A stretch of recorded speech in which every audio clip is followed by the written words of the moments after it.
Are we ready to go?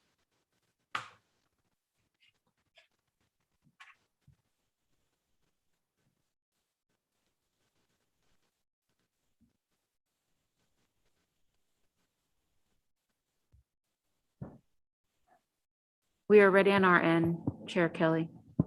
Thank you. Welcome, everyone. I'm Jim Kelly, Chair of the Board of Forestry. Welcome to the September 8th, 2021 Board of Forestry virtual meeting.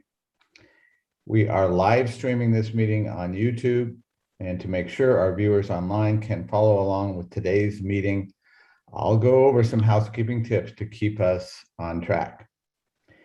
Everyone participating or presenting, please silence cell phones and limit background noises.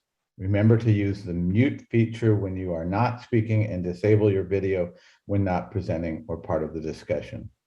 For the record, we ask all presenters, public members, and board members to state their name for those listening online. If you experience any technical issues, use the chat function on Zoom to connect with the ODF support team in Salem during the meeting. For those joining us online, I'll remind everyone of our general order of operations. After an item is introduced, and I'll invite the presenters to begin. For board members, if you have clarifying questions, please use the raise hand function and I will call on you. Presenters, we will do our best to ask questions one at a time. After a presentation, we will open up the floor for board discussion and additional questions. We will continue to offer real-time public testimony under item 1, where the public can comment on items on and off the agenda. At the end of the board members' initial comments, we will begin the public comment period, and commenters will have 3 minutes to provide testimony. The public will also be able to provide testimony today during the pre-decision workshop scheduled this afternoon on the draft climate change and carbon plan. For the board, this is an opportunity to be informed of the plan's progress and find alignment and agreement on how this plan sets a roadmap for the board and agency. Additionally, members of the public, we ask that if you would like to submit written testimony for this meeting's agenda items and enter it into the record, please send in your comments by September 22nd. This will help in the preparation of our board's meeting minutes. Please note, pursuant to ORS 192.660, (2), the board will meet in closed executive session today starting at 11:30 a.m. The purpose of the session will be to confer with legal counsel on current litigation or litigation likely to be filed. Representatives of the news media and designated staff shall be allowed to attend the executive session. This session is otherwise closed to the public. We will take a break before the virtual executive session begins and recommence the public meeting for the workshop at 1 p.m. Any questions? Also, I'd just like to encourage everyone today, as always, to limit your use of acronyms. We have a lot of folks that are involved in this meeting today, and not all of them are as familiar with the long list of acronyms common within the ODF organization. So I ask you for your patience on that. Any questions? If none, I will perform a roll call to confirm a quorum can be met for today's items. Carla Chambers. Here. Ben Doimling. Here. Chandra Ferrari. Here. Joe Justice. Here. Brenda McComb. Here. And I as well am here. All right, great. Moving on to the consent agenda items. And on that point, the item A, the minutes are not yet ready. So I'd like to remove that from the consent agenda and remind people that there are recordings available on the website of those meetings, and of course we will be approving those minutes at a later meeting. And with that, are there any questions about the consent agenda? Chair Kelly, this is Board Member McComb. I will vote to approve the consent agenda, but I do want to raise the issue of committee appointments and have asked Josh to look into ways in which we can ensure that committee appointments in the future have a diversity of representation of identities and philosophies. Got it. Great. Any other comments? If not, then I would ask for a motion in a second. Mr. Chair, this is Joe Justice. So I move to approve the consent agenda excluding the minutes. Second, this is McComb. Great. In that case, I will call a roll again. Carla Chambers, Aye. Ben Doimling, Aye. Chandra Ferrari, Aye. Joe Justice, Aye. Brenda McComb. Aye. And myself, I also vote aye. So with consensus by the board, the motion carries. So we will now move on to item number 1, acting state forester, board member, and public comments. Nancy, are you with us, and would you like to start us off today? Good morning, Chair Kelly, members of the board. I'm here. Probably need to do a sound check. We can hear you. All right, well, here we are, back to virtual. Good morning. My comments today are going to take a moment to reflect on this day and provide some positive random news that will be fun to share. I want to assure you we remain focused on the board and the department's top priorities while we are implementing the latest Governor's Office executive order on vaccination requirements. A year ago, many department employees were continuing work from overnight into the new day to put out fires where they could safely, and more importantly, they were working with partner agencies, landowners, and volunteers towards providing public safety in communities, towns, and for families. Most every Oregonian has been impacted in some way from the September 2020 Labor Day fires that resulted in devastating loss and costs. The response to this catastrophic event deserves deep respect, appreciation, and honor. The healing of this event remains very real throughout most of our lives today. Today, I just want to simply say thank you to the department employees for their courageous leadership during the September 2020 Labor Day fires. So today, 1 year later, we've had a challenging fire season and we are currently sitting in a very, successful place. Fire risks still exist, and yet I'm pleased to report that due to especially great, excellent initial attack by our frontline firefighters, combined with incident management team's success of putting out large fires on ODF jurisdictions, that for the most part, our employees are back at their home districts, getting some well-deserved regular days off and getting a chance to spend time with their families. Their success relies on many others taking care of core business on the home front. Our business is not an either or, it's an and, both have to happen. Thanks to everyone in your role for the success to date. This success happened during a time that regionally and nationally, the competition for resources was at the highest level. I have a tremendous amount of appreciation for all of you, along with our partners, for all that's been accomplished this fire season to date. I want to touch on agency capacity and recruitments. Our human resources team has worked on 68 recruitments since June. This number doesn't include seasonals, and these recruitments are at different places in the process. This is a great number. Many of these recruitments have moved to the selection or offer stage. This is truly adding capacity to the important work that we must accomplish. On a different note, every employee serving right now does so with a tremendous amount of uncertainty. The vaccination requirements and deadlines have added a lot more uncertainty with more questions than answers. Even with this, the human resources team, along with our public affairs team, the leadership there have strived to address pages of questions employees have raised. I want to say thank you to those folks as well. I also want to provide an update on the draft memorandum of understanding between the Department of Forestry and Environmental Quality that will replace the 1998 MOU. Both agencies sent the draft MOU out for comments on September 1st, including to tribal representatives. Those emails were also provided to you for your information.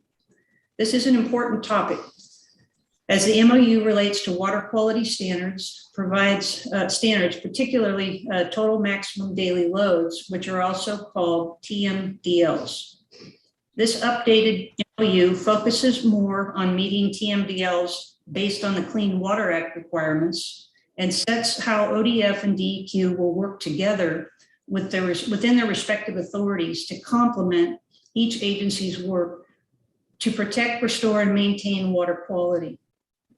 In addition, the MOU clarifies the process for DEQ and its commission to work with ODF and this board to make a board on making water quality rules and setting voluntary measure options, and commits both agencies to ensure ODF's data and analysis are used to strengthen TMDLs. Both agencies have worked closely with their respective board and commission chairs and liaisons, leading to agency directors plan for signing this updated MOU later this year or early next. Now I'm going to talk about seeds to trees. The J. Schroeder Seed Orchard is winding down the 2021 harvest with over 5,000 bushels of Douglas fir and an expected 600 bushels of Western hemlock. So what does it really mean? The Douglas fir alone should produce about 1,500 pounds of seed or 37 million seedings. The hemlock is expected to produce 180 pounds or 36 million seedings. This is really about the future of our trees, the future of Oregon's forests. ODF was also recently awarded just under $1 million from the American Forest, which is the oldest national conservation nonprofit in the United States, to plant 2 million trees on the San Em State Forest in areas impacted by the Labor Day fires. This is the largest largest grant that American Forest has awarded, and will help ODF restore working forests and to implement other restoration activities across state forests to benefit all Oregonians. Lastly, this afternoon, the board has a workshop focused on the department's draft climate change and carbon plan. While I was not involved in the development of much of this body of work, given the timing of my arrival, I'm extremely proud of the results being shared with you today. I have observed collaboration on this work through public and stakeholder engagements and throughout the executive team. I see the ownership by the executive team members as they've engaged. Danny and John have provided consistent, steady leadership through key transitions, and I have been responsive, and they have been responsive to the feedback that's been provided. I look forward to this afternoon's workshop as well as the rest of the morning. Thanks, Chair. Thank you. I've got a couple of comments. Just want to first mention, how frustrating it is that we are having to meet virtually, but I am always looking for the silver lining, and at least none of us have to wear masks today, and we can see each other's faces, so not so bad.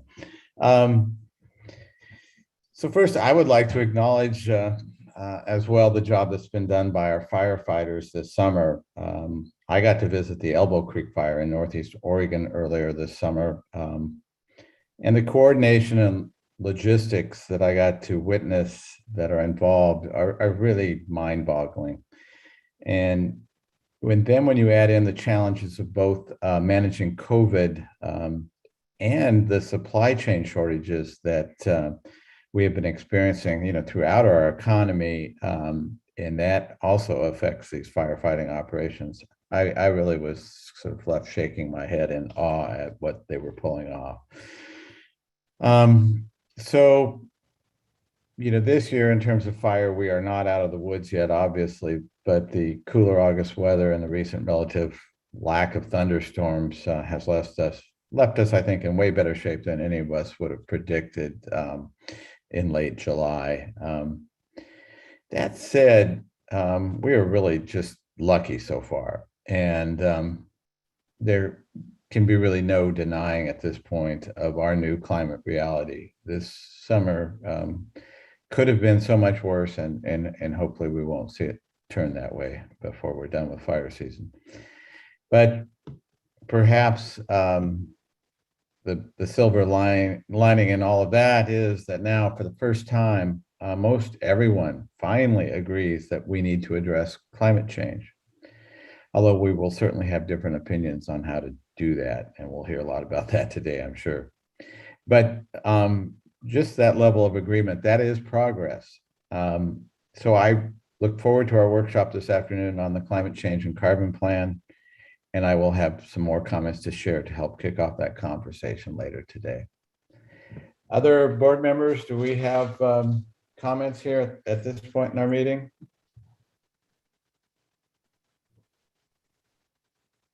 Chair Kelly, this is Board Member McComb. I just want to follow up on your comments briefly and say that in an uncharacteristic manner for me, I'm optimistic about the approach that could be taken to resolve the climate change issues, because I see climate change as a problem that will take each one of us giving an effort to try to resolve it. And it doesn't matter what our values are for forests. It could be economic, it could be ecological, it could be social, it could be any value, but all of those values are in jeopardy in the face of climate change. And so if people with a variety of values associated with forests can come together and recognize that it's going to take everybody to try to solve this problem by reducing greenhouse gas emissions and everything we do, including managing forests, by sequestering carbon in trees that admittedly can grow for a very long time, and by storing that carbon both in living and dead wood in the forest as well as in long-lived wood products. And if we can all come together and agree on how best to do that, we can get our arms around this climate problem. But it's going to take each and every one of us to do it, just as it's taken each and every one of us to get our arms around the pandemic. The two are not unlike one another, except that we don't have a vaccine for climate change. We do for the pandemic. So the best we can hope for with the climate change problem is to not let it get worse. And it's going to take every one of us to work together to do that. Thank you. Thank you. Other board member comments?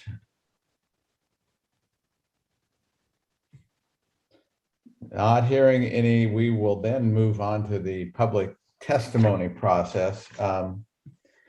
Thank you for those who have signed up to provide testimony to the board today. We ask that everyone in the Zoom queue to not exceed their allotted time of 3 minutes. I ask that before you start, that you state your full name, the agenda item that you are commenting on, and any associated affiliation if representing a group or organization. A timer will be provided to track your time, and each commenter will be called on by the board administrator. With limited time available, anyone who exceeds their time will be prompted to provide a closing statement. So are we ready to engage with public comment? Hello, Board Kelly. This is your Board Administrator, Hillary Olivos-Rude. I just need to do one more quick confirmation if you all don't mind. One moment. Okay. To those in the queue, I am putting this request out to a phone number 727-432 begins the first 6 numbers. Could you confirm who that may be?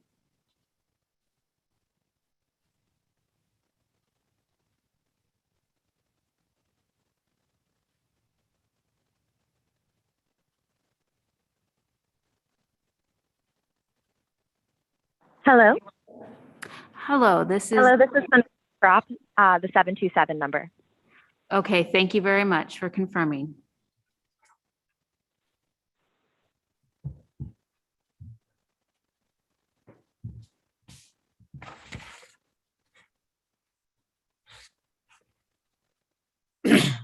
Hello. Hello. Hello, good morning, everybody. Thank you so much for joining us today. So for today, to ensure we stay on track, I'm going to list a set of names in an order and call on each of you to begin your testimony. You will be unmuted for your comment portion and muted upon conclusion. When you begin, a timer will be displayed for a duration of 3 minutes. When you see the timer run out, we do ask that you wrap up for your final comments. So the order that will be happening today will be beginning with Mr. Steen. It will move to Ms. Brailer, Ms. Travers, Ms. Arkin, Mr. Byers, Mr. Barnes, and it would move to Mr. Brownscombe and finalize with Ms. Crop. So everyone keep track of your order, and I'll present your screening timer here. One moment.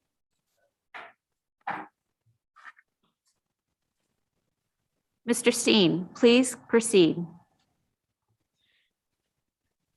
Hello. I am Professor Trygve Steen. My background involves several advanced degrees, including a PhD from Yale. I've spent over 45 years teaching courses in forest ecology and the principle of sustainability at Portland State. I've done region-wide documentation of forest management. The twin crises of climate change and drinking water for coastal cities scream out for change. The solution for both is fundamentally the same: growing forests for at least 80 years.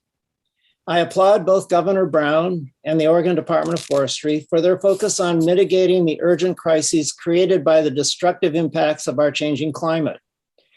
A key solution involves the capacity of Oregon's forest to be a major global contributor to the removal and long-term storage of carbon dioxide from the atmosphere. This has been documented in scientific publications and acknowledged in the Oregon Department of Forestry draft climate change and carbon plan.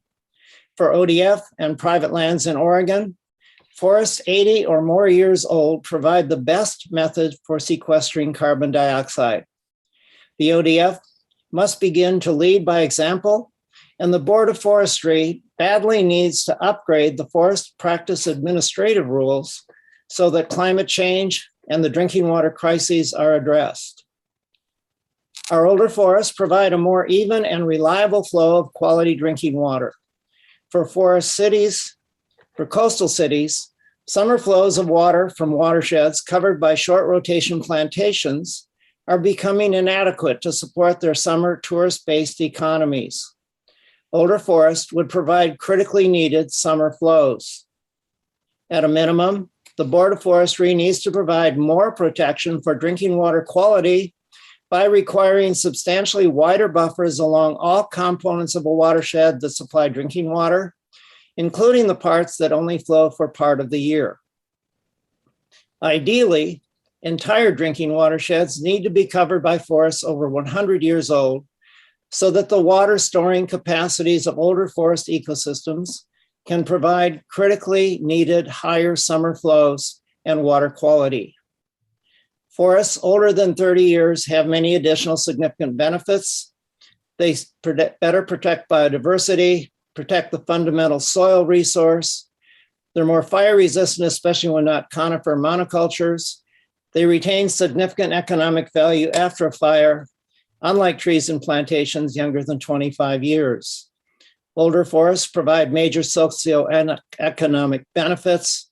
Finally, because of all of these reasons, older forests best support the principle of greatest permanent value. Thank you for your attention and doing the needed actions. Thank you. Next up, Ms. Brailer.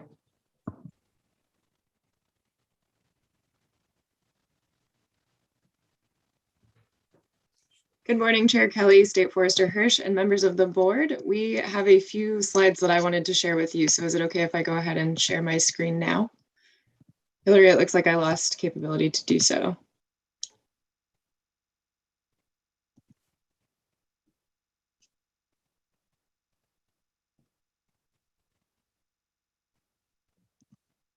Great, thank you. Can everyone see the slide with the herbicide application in state forests? Yes. Okay, thank you. And I'll turn my video off while I present. For the record, my name is Grace Brailer, and I'm the Oregon Climate Action Plan and Policy Manager for Beyond Toxics, a statewide environmental justice organization with offices in both Lane and Jackson counties. I'll be followed by our water quality intern, Jenna Travers, as well as our executive director, Lisa Arkin. While we're still compiling our findings to submit to the board in writing, we wanted to share with you our main takeaways from a preliminary set of data we obtained from the FERNS, or Forest Activity Electronic Notification and Reporting System, and ultimately call for a thorough, immediate evaluation of the full range of impacts of aerial herbicide application in state forests on drinking water quality, essential fish habitat, and community health and well-being. So the data that I'll share details herbicide applications on state forest lands from January 1st, 2020 through August 30th, 2021.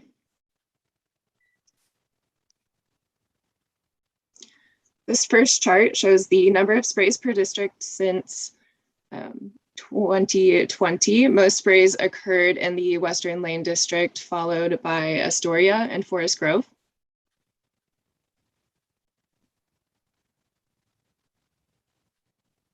Of the total 327 sprays, 215 were, while 111 were aerial sprays. Aerial herbicide sprays are 34% of all sprays in the past 20 months. However, previous analysis Beyond Toxics completed using FERNS data as well showed that aerial spraying could be as much as 70% of all herbicide sprays in a state forest district.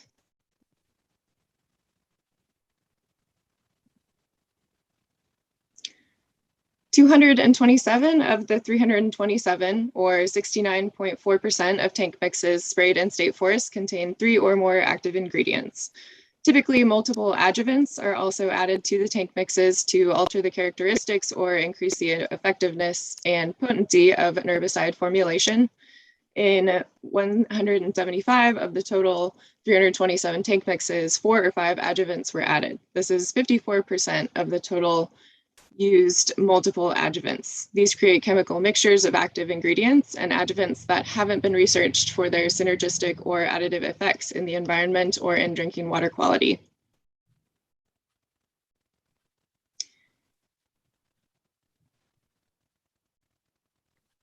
In any single tank mix, there could be 7 to 8 hazardous chemicals present, possibly increasing the overall toxicity being introduced into the environment and making its way into streams that support fish and provide drinking water to thousands of Oregonians. And while these chemicals have been tested separately, most have not been tested in combination with one another. This indicates that the true impacts are unknown and require more research.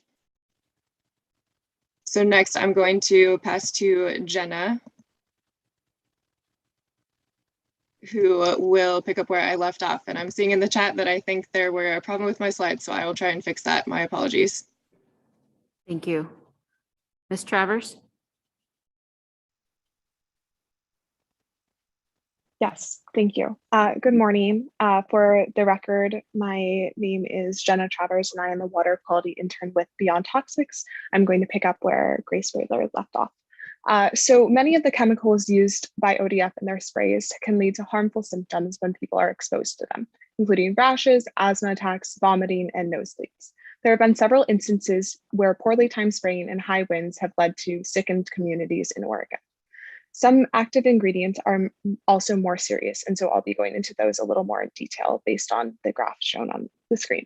So glyphosate was used in 69.4% of the tank mixes applied to state forests since January 1st, 2020, and there have been concerns about glyphosate being a carcinogen. Hexazinone was present in 15% of the tank mixtures applied to state forests over the past 20 months. And it is a particularly hazardous restricted use pesticide that can cause eye damage and harm aquatic species. Washington State actually banned hexazinone in forestry practices on all forest lands in the state due to its toxicity in water. I am from a coastal community where we rely on rivers and streams, not only for drinking water, but also for salmon and other fish populations. So sprays involving hexazenone and other chemicals are very concerning. Next, clopyralid is a highly persistent chemical in the environment, meaning that it doesn't break down easily. This chemical was used in 23.5% of tank mixes. And as an example of its extreme persistence, clopyralid has been found in compost facilities, getting there through clopyralid-laced manure, and then damaging home gardens at concentrations of only 3 parts per billion. This took place in Portland just last year. Finally, and alarmingly, odor masks were added to 14.1% of tank mixes applied since January 2020 in order to inhibit Oregonians from sensing the chemical concoctions being applied in their forests. This would be concerning for people picnicking, hiking, and camping in our state forests who do not realize they are inhaling dangerous toxins. So based on some of the extreme health risks that come with intaking pesticides, what is especially concerning is the proximity of aerial herbicide applications to drinking water intakes. Grace, could you go to the next slide if possible? So this map shows the locations of aerial sprays that occurred from 2015 to 2018, which are in red. Tillamook State Forest land, shown in brown, overlap with the areas designated as drinking watersheds by the Oregon Department of Environmental Quality and Oregon Health Authority, which are shown in pink. As you can see, several aerial sprays occurred where state forest lands overlapped with these protected drinking watersheds, which provide drinking water for thousands of Oregonians. This is very concerning as far as public health goes. Next, Lisa will explain the concerns or expand on the concerns of many Oregonians and share recommendations for addressing them. Thank you. Thank you very much. Up Great. next, Ms. Arkin. Thank you very much. Thanks, Grace and Jenna. Good morning, Chair Kelly, State Forester Hirsch, and members of the board. For the record, my name is Lisa Arkin. I'm the Executive Director of Beyond Toxics. We and many other Oregonians are deeply concerned about the long-lasting impacts of aerial spray on our drinking water quality. Management plans being developed by the Department of Forestry do not adequately prioritize safe drinking water. They fail to adequately recognize the role that forestry practices, like aerial spray, can play in threatening our water supplies and in exacerbating climate change. Forest management plans do not underscore the urgency many Oregonians feel as we experience severe drought, plus greater levels of pollution in waters of the state that are critical to health and sustenance for people and wildlife alike. Solving our water and forestry problems requires more urgency and greater corrective action than appears in the department's efforts. We must protect our watersheds. Thus, we are requesting that an immediate 2-year moratorium be placed on aerial pesticide sprays in watersheds on state forest lands, while ODF conducts a study to map drinking water sources and to perform an independent analysis of water quality. Forest practices in state forests are harming our water supplies and our communities. Drinking water sources are particularly threatened due to clear cutting and pesticide application. We should remember that ODF's unsustainable logging policies and practices on the coast even lost the state over $1 million in federal grant funding. Access to safe, reliable water is a basic human right. It is necessary for viable communities and for our future generations. Further, if we protect our watersheds, we get more than safe water resources. We also get healthy forests, fish and wildlife habitat, carbon storage, a stronger economy, and ecologically appropriate forest practices.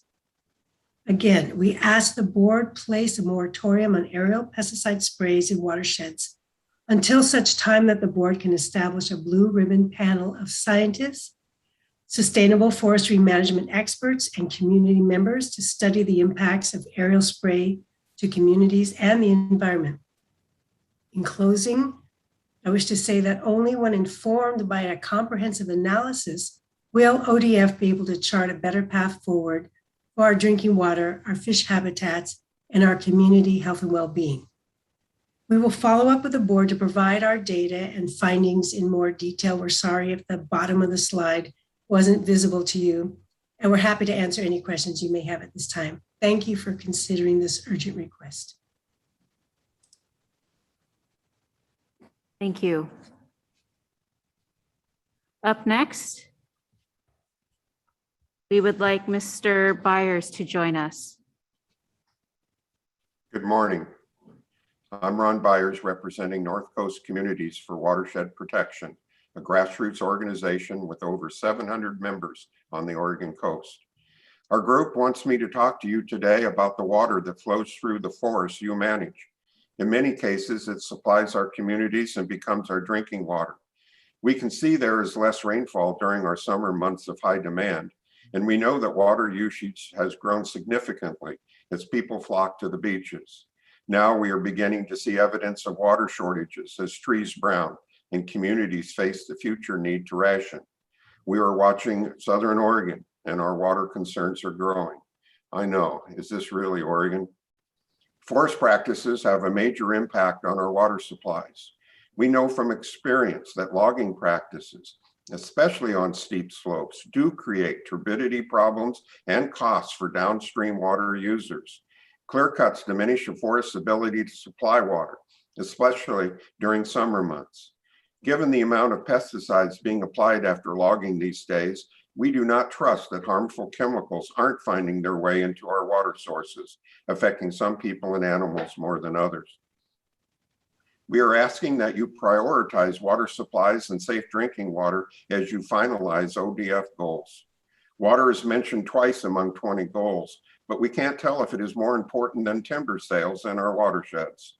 What is the value of an area's drinking water, especially with drier times on the way? Many of us are saying that water from our watersheds is the most important goal we can have, even more important than timber revenue.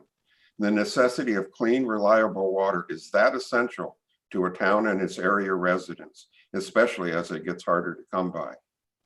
This is not to say that timber harvests can't happen in our state forests, but they have to occur around the need to protect water to communities first and foremost. We have to meaningfully protect our watersheds, then determine timber production. We hope your finalized goals will reflect this and that water, especially drinking water, becomes one of your top priorities. We'd like to see a water goal reflected in each of the plans you are considering as the agency moves forward. It's hard to imagine a more permanent and higher value than water. Please stress forest water management in your mission and let us join you in being the stewards of our water supplies. We are available to help you in whatever ways we can because, well, frankly, we need the water. Thank you.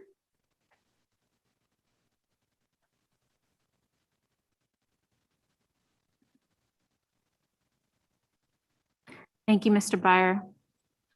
Up next, Mr. Barnes. Can you hear me? Loud and clear. Thank you. All right. Chair Kelly, State Forester Hirsch, and members of the board, for the record, my name is Seth Barnes, and I'm the Director of Forest Policy at Oregon Forest and Industries Council. This has been a year of change. In passing a historic bill, Senate Bill 1602 last year, the legislature and the governor signed into law a whole host of changes that have been implemented throughout this year on forest lands in Oregon. Foresters, landowners, and the department staff have been working diligently to ensure good implementation of those new protection measures. As a reminder, these expanded protections include increased buffer widths, basal area, and distribution on all salmon, steelhead, and bull trout streams in the Siskiyou georegion.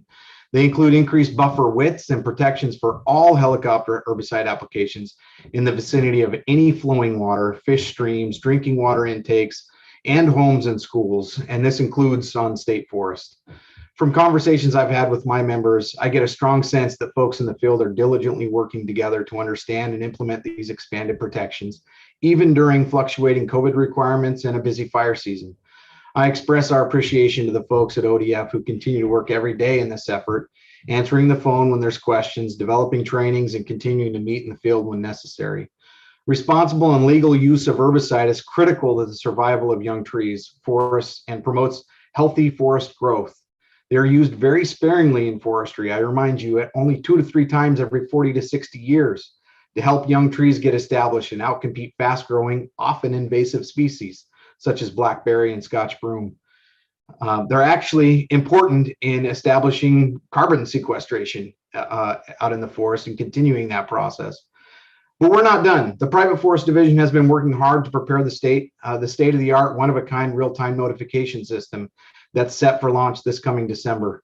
As landowners, we once again appreciate all of the hard work that has gone into preparing this system. There's no other like it in the nation. No other state offers anything like this, and that includes all of this suite of protections. There's no blueprint to copy or follow here. This is truly one of a kind. These new rules apply to all non-federal lands in the state, including private and state forest lands. Thanks for allowing this opportunity to comment this morning. We appreciate the hard work that's going into implementing these state-of-the-art rules. Thank you.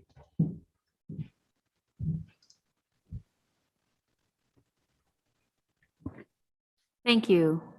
Up next, Mr. Brownscombe. Thank you. Board Chair Kelly and members of the board and State Forester Hirsch. My name is Brett Brownscombe. I represent the Wild Salmon Center based in Portland, Oregon, with programs and staff around the Pacific Rim. And I appreciate all the comments to date. I wanted to touch on the State Forest Division and the State Forest Program in particular, recognizing that the board's work and roles are much broader than that.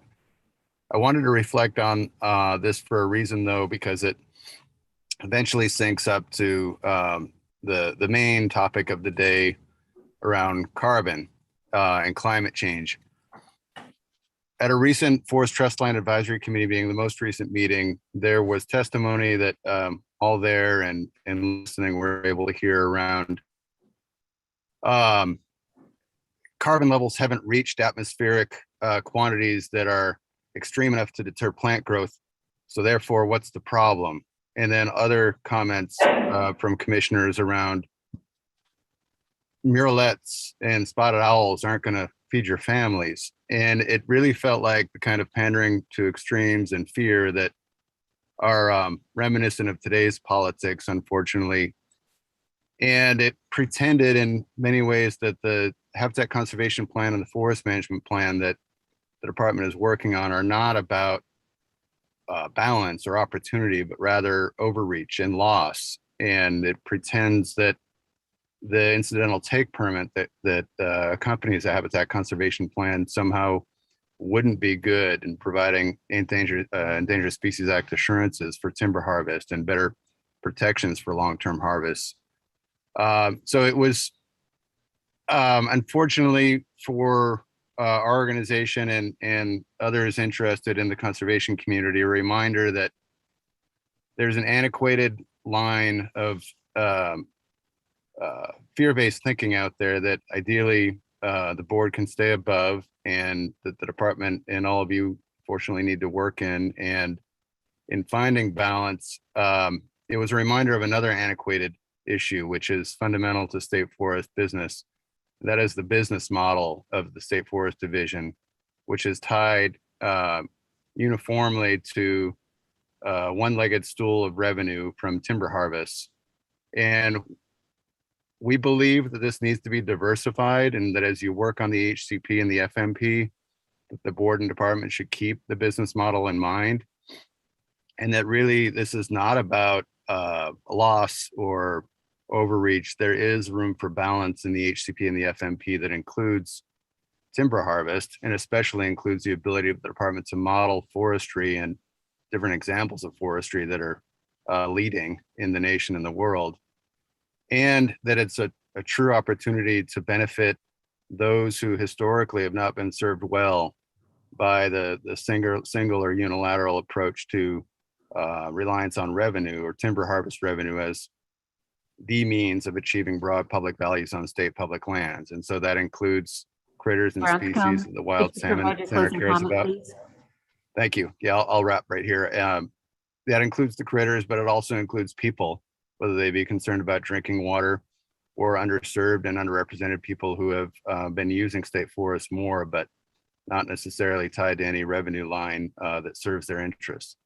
So thank you as you move forward through the climate discussion today for keeping the broad picture, including the state forest business model in mind. It truly is important to enabling opportunities for everyone on state forest lands. Thank you. Thank you. Up last is Ms. Crop. Hi, thank you so much for your time today. For the record, my name is Samantha Kropp, and I'm the Coalitions Coordinator with the Forest Waters Coalition. And I'd like to focus my comments on ODF's ongoing operations as illustrated in both the recent annual operating plans and the salvage logging proposals created after last year's fires. While the department and board are drafting sound goals to turn our state's forest management practices into climate solutions, ongoing forest practices on state lands do reflect a management direction that emphasizes short rotation clear cutting and monoculture timber plantations. These practices have been well documented to deplete long-term forest carbon stores, degrade the value of forest lands, and put state forests and their resources at greater risk as the climate change unfolds. Specifically, these practices reduce water supplies across the landscape, water availability, and we also know that industrial timber practices increase fire insecurity and fire severity on the landscape, where recent science conducted in the Holiday Farm fire footprint after the 2020 fires found that these industrial timber plantations burned hotter than unlogged lands. Additionally, since the fires of last year, ODF has proposed a significant amount of post-fire clear-cut logging in areas that are beloved by mountain bikers, horseback riders, including the Monument Peak Horse Camp in the Niagara area. Much of the ODF managed forests that burned in last year's fires is on quite steep terrain with significant potential for erosion, and this significant concerns for water quality as all of this post-fire logging unfolds on the landscape. Salvage logging does make a bad situation worse in regard to sensitive soils and is certainly concerning for drinking water and weaken soil stability. I did want to also note on the topic of the MOU with Memorandum of Understanding with the Department of Environmental Quality. As others who've spoken before me have pointed out, Oregon's forest practices have some of the weakest protections in the state for our waterways. In fact, Oregon has been denied millions of dollars in federal funding from the EPA because of our state's lack of compliance and insufficiency at protecting streams and landslide-prone areas from the impacts of industrial logging. As others have also pointed out, ODF currently manages a significant amount of land and municipal drinking water supplies. And many of these communities are already suffering across Oregon from water issues, including exorbitant costs for new water treatment facilities and even considering having to change out their water sources due to degradation over time. So as the Oregon Department of Forestry and the board work with the Department of Environmental Quality to bring our waterways into federal compliance, please do place a special focus on community drinking water supplies. Industrial forest practices that are currently authorized by the current annual operating plans and also by the post-fire logging proposals at play will increase water treatment costs for our communities and harm our communities' drinking water supplies in the long term.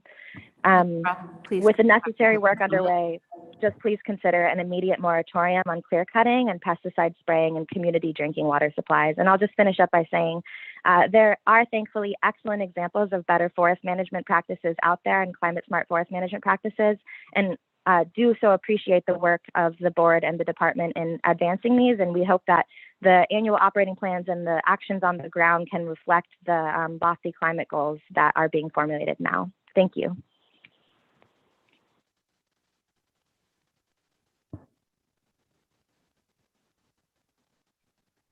Testimony providers, you're welcome to stay in the Zoom meeting. However, we ask that you remain muted and disengage your video for the remainder of the item unless called upon. Thank you so much. Chair Kelly and the members of the board, this concludes our public testimony portion of item 1. Okay, thank you, Hillary, and thank you to all of you who provided testimony this morning.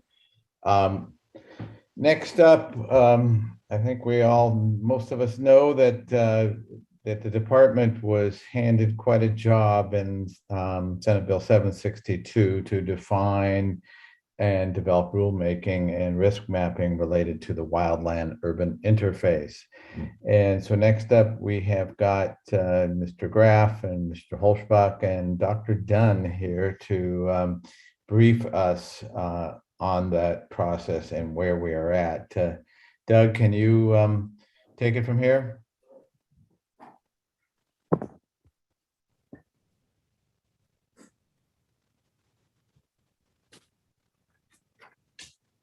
I can. Good morning, all. For the record, my name is Doug Graff. I serve as the Chief of Fire Protection for the Department of Forestry.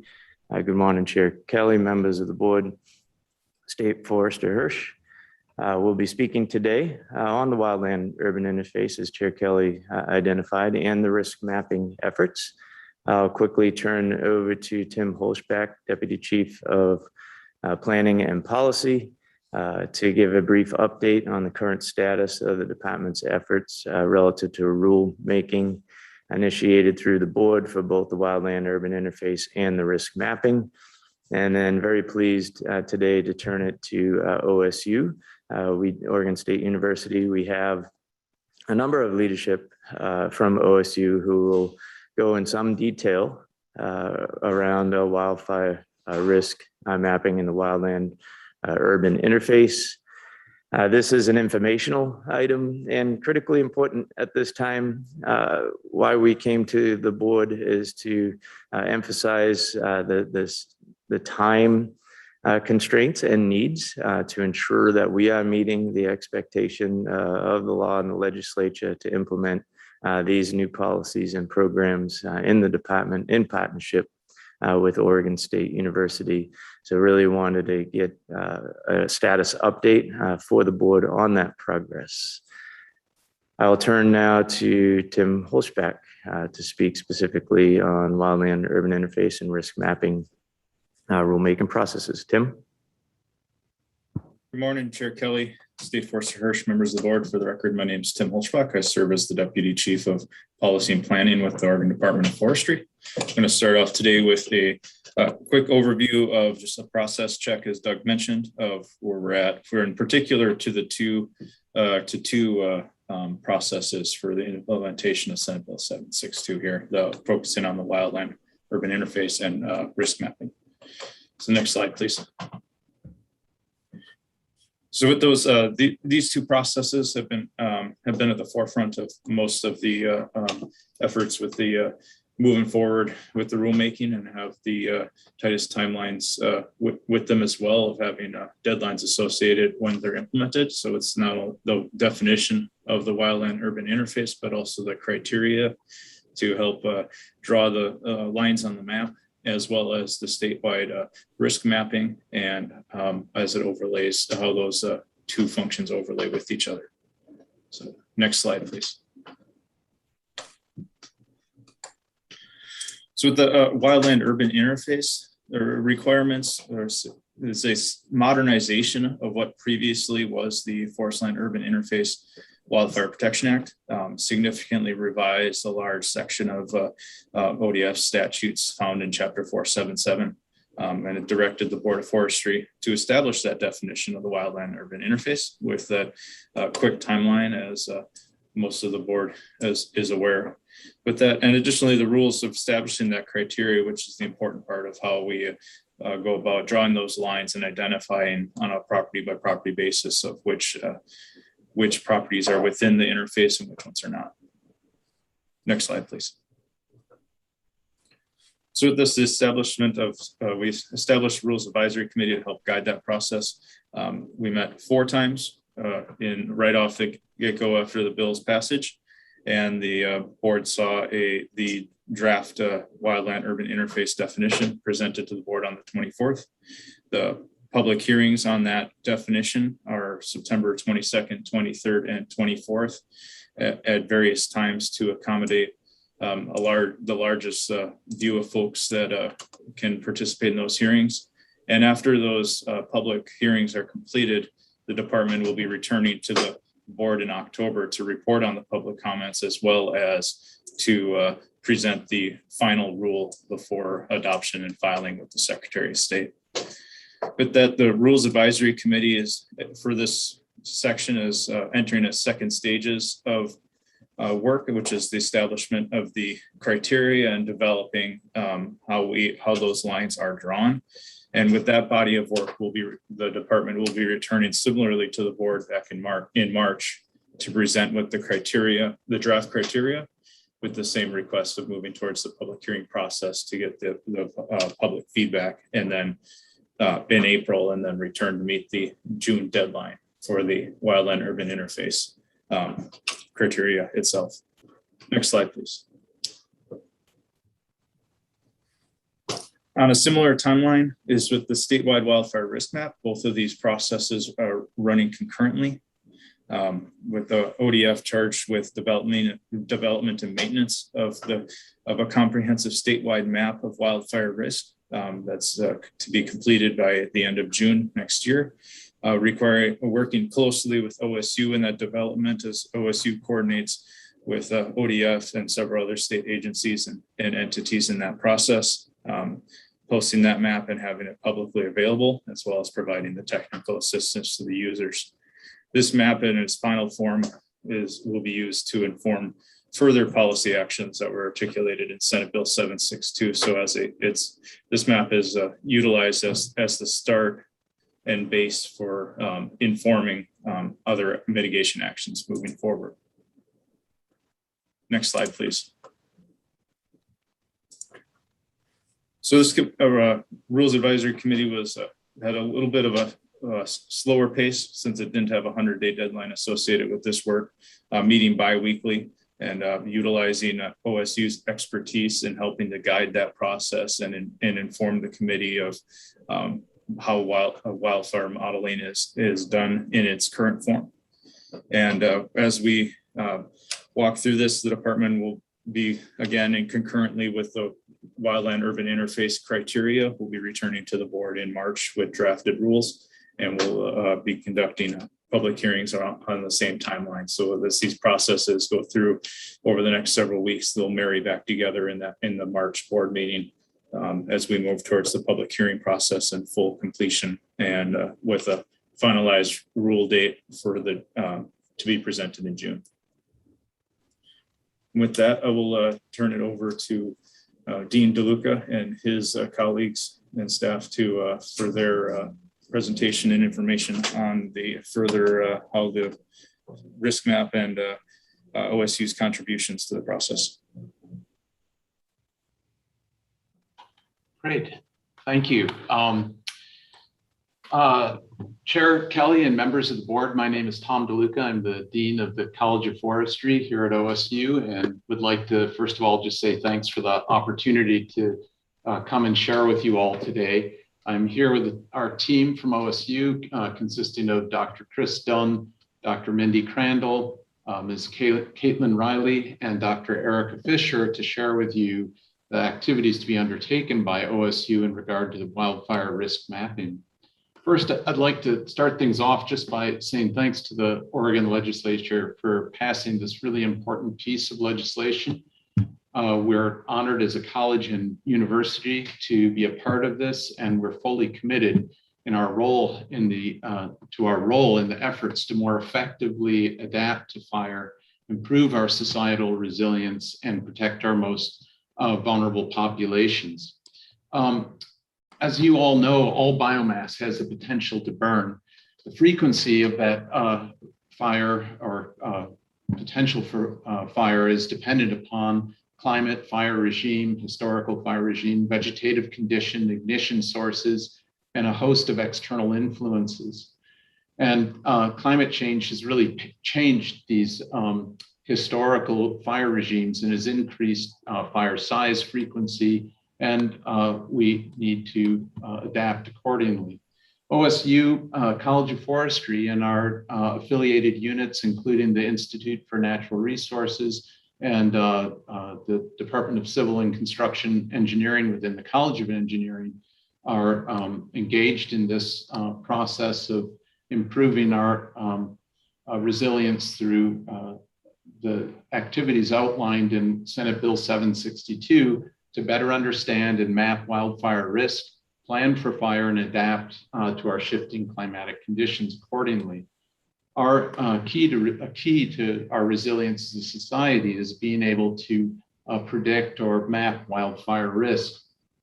Our team's mapping efforts are aimed at wildfire risk, infrastructure risk, and social risk, sort of as a triangle.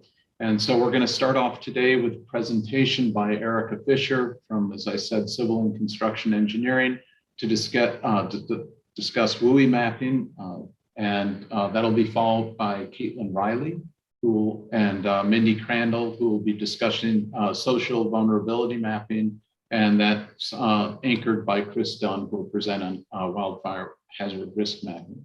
Once again, thanks for the opportunity to present to you all today. And please feel free to reach out at any time as a follow-up to this discussion today. Thank you.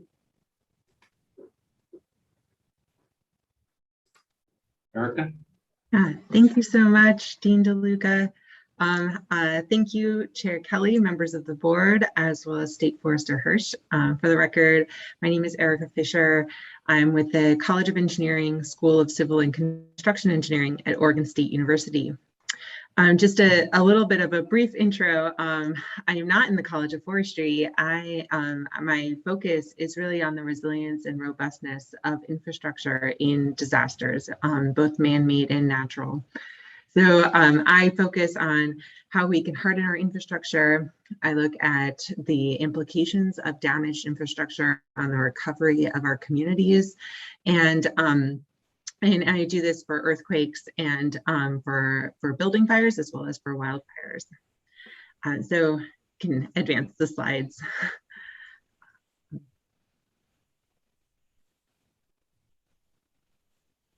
All right, there we go. All right, so I'm going to talk to you today. I'm going to focus on the boundary of the WUI inwards. All right, so when we look at these fire impacts to our communities, there's many different sources. There's two different sources of these fires. So we can have our human caused fires, or we can have our naturally caused fires. You can go to the next slide. The vast majority of you can go to the next slide. The vast majority of our wildfires in the United States are caused by humans, and this causes the length of our wildfire season to extend to about 3 times longer than it would if we didn't have any human-caused wildfires. And these are most common in our intermediate levels of development. So we're not seeing this around large urban centers. We're seeing this sort of in the in-between of these highly rural communities and the very urban environments. Next slide. However, it doesn't really matter how the wildfire starts. Regardless of how the fire starts, we're still seeing the same impacts. So we're seeing these widespread impacts to our communities, to our infrastructure, and our homes are going to ignite in the same way. It doesn't matter how the wildfire starts. The property losses that we're seeing and the way that property is igniting within the WUI is exactly the same. Go to the next slide. So as you probably already know, homes can ignite in one of 3 different ways. We can see direct flame contact. So you have a pile of wood right next to your house. It ignites because it's literally sitting right next to your house. Your home is going to ignite as well. If you have a structure or a large pile of fuel right near your house, but not directly in contact with your house, your home can ignite through radiative or convective heat transfer. And lastly, your home can ignite through embers or firebrands. So kind of pieces of combusted material flying through the air and landing on your home itself. Next slide. And this is actually the most common way that homes ignite within the wildland urban interface. So much so that in the 2003 Canberra fires, we saw that over 90% of the burned structures were destroyed without any evidence of direct flame contact, which means that embers were a massive contribution to the destruction of homes in these fires. Next slide. So, when we talk about WUI resilience, we really have to understand, what do we mean here? And I'm going to kind of come back to the slide a few different times throughout the presentation, and I hope that this kind of frames the discussion. So just as in the wildland, we want to reduce the amount of fuels and we want to manage the fuels so that we can reduce the intensity of our fires and frequency and acres burned of our fires, we need to do the same thing in our communities. So just as the vegetative and wildland fuels are the fuels for the fire in the wildland, the fuels for the fire in the WUI community are our homes. So when we talk about managing the fire within the WUI community, we need to talk about managing the ignitability of our homes. And the whole reason for this is, one, we don't want property loss, and that's horrible for our state and for our communities. But what all of the research shows on disaster after disaster is that if certain critical infrastructure is destroyed, the community cannot recover. And that critical infrastructure has been narrowed down to a number of different components. It's our educational system, it's our healthcare, our utilities, and our emergency response. So our firefighting and police. If those survive the fire, regardless if numbers of homes are destroyed, the community can come back. If those are destroyed, the community is gone and it is not going to recover. So we need to be able to protect our homes so that we can protect these other critical infrastructures in the community. Right? So I'm going to frame the rest of the presentation kind of around that, that fuel approach of kind of drawing those parallels. So next slide. And this is a framework for the risk, for risk management in a WUI community. And what I really love about this framework is that it shows that it's not just homeowners, it's not just land management agencies. It has to be all of us together working together in order to tackle this problem. In order to reduce that risk of home loss so that we can protect our critical infrastructure, so that our communities can survive, so that we can manage the fuel in our WUI communities, we have to reduce the home resistance, increase our home resistance to ignition. So we have to reduce the ignitability of our WUI communities. At the same time, we also have to reduce our wildfire size and intensity and encouragement and occurrence through our land management agencies. Next slide. And we've seen, this is data from California, so I know this is not data from Oregon, but we have similar trends in Oregon. We're seeing this decrease in the number of fires, but we're seeing this increase in our acres burned. And a lot of it, and all of these acres burned are threatening our communities. Next slide. And resulting in these astronomical costs for fire suppression because our communities are at risk. Next slide. Okay, so if we take our goal here, right, is to reduce the amount of fuel in our WUI community. Our homes are our fuel. We want to reduce the ignitability of our homes so that our homes survive, so our WUI communities survive.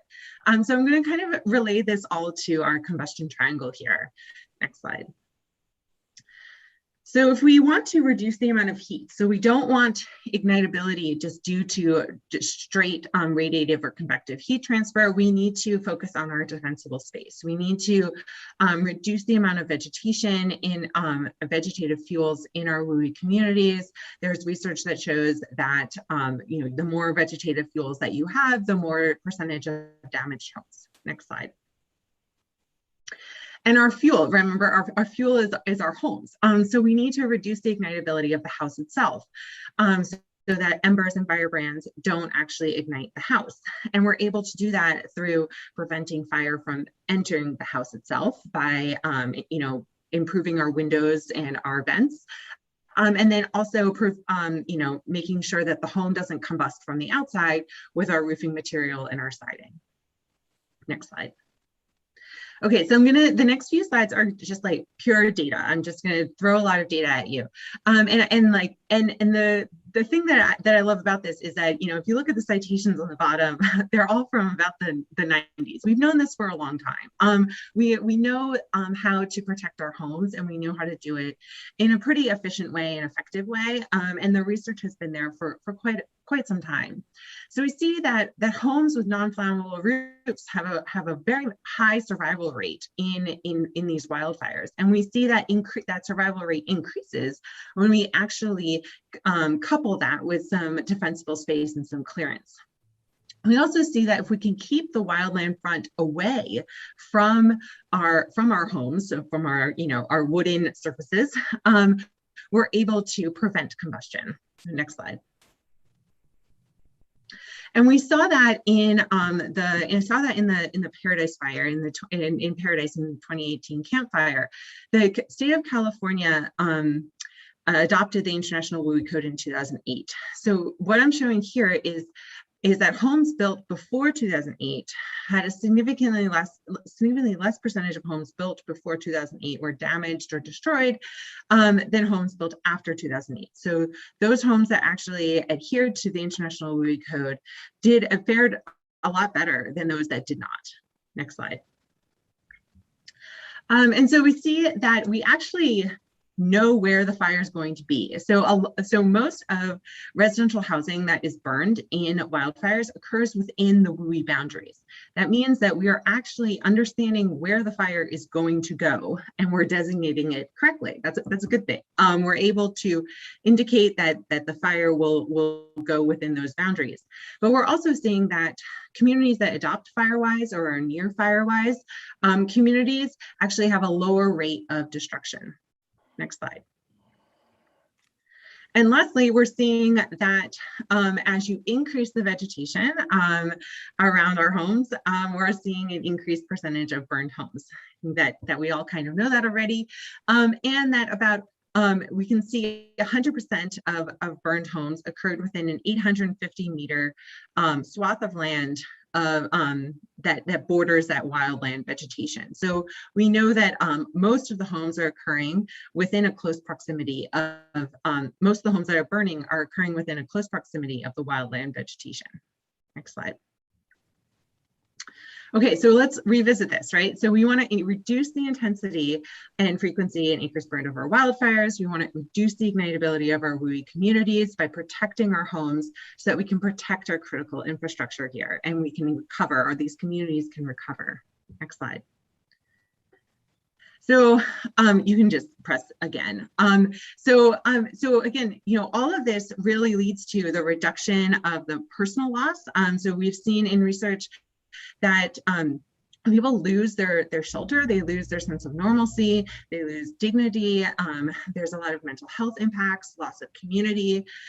We've seen over and over again in California that the density of damaged homes is actually an indicator variable for damage to buried water infrastructure. So there are secondary hazards that occur due to just the burning of homes. And then lastly, just that, the burning of homes in the can also just reduce the amount of fuel, increases the amount of fuel in communities and increases the potential for loss of schools and hospitals, which again is going to impact that sense of community and cause the community to struggle to come back. So that's, you can go to the next slide. That's all I had for you today. I wanted to turn it over to Mindy Crandall and Caitlin Riley, who are going to talk about social vulnerability and the wildland urban interface. Thank you very much, Erica. Good morning, and thank you to Chair Kelly, members of the board, and State Forester Hirsch. For the record, I'm Mindy Crandall. I'm an assistant professor of forest policy in the College of Forestry at Oregon State University. Because our time here is pretty short, Caitlin and I have decided that I will take over the talking, but I did want to just give her a second to unmute, say hi, and wave so you can see her face and know who she is for the future. Good morning, everyone. Just wanted to say hello. Thanks for having us today. Thanks, Caitlin. So as I mentioned, I'm an assistant professor of forest policy. My background is really, though, looking at rural community and community development. And I've been working with rural communities and indicators of things like social vulnerability for more than 15 years, dating back to a position with, in fact, OSU Extension. Caitlin is a master's student working with myself and with Chris Dunn. And so we were able to draw on her expertise also with data and with programming and help contribute to the effort identified in SB 762, identifying socially vulnerable and distressed communities in Oregon. You can go ahead and advance. So Erica set the stage rather nicely for why we want to look at human communities in all this discussion about wildfire risk. We know that human alterations have impacted our fire season, right? We've impacted the landscape and we've impacted the climate, and that has shifted wildfire frequency, severity, and the season length. The other main way in which we impact them is that we've expanded into forested landscapes, and so we are de facto putting more lives and homes at risk. What we're really interested in with this part is not necessarily the stuff that Erica had talked about, which leads up to the fire, basically, mitigating impacts of the fire before or what happens during a fire, but we're talking about what happens after a fire. And that's because not all human communities are the same. They're not all equally equipped to respond to environmental hazards or disasters. Next slide, please.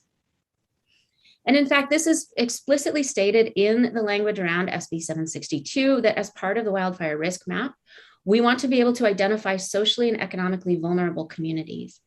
And there's another piece of it that is going to use some of this information to help target mitigation or response. And so what we wanted to do is talk a little bit today about how we're planning to identify those vulnerable communities. Next.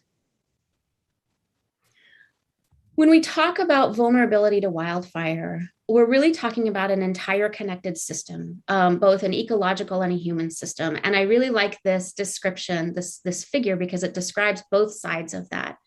Chris is going to talk next, about the landscape part, the wildfire likelihood, the intensity, how that vegetation all plays into that. And what we're talking about now is what is the adaptive capacity of a community after a fire? How do they recover?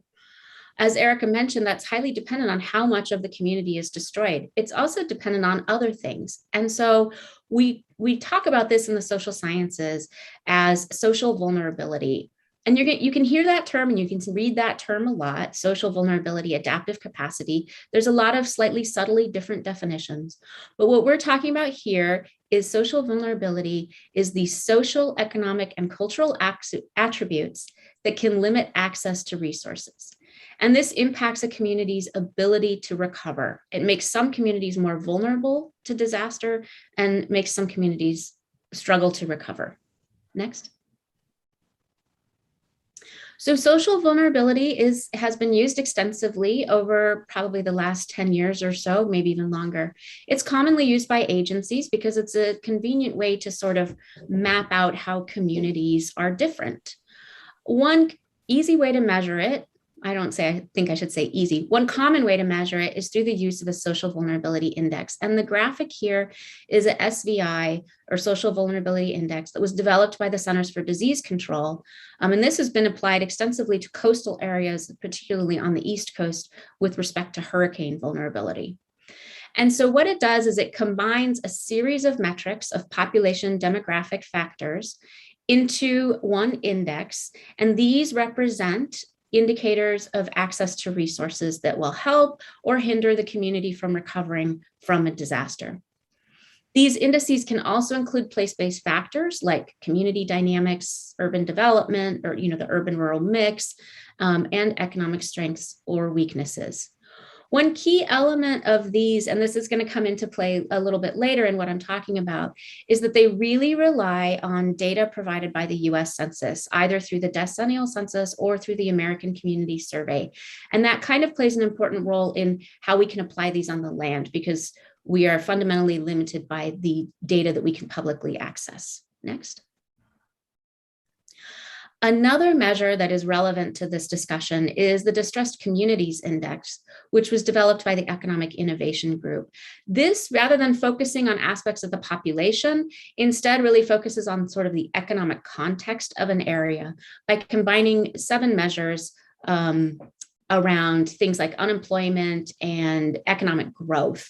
So you can think about this in terms of what is the sort of overall trajectory of a community, and that can influence how they respond as well. A community that's really growing and has an active job market is more likely to recover easier from the loss of some businesses or jobs. Next. So both of these are currently out there, right? You can go online, you can look at these maps for things like SVI and DCI. They're currently available mapped at the county level, the census tract level, and the zip code level.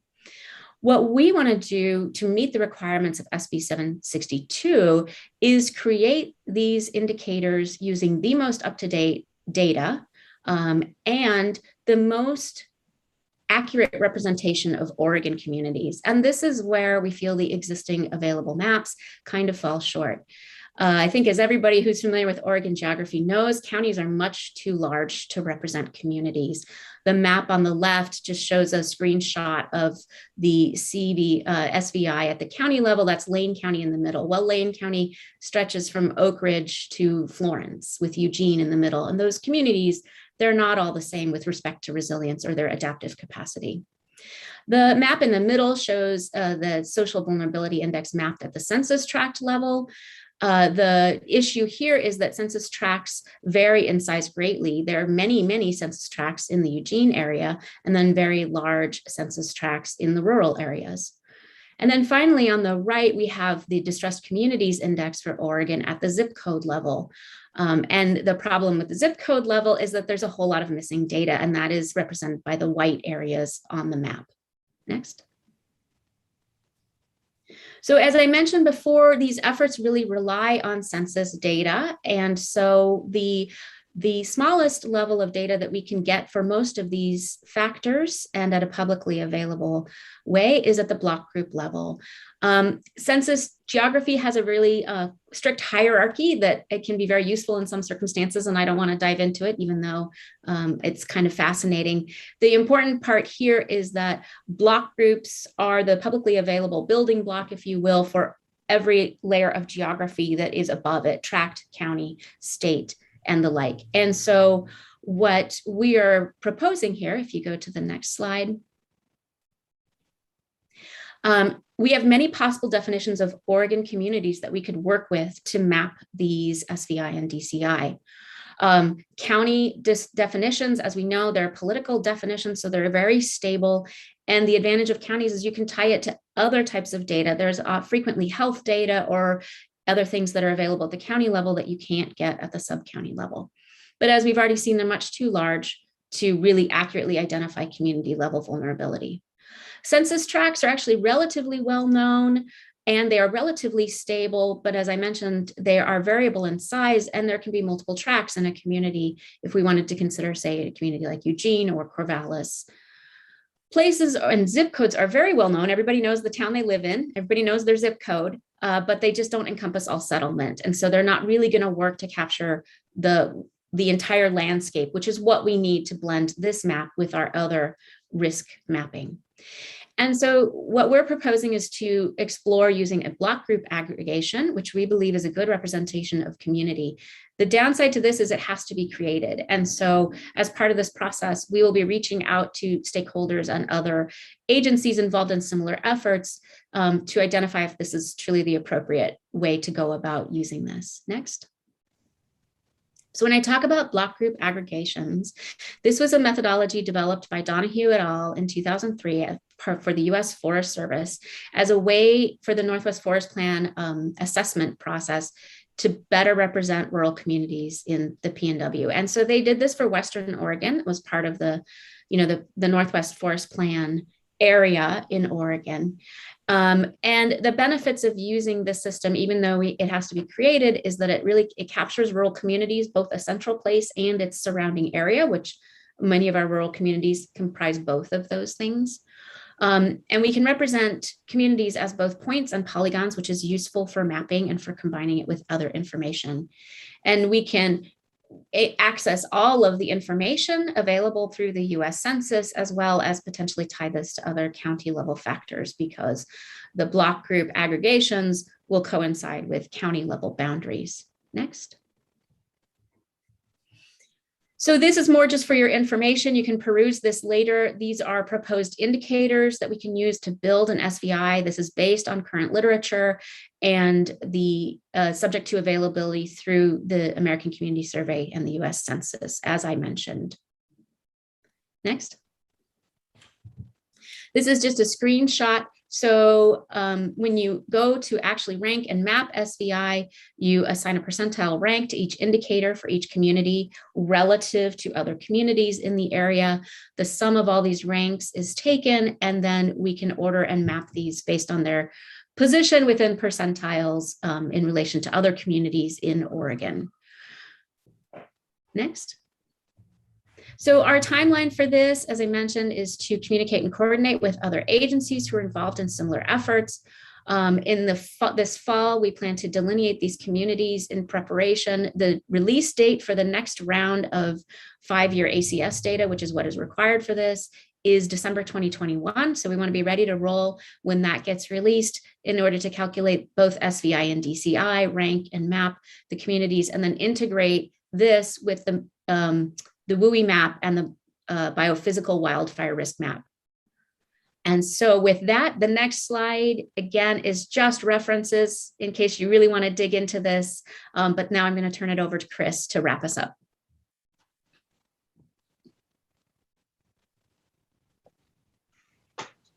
Yes, and thank you, Tom, Erica, and Mindy for the great presentations leading into mine, as well as thank you to Chair Kelly, members of the board, State Forester Hirsch, and members of the public that are listening today.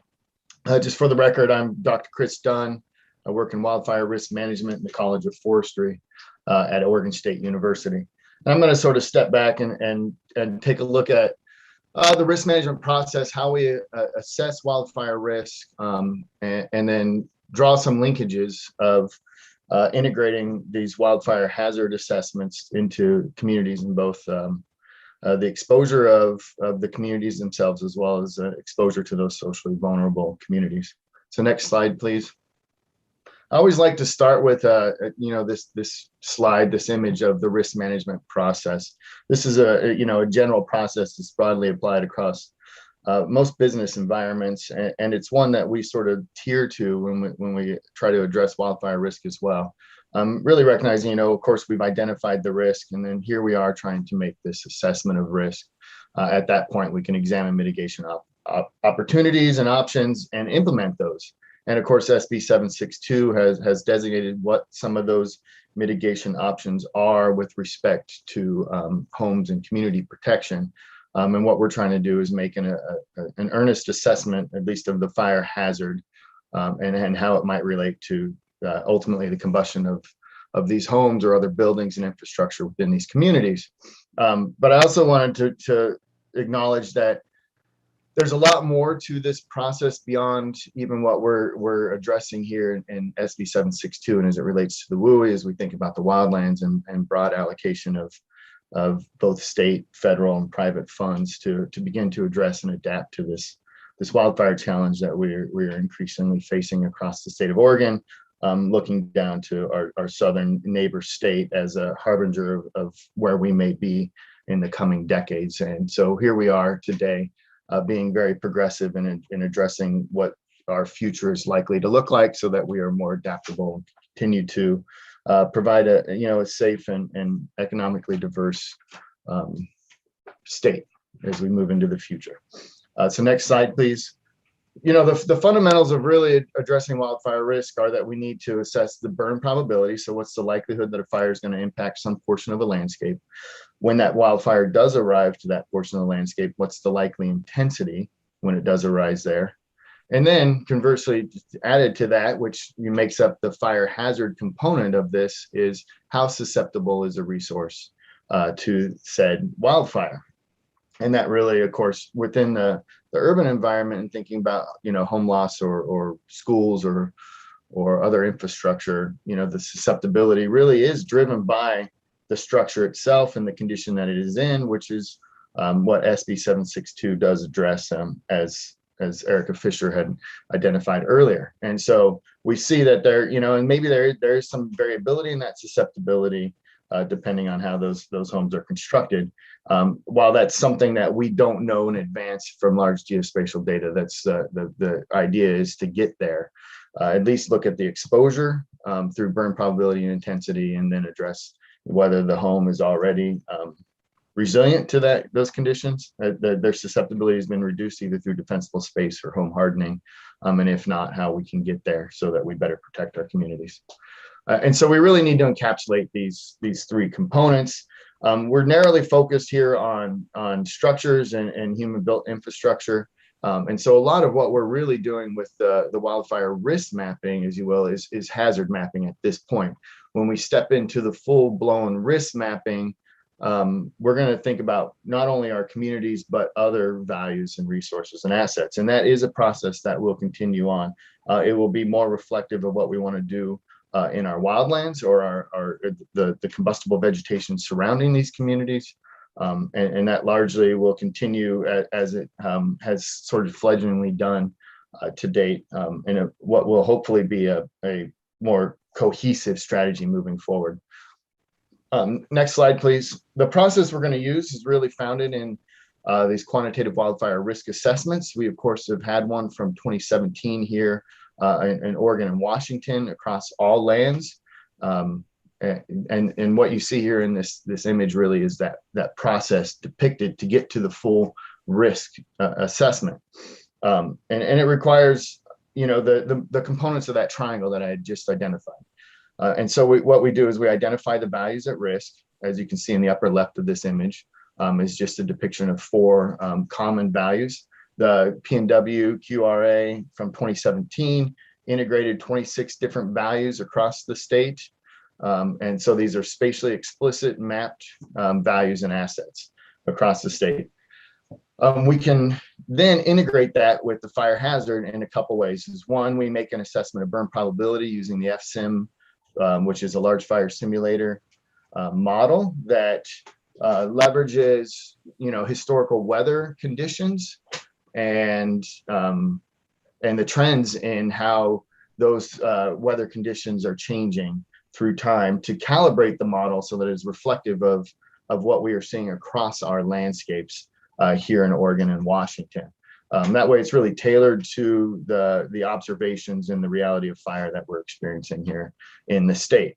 And so typically we used in the 2017 quantitative risk assessment did this was really look back at a 30-year weather stream, but given the rapid changes that we've seen in the fire environment and the resulting fires that are coming from that, we're truncating that to just the last decade.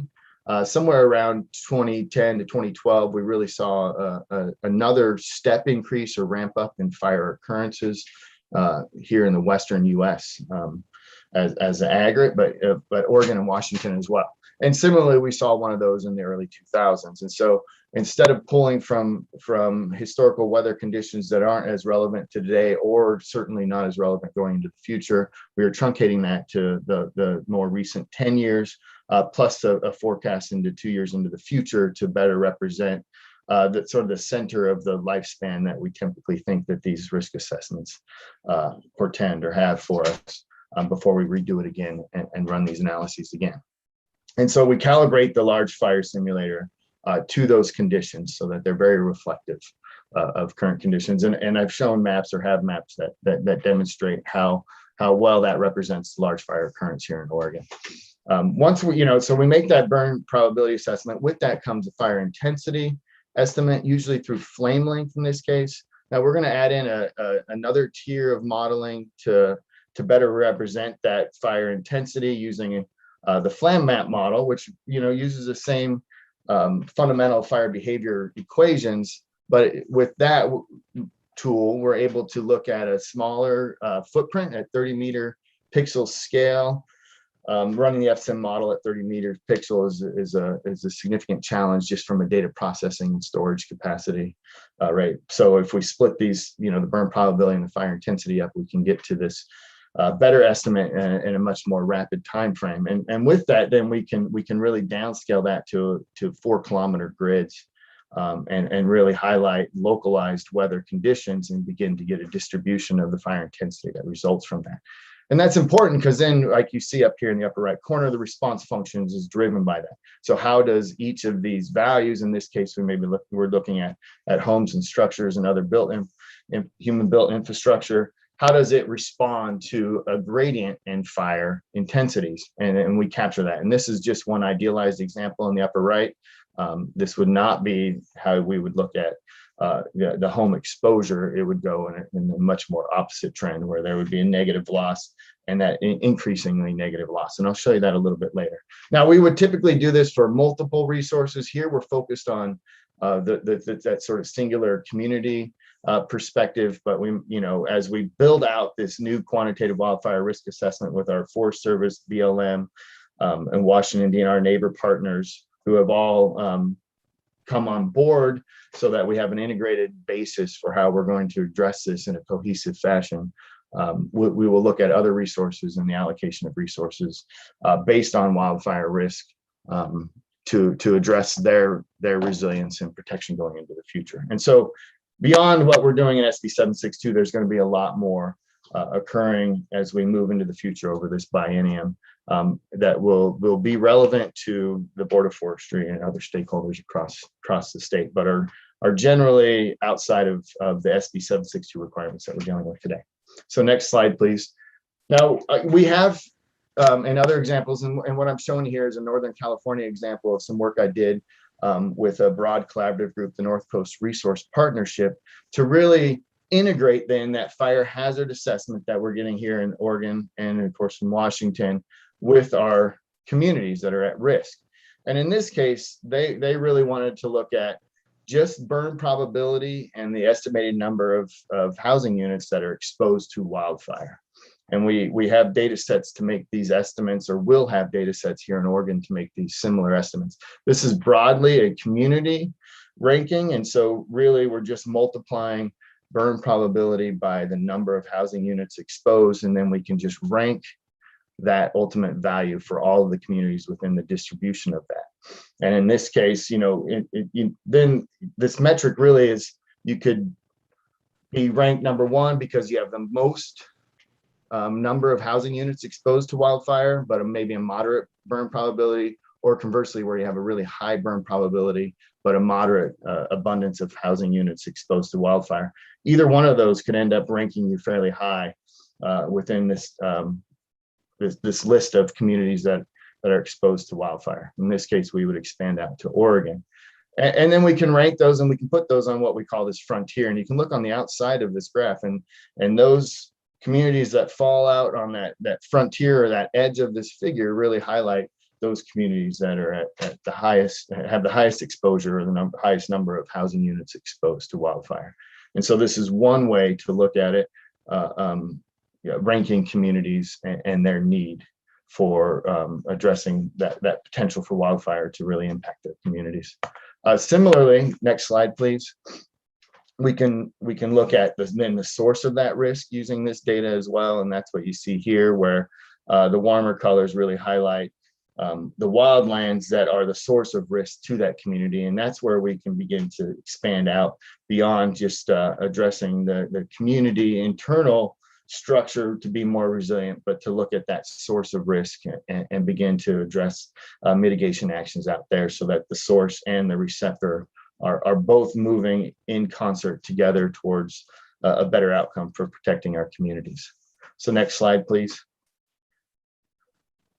And similarly, and to really think about what Mindy was presenting, and these socially vulnerable communities, and we start to ensure that the allocation of resources don't always go to those communities most capable of engaging, and so that we really need to rank our socially vulnerable communities and their exposure, so that we ensure that they aren't left behind and out of this conversation, and we can allocate those grants and so forth. And so on the very left map for the state of California, I pulled census blocks, in this case, not aggregated blocks, but just the general census blocks, and pulled out that CDC's SVI, and you can see the distribution of that relative to the state of California specifically, in the left image. And then in the center image is that same burn probability map for the state of California, and you can see where the hot spots really are for the state of California fire occurrences, many of which we are seeing on fire today. And then we can really, again, multiply these together, or integrate these together to begin to rank the communities. In this case, was all across the state of California based on their exposure, in this case, burn probability, alone with that social vulnerability index. So how vulnerable or where's the lack of adaptive capacity across the state of California. And then you can see their rankings relative to that in the right image with the different colors. So the darker, redder colors are those that are more vulnerable with a high probability of exposure to wildfire. And so we can rank communities in this way to provide decision support to those decision makers and their allocation of funds, to ensure that our most vulnerable populations are protected, as well as those that have a larger capacity already to do so. And so just one last slide before we go ahead and conclude this is, we can layer in fire intensity as well, and move beyond just that burn probability And you can do so. And here's one example of how it's been done in other cases where we really develop a response function ultimately, as I had discussed about the QRA process. That creates a gradation in that exposure. So essentially, we're saying that more intense fires are likely to impact more of the homes and see more home loss relative to a much lower intensity fire, which is, accounts. It may not be a perfect gradation, but it does account for that variation. And so the maps that I had showed and the way we pursued it in the North Coast Resource Partnership landscape was with burn probability alone, but we can integrate wildfire intensity as well in this fashion to be more comprehensive and to further diversify our communities across the state from both the exposure of the WUI in general, as well as exposure of socially vulnerable indexes or socially vulnerable communities. And so with that, I'm going to go ahead and conclude, hand this back over to Chair Kelly and the members of the board for any questions you may have. Thank you. Okay, thank you. I'm just so incredibly impressed with our partner, Oregon State University, and the work that you guys are doing. I have attended the two RAC committee meetings, RAC 1 and RAC 2, since they started. And Dr. Dunn, I think RAC committee members have repeatedly tried to poke holes in his data, and almost without exception, his answer is always, well, actually, the data does include this fact or that fact. And so very, very impressive to watch and to see what we have there. We do have a few minutes. We had this scheduled up until 10 o'clock, so we do have a few minutes for questions. And so I'll start with one because I had one for Erica. Erica, are you there? Great. Erica, when you talked about 90% of the fires on the homes that burn is caused by embers, and I just to make sure I understand that correctly, I would assume that 90% not just includes direct contact to skylights and vents and things, but also if an ember falls into the brush that's next to the house, to plantings, is that considered an ember start? Yeah, so what it was is 90% of the homes were burned without any indication of direct flame contact. So that direct flame contact would include exactly what you're talking about, is a bush or some sort of vegetation next to the home catches fire, which causes the home itself to catch fire. So this just shows that the like embers are falling onto the house itself. Okay. And then in terms of poking hole in the data, had one minor. When you said that older homes, that since 2008, that those homes are burning down less often, isn't it also true that the older houses built before 2008 would typically have more mature landscapes, which would put them at more risk simply for that? Well, so this was a single instance. So this is not a general, I was not making generalizations in any capacity. So this was just an example in California in the Camp Fire in the town of Paradise. And that's because the state of Oregon, the state of California adopts the international WUI code. So it just showed that it was a direct comparison to homes that adhered to the international WUI code versus did not adhere to the international WUI code. Great, thank you. So do I have other questions from other board members? I see Carla raising her hand. So first, I just really want to thank Oregon State for their leadership. And I know how fortunate the state of Oregon is to have one of the top forestry colleges in the world right here in Corvallis. So we just really appreciate, the leadership of the faculty on this issue. When I was on the Wildfire Council, Erica and Dr. Dunn, I really appreciate the interlink between the land and the homeowners and, the source of risk to the community. And I'd like you to talk a little bit about When I was on the Wildfire Council, the U.S. Forest Service scientists and ODF scientists says we are in for 30 more years of, high intensity wildfire, and that we just have to mitigate 5.7 million acres, high risk acres in the state of Oregon, and, over a 20-year or shorter time period. It really resonates with me that you can't just harden homes without really dealing with this source of risk, because you can't harden them hard enough to overcome the source of risk. And I'd like you to talk about that interlink a little bit, because it just, makes intuitive sense to me. We have to catch up with some of our other Western states on this mitigation effort. Erica, do you want to start? You can go ahead, and I can follow up. Okay, great.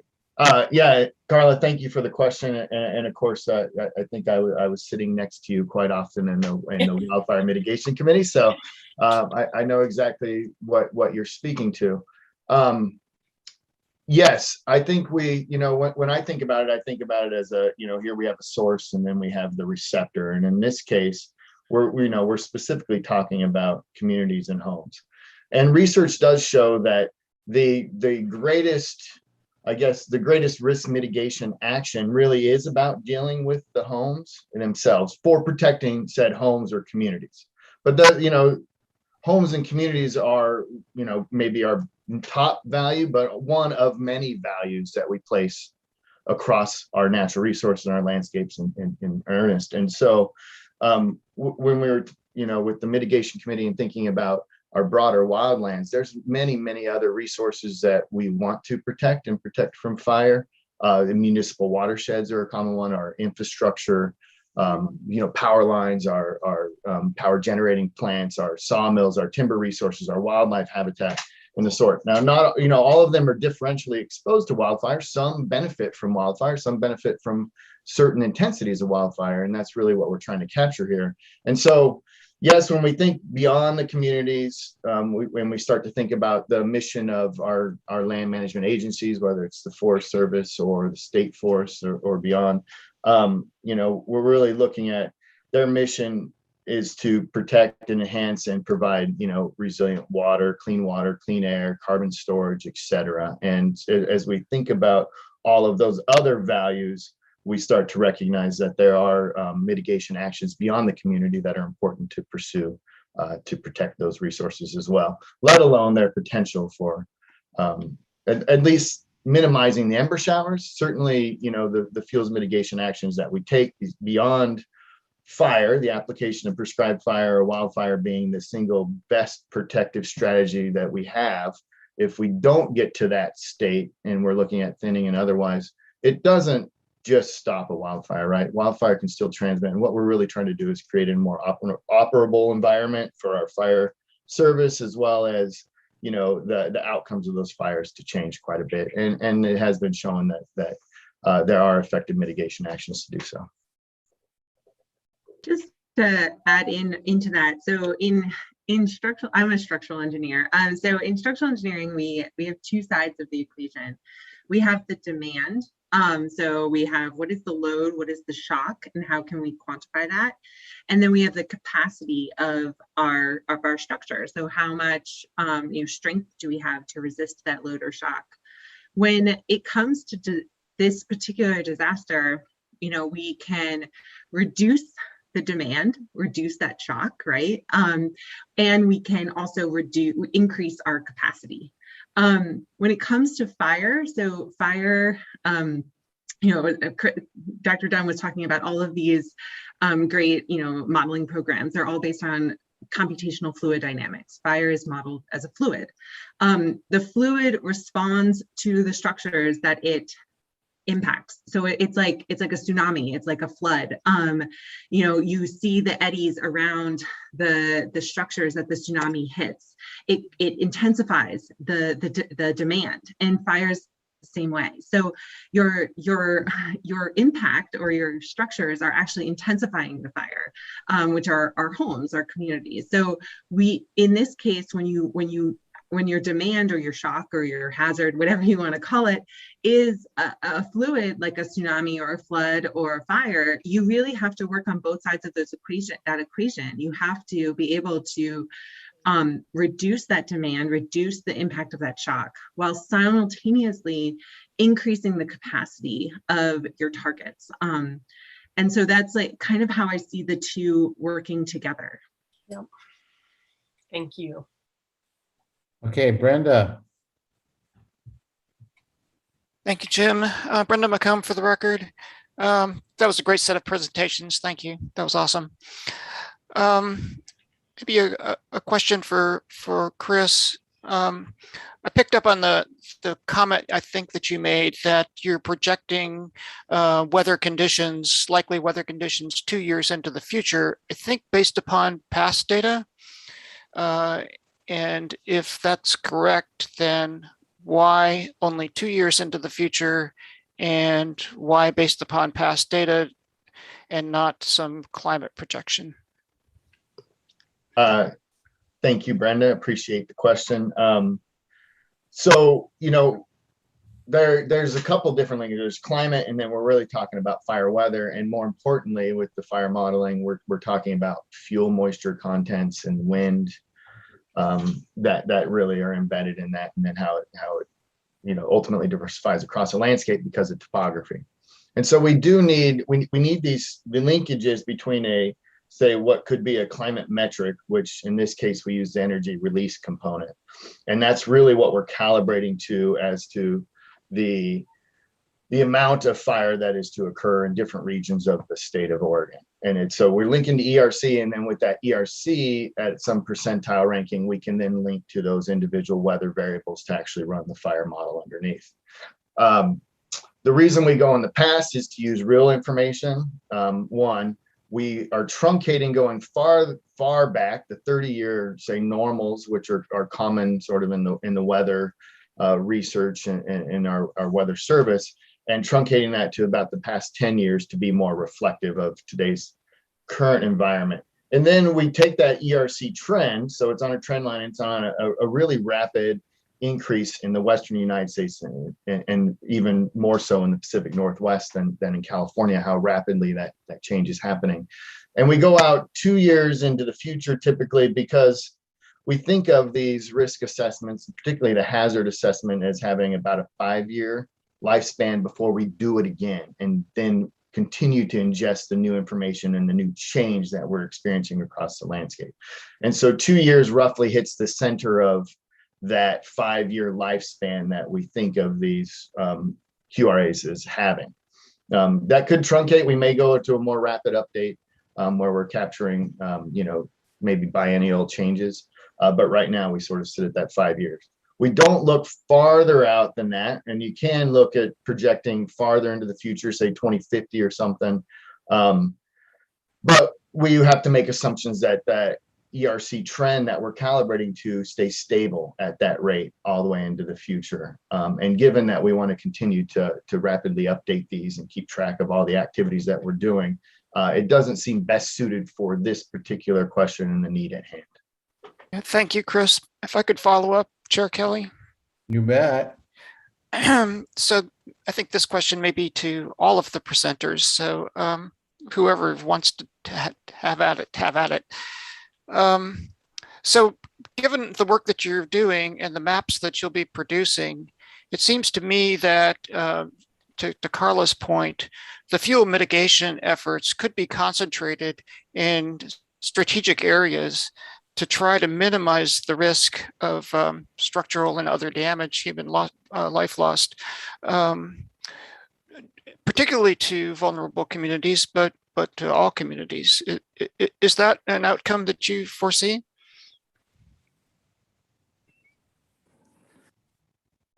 Doug Graff here, Department of Forestry. To simply answer that, I would say absolutely. I think the intent, as you look comprehensively at the investment in 762, is to identify the risk and then follow with targeted, limited investments to apply those limited dollars to the greatest good and reduction in wildfire risk that we can. So that's really the sequence of events and why the pressure, if you will, to increase the pace of work to define the WUI, complete the maps in 1 year, and really target those limited investments. I'd offer anybody else for more further details if they would like. I'll just concur with Doug on that. We do have processes for what we consider decision support. So how do we allocate limited resources, and what Carla was talking about, and did make it into SB 762, that there's a current investment into the high risk watersheds that were identified during the wildfire mitigation councils, or the wildfire mitigation, but the Fuller Council's process. And so we've embarked on that, whether you take it from a strategic fuel break perspective and the application of more wildfire, more prescribed fire, and our thinning programs for mitigation action, and how you allocate those most efficiently, that you're capturing that full breadth of mitigation options. We have tools for doing that. We've developed them for certain locations already in the state of Oregon, and work with, say, the city of Ashland and Nature Conservancy and otherwise, to really prioritize and say, this is where you want to start based on the objectives that the community has established for the management of their watershed and their landscape that exposes them to some level of risk from wildfire. And so we do have that process. It is a direction we are going and will have set up as an option for the state of Oregon. It's a little bit outside of SB 762, but something that we want to do with our partners across the state. And so it will be available as we move forward. But it does take that fuller breadth and picture of the wildfire risk, the other values beyond just our communities to get there.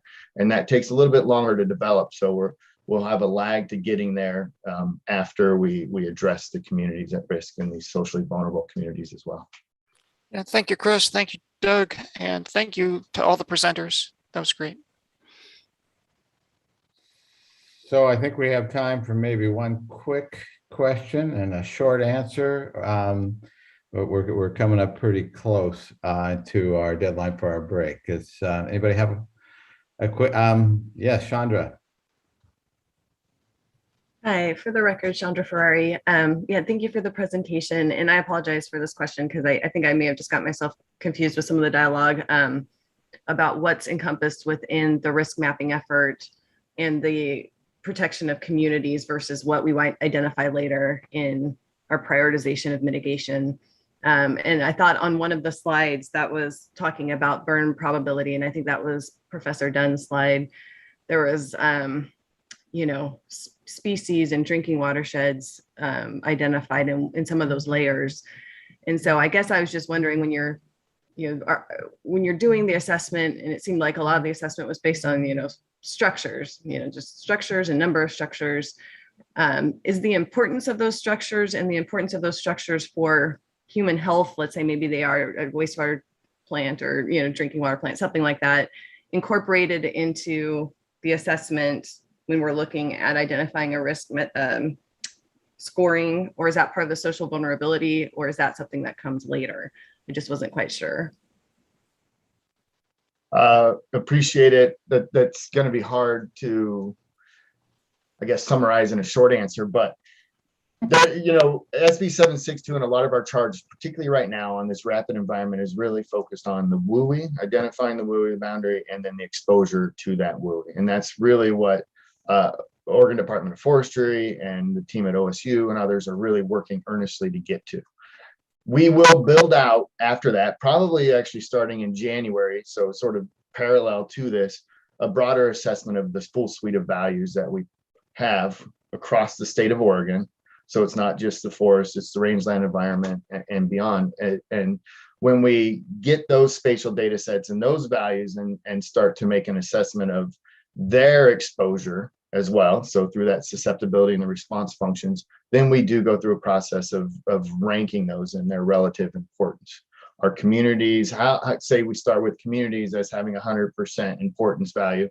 Is wildlife habitat equivalent to that? Is it 50% of that, and so forth?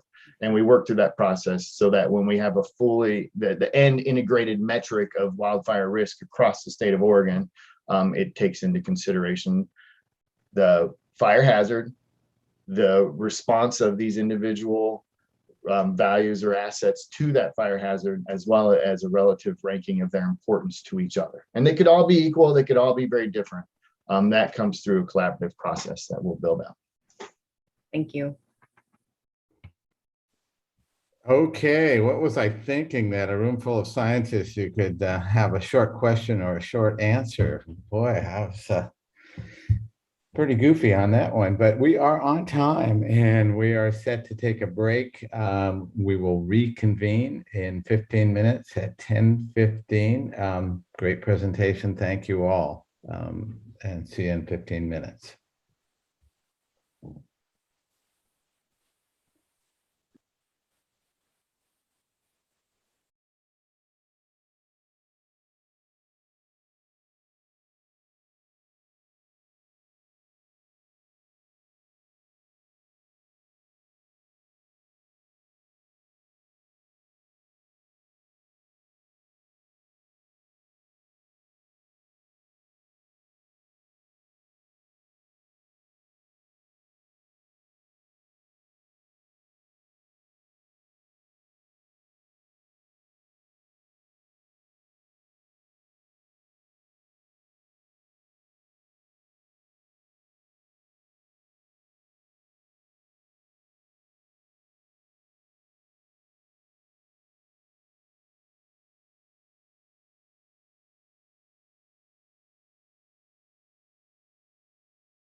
Good morning. I see Ron Graham and Cal in the room. Is Leah available?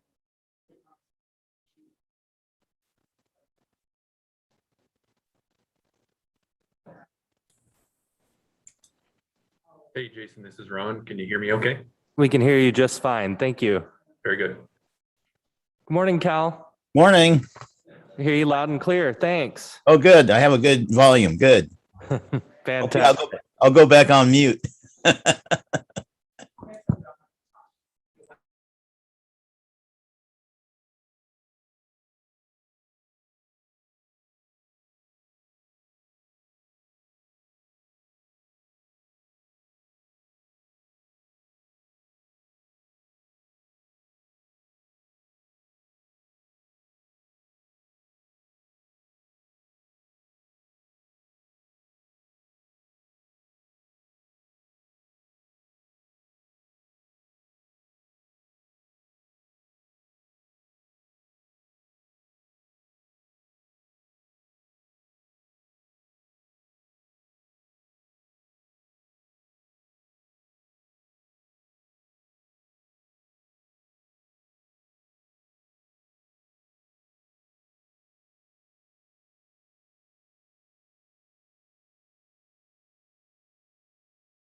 Leah, can we do a quick mic check?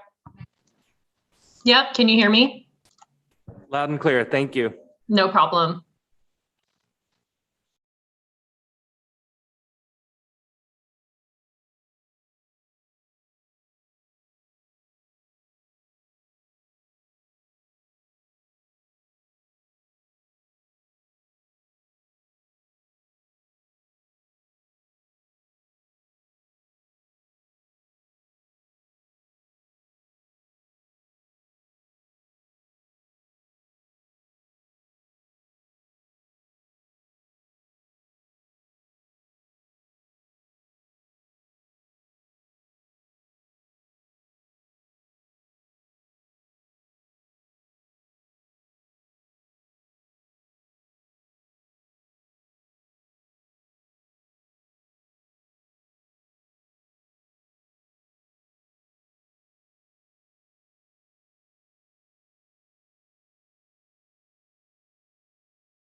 Hillary, are we ready to go again?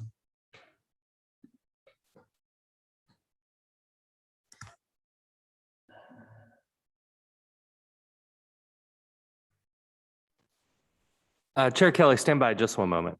Okay.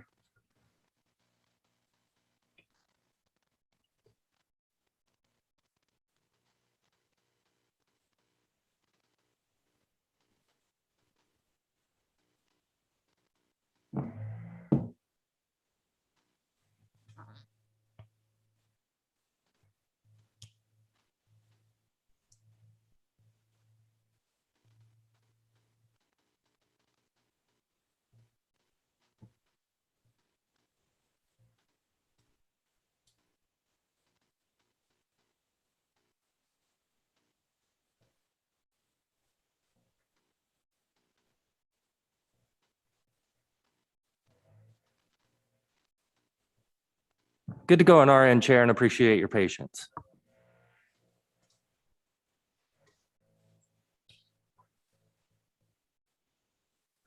Okay, everyone is there. We are back in session, and our next item up here is the fire season update. So I'm going to welcome back Doug Graff, and Mr. Graham are going to present, and you can take it from here. Thank you.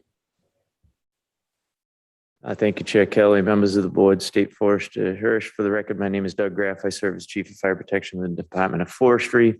This is your routine informational item along fire season that we provide for a fire season update. And I will turn to Ron Graham, Deputy Chief Fire Operations, to provide that briefing. Thank you, Ron. Thank you, Doug. Good morning, Chair Kelly, members of the board, State Forester Hirsch. For the record, my name is Ron Graham. I serve as the Deputy Chief of Operations for the Fire Protection Division here at the Oregon Department of Forestry. Pleasure once again to give you a fire season update. I'll highlight kind of the changes since we last spoke, current activity, and what we expect to see here in the future. Next slide, please. I'll spend a moment talking about the current situation in terms of some of the records of this year. And currently we're approaching day 80 at preparedness level 4 and day 57 at preparedness level 5, the highest preparedness level.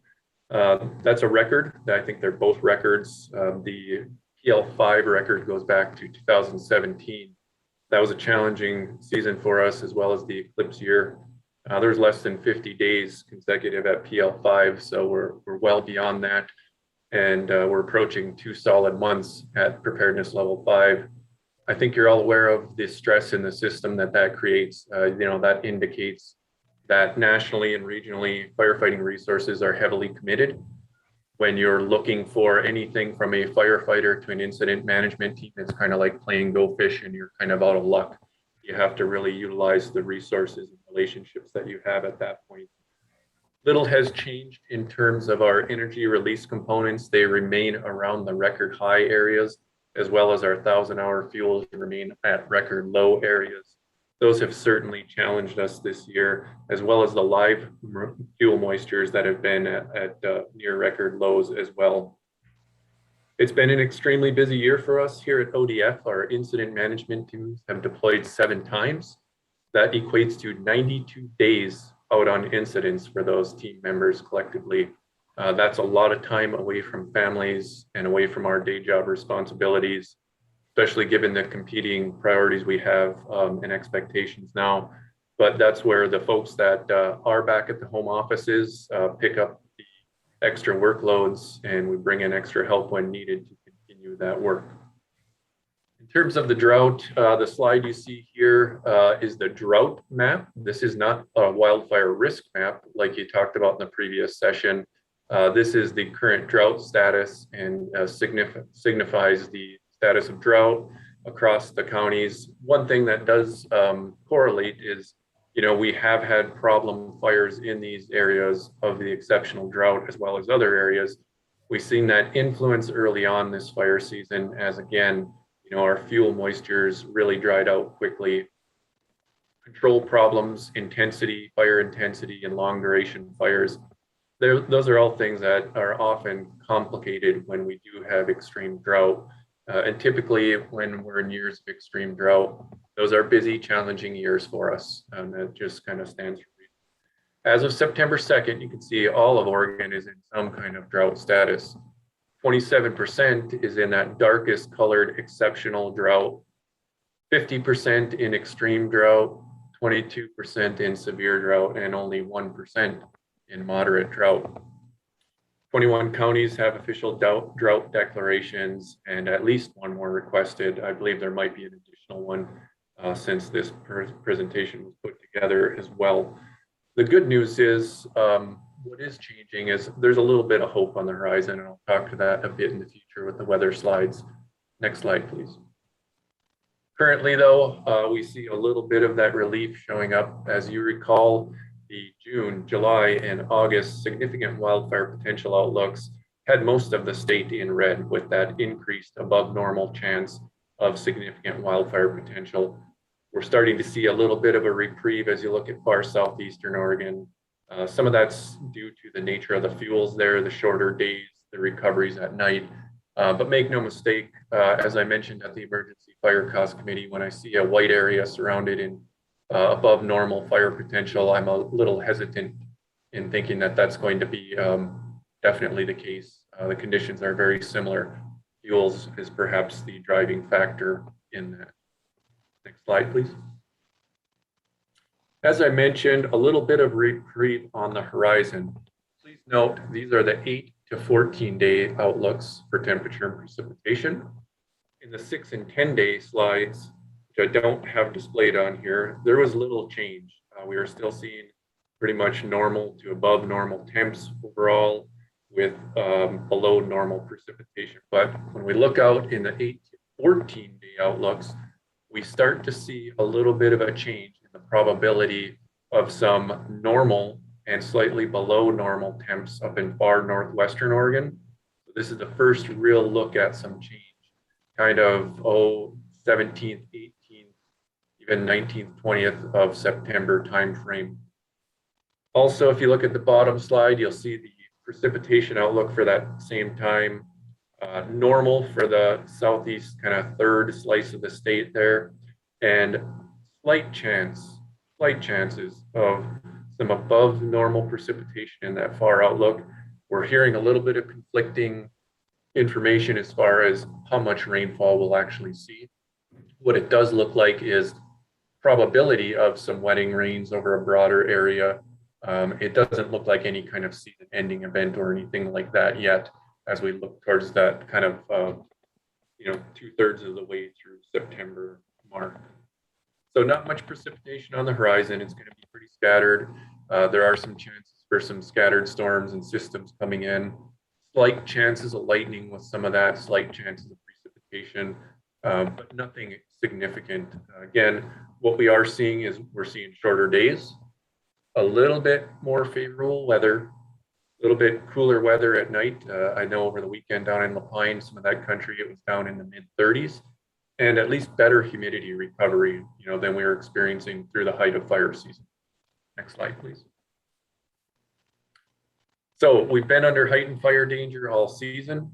We've been working very closely with our partners at Keep Oregon Green, the Office of State Fire Marshal, our federal partners, landowner and industry, to try to regulate human activity, to try to prevent new fires from starting.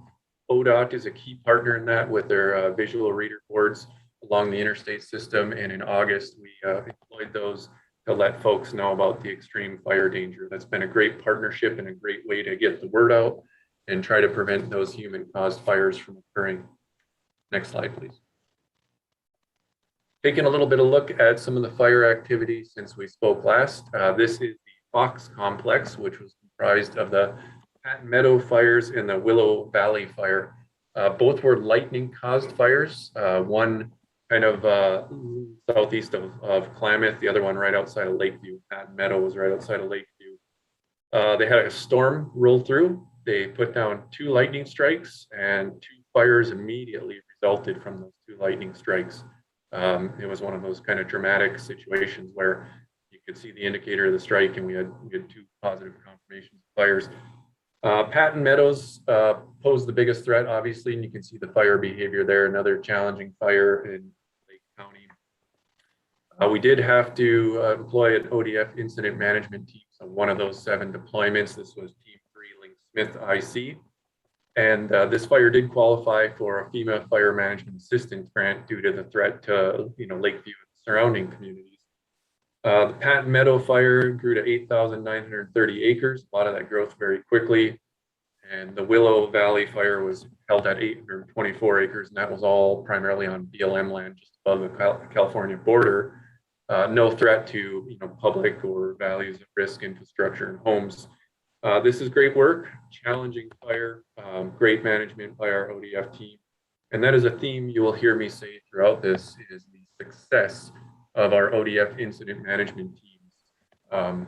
They did deploy 7 times over 90 days, but they're at home right now. They're all resting, and they're ready for the next challenge should we have it, despite the long season. So our teams go in, they fight fire safely and aggressively, we embrace our industry landowner partners. We work at night where safe and where we can do the work we need to do with favorable conditions. And our goal is to put fires out. And this year we've done that.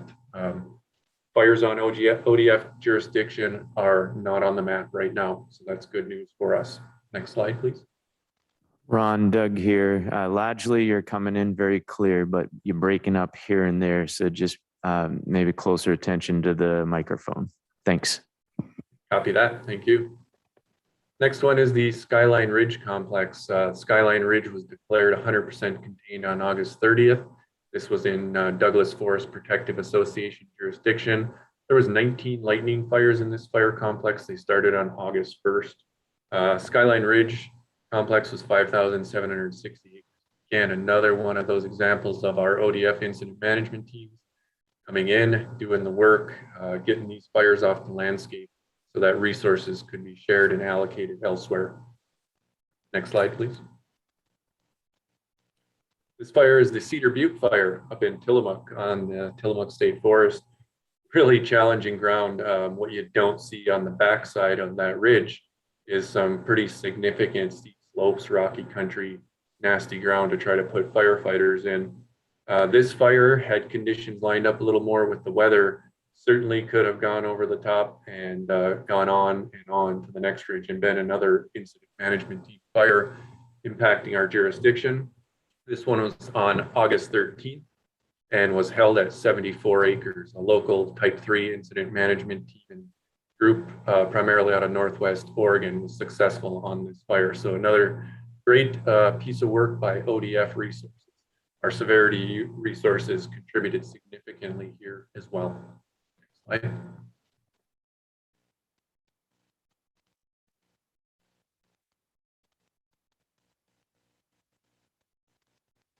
All right, be able to go to the next slide. Oh, I think we might have skipped one perhaps. No, we're good. All right, go back. That's fine. So this is a great picture. This is one of the 2 fire bosses that were part of the new addition to our severity resource program under the special purpose appropriation with the added general fund money that we received this year. These 2 fire bosses are single engine air tankers that are available to land and scoop from water sources. We had those stationed at the Dells. This is the Chenoweth Rim fire, and you're looking at Chenoweth Rim. This was on August 31st. This is right across the street, essentially from our gal's office, right behind an apartment complex. This started on federal lands. From the quick response with our ODF severity resources, ODF ground resources, federal, state, and local partners, despite heavy evacuations and pretty extreme fire behavior, they were able to help hold this fire at 50 acres, keep this one off the landscape as well. Our severity resources this year have flown over 1,300 hours. That's a significant number of hours. That includes our large air tanker that we added, the next generation large air tanker to our fleet this year. The large air tanker has flown almost 100 hours already.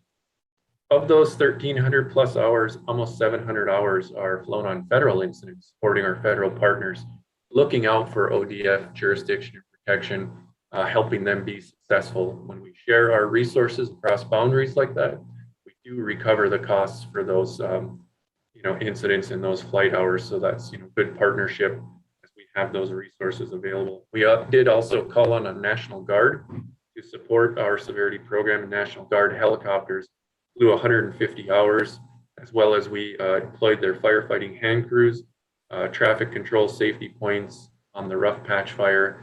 And those folks on the Rough Patch Fire, they'll be ending their mission on the 10th of September here.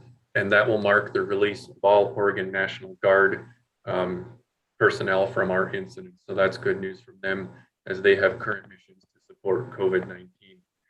We relied heavily on partners from states all over the country. Last count I saw was almost 47 states had been in the state of Oregon represented.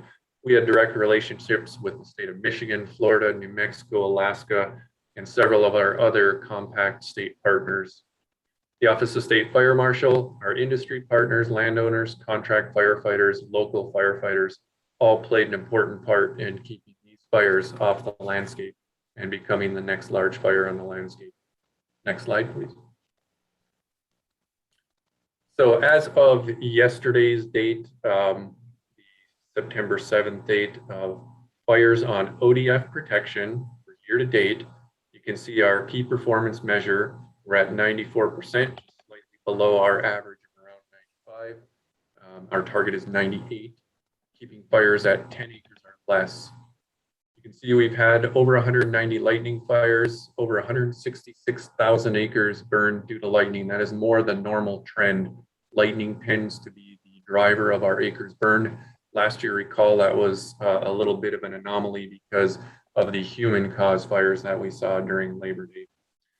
Human-caused fires continue to rise. We're over 800 human-caused fires this year for 26,000+ acres, approaching 1,000 fires. And actually, today's data, I did see we are over the 1,000 fires mark, so we're above our 10-year average, which is 806 fires. We've almost burned 194,000 acres this year. A large part of that's been in that Klamath Lakeview area with the bootleg fire, the Patton Meadow fire, and I'll give you an update on some new activity in that area. So again, looking at almost 1.5 times more human-caused fires this year, looking at over 2.5 times more total acres burned this year than our 10-year average. So again, challenging fire season. We continue to see new starts, and I'll highlight some of that activity here shortly. Next slide, please. So this is a map of kind of the current large fires on the landscape, if you would, in primarily Western Oregon. And you can see it starts up north with the Bull Complex on the Mount Hood and a little bit on the Willamette National Forest. Currently at almost 18,000 acres. We've got great engagement with our North Cascades District personnel, industry, and landowner personnel trying to secure interests. That's nestled in between the Beachy, Riverside, and Lions Head fire. We've been watching it closely. It's been, contributing smoke into the valley, up into, Multnomah County and whatnot. So far, they're getting a little bit of break in the weather. Most of the firefighting strategy and tactics have been dictated by, fuels, tough conditions that have required firefighters to put in indirect fire line and then burn out off of those fire lines to secure those lines. That's a great strategy given the ground they're working in. They're continuing to make progress. So a lot of the growth on these fires, a good portion of it contributes to those firefighting strategies. They've been using, tactics at night, doing a lot of that firing at night when conditions, as I mentioned, have improved and are a little bit more favorable to the kind of burning they want to do. That's currently 7% contained, and it's 12 miles northeast of Detroit. Moving down next to the Middle Fork Complex. And the Middle Fork Complex started back in late July 29th. It's currently 26,000 acres. Some of the fires were centered just 9 miles north of Oak Ridge, 20% contained. Again, similar strategies and tactics employed on the Middle Fork Complex. There is progress being made. We do see these containment numbers going up. A lot of the activity in direct action has been around keeping private lands from being impacted and protecting communities, keeping the fires off our jurisdiction, and been engaged with that. One single fire, the Chaos Fire, was fairly active yesterday, and that's going to have some action taken on it here in the coming days. Next down the list is the Rough Patch and Jack Complex. Again, these fires primarily burning on Forest Service jurisdiction. There was little threat to some private protection with Douglas Forest Protective Association lands. Fires at complexes at about 35% contained on the Rough Patch and 55% contained on the Jack Fire. The Rough Patch is centered around southeast of Cottage Grove, and then the Jack Fire is just east of Glide. Rough Patch is currently at over 43,000 acres, while the Jack Fire is almost 24,000 acres. These continue to pose some challenges. There's been several fires that have burned together. They continue to try to connect some of the smaller fires and use some of the lines that are already established on those to be able to contain these. Currently we're watching some of the threats there. We've had our landowner partners engaged on these as well. And then last but not least, I'd like to highlight the Devil's Knob Complex existing fires. And we just said goodbye to the Florida Red Team, a Type 1 incident management team that's no stranger to the state of Oregon. Rick Dolan is the incident commander. Rick came out last year, as he does most years. Rick took over the Echo Mountain fire last year as the incident commander for us when we had most of our teams deployed. Rick and his team continued to do good work on the Devil's Knob complex, set that next team up for pretty good success to take over that fire. It's 35% contained, 30 miles southeast of Roseburg at almost 60,000 acres. Similar strategy and tactics going on that complex as well. And then kind of the new activity as of last night, we had some definite activity over in Lakeview again. There was a new fire start, the Cougar Peak Fire. When you look at the map, the Cougar Peak Fire maybe appears it's very, very close to Patton Meadows. However, all indications are this was a new fire start.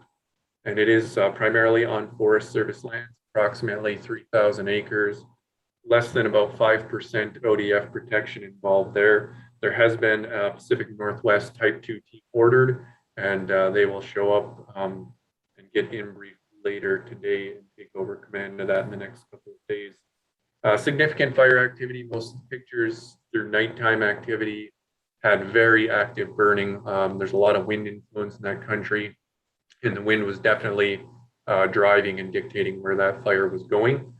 At the same time, approximately 5:30 at night last night, our Southwest Oregon district was dispatched to the Fielder Creek fire. And this was just northwest of the city of Rogue River.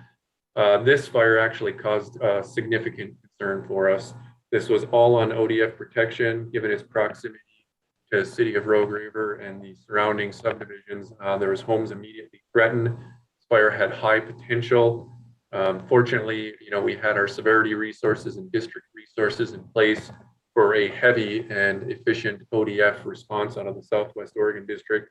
Our large air tanker was actually en route to the Cougar Peak fire and diverted because of the higher priority risk to life and homes over to the Fielder Creek fire. Great typical fashion of Southwest Oregon district firefighting. They stopped that fire at 32 acres. They've got it lined. They're going to get that thing mopped up and put it in check and keep that one off the map. So really great work with no structure loss. And we did see a fire Saturday near Lapine, Walker Range, and federal agencies were on that fire, and it too was a great stop. Homes were immediately threatened. We had FEMA potential. There's a couple subdivisions kind of immediately in the path of that fire. They held that fire to 50 acres. So again, another significant stop. 0 structures lost. So great firefighting in challenging conditions, as we've seen. So we continue to support our federal firefighters. As I mentioned, our incident management teams are resting. We stay really engaged with these fires that you see on the map. We have had multiple engagements from our districts, landowners, and industry. We continue to support the strategies that are being employed. We are really pleased to see these fires and the teams embracing night shifts, burning out and getting containment lines and containment increased. And we've really, really been pleased with the embracing and welcoming of ODF and partner resources into these interagency incident management teams on predominantly federal fires. Next slide, please. I'll turn it over to Chief Doug Graff to talk a little bit about the finance impacts for this fire season. Thank you for that comprehensive report, Ron. I'll touch finances briefly and turn it back to Ron to speak safety as we close out the briefing this morning. This graph represents the last a 10-year average of our finances and the current year 2021 against that 10-year average. And I think critically important is the recognition of the gross fire costs. These are the full costs of fire season that the department will expend on the suppression of fires across Oregon on our jurisdiction responsibility and in partnership with our federal partners. And that sets at close to $63.8 million on a 10-year average for gross costs. And this year, we are currently showing $117.6 million gross costs. So certainly significant fire season relative to our 10-year average. The net costs on this map, our 10-year average is sitting at $28.8 million. And the net cost represents now the average when you factor in recoveries from FEMA eligible fires, and then the federal PATNA fires that we participate in and get 100% reimbursement for those resources. And our net costs to date currently sets at $57.95 million. And both of those numbers really matter to the department, obviously, because carrying the debt of the full cost of gross is important to the cash flow of the agency. And then the net costs is how that is distributed in terms of how does the state fund fire protection, large fire suppression effort. I'll use the next slide to detail that. So next slide, please. So as we look at our net costs, this chart simply helps with a description of where those large fire costs are consumed from. And I'll start from the right to the left on this slide because this slide offers two contexts. One, it provides the framework of who pays for a large fire and under what structure. And it also is a tool for the insurance policy, which I'll speak to on this slide, as it will factor in last fiscal year's costs, given the reality that we initiate our insurance policy on April 15th of every year. So moving from right to left, you can see the total net costs once again from the first slide is at $57.95 million. And the structure for the policies for the fire season is we have a $50 million deductible before we reach the insurance policy. So the second bar from the left, that $7.95 million is our estimate of what we are into the Lloyd's of London catastrophic insurance policy at this time. So we're estimating $7.95 million above the deductible into the policy, and we have been in close communication with Department of Administrative Services, who serves as the state's purchaser of the policy, our brokers, and the Lloyd's of London's adjusters for this policy, and have put on an early notice for a potential claim. The $57 million of net costs is also distributed across the general fund. So there's a $30 million column, the next bar chart to the left. And then the first $20 million of the $50 million deductible is split between general fund and the Oregon Forest Land Protection Fund, which is articulated in both green, the general fund, and then the red, the Oregon Forest Land Protection Fund. So this highlights the structure of who pays for the deductible and then the insurance policy. As you can see above both the insurance policy and the deductible, so above $75 million, we have not experienced costs there because the policy itself is a $25 million policy. The other important factor in this slide is a recognition is to the far left past the dotted line, is a recognition that we're seeing more and more large fire costs associated with last fiscal year. And that $11.73 million is a general fund obligation because we passed last fiscal year the split between the general fund and the Oregon Forest Land Protection Fund. So that dollar amount is really is incorporated into the $30 million of general fund in that purple bar. So this structure really, this tool serves a couple purposes as we speak to the insurance policy, that they see where the deductible is coming from, and it also offers us the structure of funding. With that, I move to the next slide to close on the safety aspect of fire season. Back to Ron. All right, thank you, Chief Graff. Before I get into a quick little bit of details on this, just as we've experienced, recognized, and remember the 1-year anniversary of the Labor Day fires, as I present this safety data, there's a good trend in our safety record. And once again, would like to highlight our safe and aggressive firefighting and ODF's commitment to safety. Our safety manager here at ODF, David Grimm, provides this information to the Protection Division, and we get this reported every year. These statistics do lag behind a little bit. These are reported over our fiscal year time periods.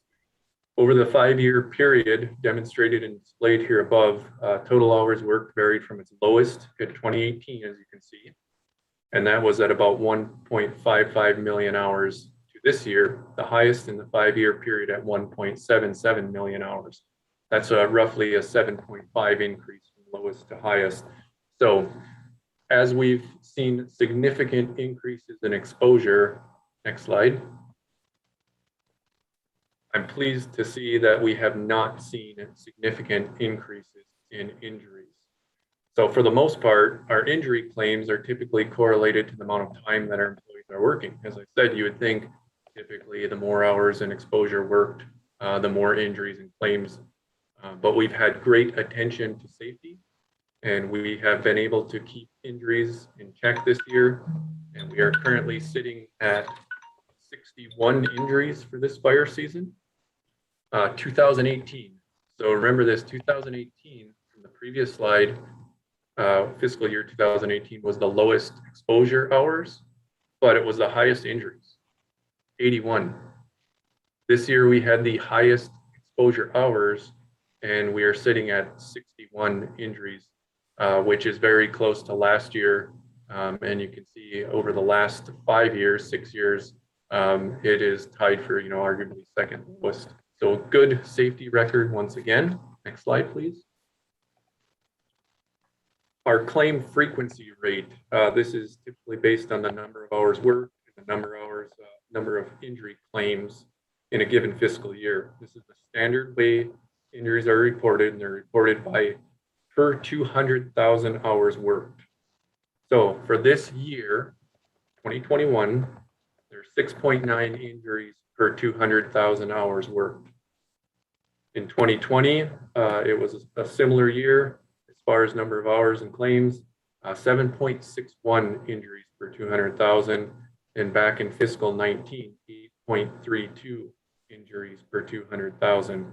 Our 5-year average is 8.15 injuries per 200,000 hours worked. And again, we're at 6.9 for this year. So we're seeing a trend downward in our claim frequency rate. We're doing really well on the number of injuries and accidents, and yet despite a record year here for number of hours worked. Our top causes of injuries kind of remains the same as what it's been throughout time here. Sprains and strains, slips, trips, and falls, objects in the eyes, inhalation, ingestion of smoke, poison oak, insect and animal bites. And then lastly, of course, we've had the last couple of years to deal with COVID-19 as well. Once again, like last year, we've employed our COVID mitigation measures on our ODF fires. And once again, pleased to say we've had 11 positive cases on ODF managed large incidents. So we're doing really good there. We did great keeping people safe, providing mitigation measures with masks, hand sanitizers, treating our food situation like we did with boxed meals, keeping people as segregated and socially distanced as we could while they safely did their jobs. So once again, a great safety record. We do like to highlight this towards the end of fire season just to give the board a little bit of an idea on where we're at in the given year. It won't be some time until this information is closed out and finalized. Next slide.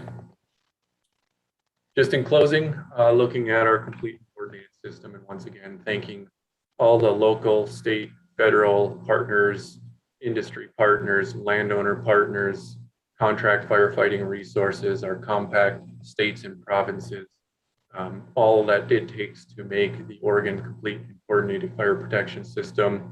And of course, our ODF and association employees and support from the Board of Forestry. With that, we turn it over for any questions.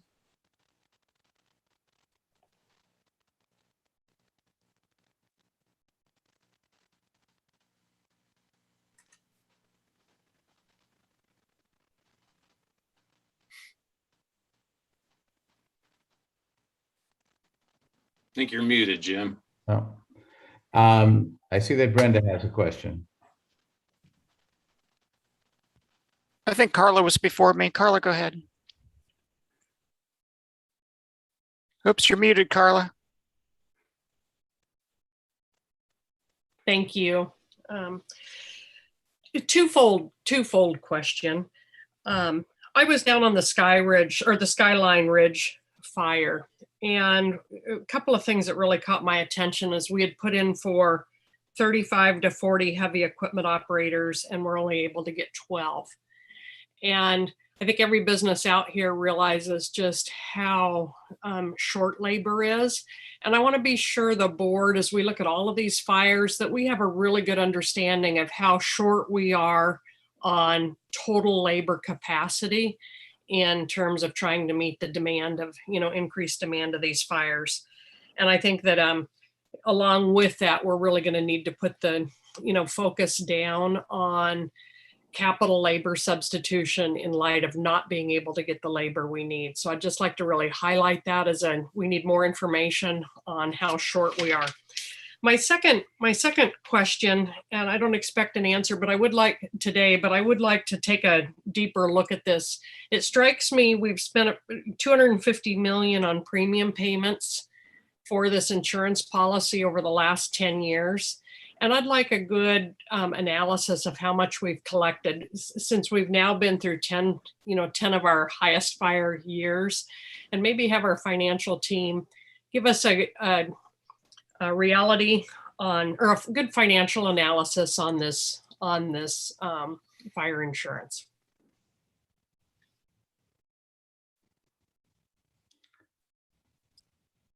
Okay, I'm going to second Carla's suggestion. I've been thinking along the same lines that certainly as we're going to probably face increasing premiums, there does need to be an assessment of how well this is working for us over the long term.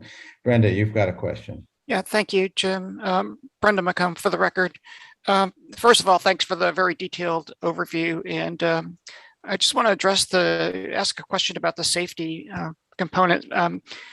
Thank you for doing such a great job keeping people safe. It sounds like despite all the risks that people face, that the injuries have not increased as expected. And I think I heard you say that relative to COVID, you're encouraging people to wear masks and use hand sanitizer, but I don't think I heard anything regarding vaccinations. And I'm wondering whether that's something that is being addressed or could be addressed. Chair Kelly, Doug Graff here. Thank you, Brenda, for the question. The vaccinations, certainly for employees, are required October 18th. Relative to fire camp, we have been requiring the masks and social distancing as part of our best management practices, which were adopted in 2020 at the start of the pandemic with all of our partners. And that's, I think did that answer the question for you? No, not entirely, but thank you, Doug. I'm wondering if vaccinations can be made available to all of the fire workers. Thank you for the follow-up. Yes, early on in the vaccination eligibility, wildland fire and structural fire were made available early on, past a few other sectors, elderly and susceptible individuals. We were early on in the vaccinations and had that made available to us prior to this fire season. So that was prior to the heat of the fire season. That was early this spring. So I guess Doug, maybe I apologize if I'm not clear. So within the fire camps, is there a facility in each camp that will provide vaccinations to fire workers? Tracking, I'm with you now. Thanks for the follow-up.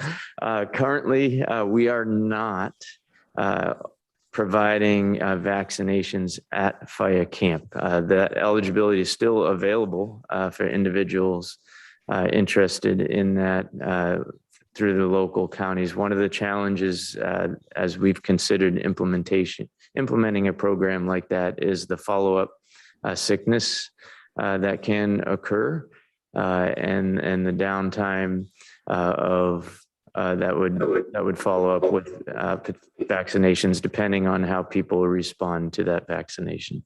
Great, thank you, Doug. Macomb, if I could follow up just a bit on that as well. Another thing is logistics. We have established vaccination sites already, and that's where we direct our firefighters to go should they express interest. Instead of trying to replicate, set up all the logistics and all the things that need to be in place to safely do the vaccinations. We have vaccines available, we have sites open, and we can easily redirect those firefighters to those pre-established sites. Great, thank you, Ron.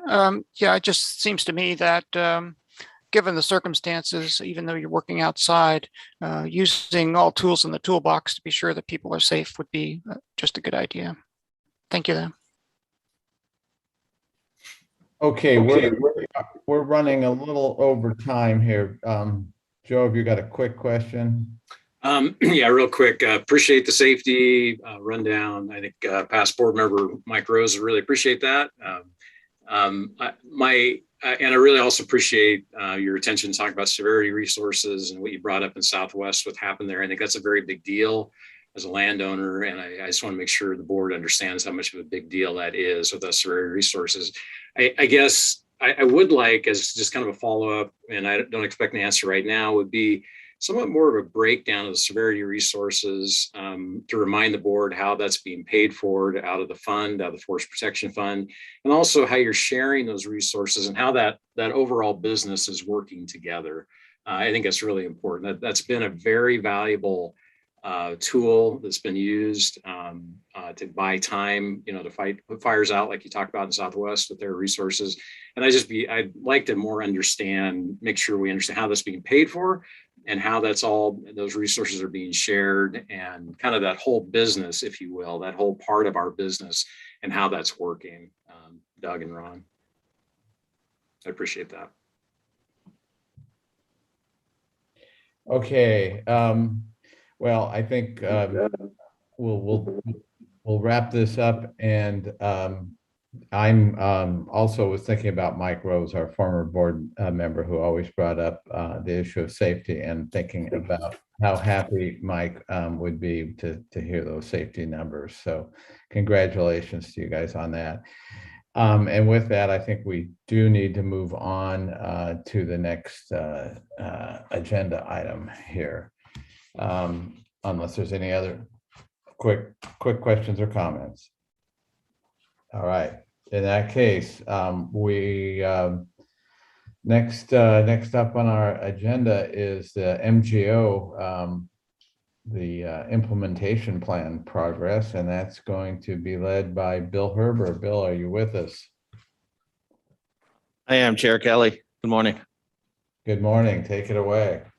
All right. Good morning, Chair Kelly, State Forester Hirsch, members of the board. For the record, my name is Bill Herber, Deputy Director for Administration. With me to my left is Sabrina Perez, Senior Strategy Manager. Today, we are going to give you a brief update on the department's implementation status of the MGO recommendations, but more importantly, provide introductions to our partners that will support us through this endeavor. Cal Mukamoto with the Mukamoto Consultancy and Leah Cochran of MGO.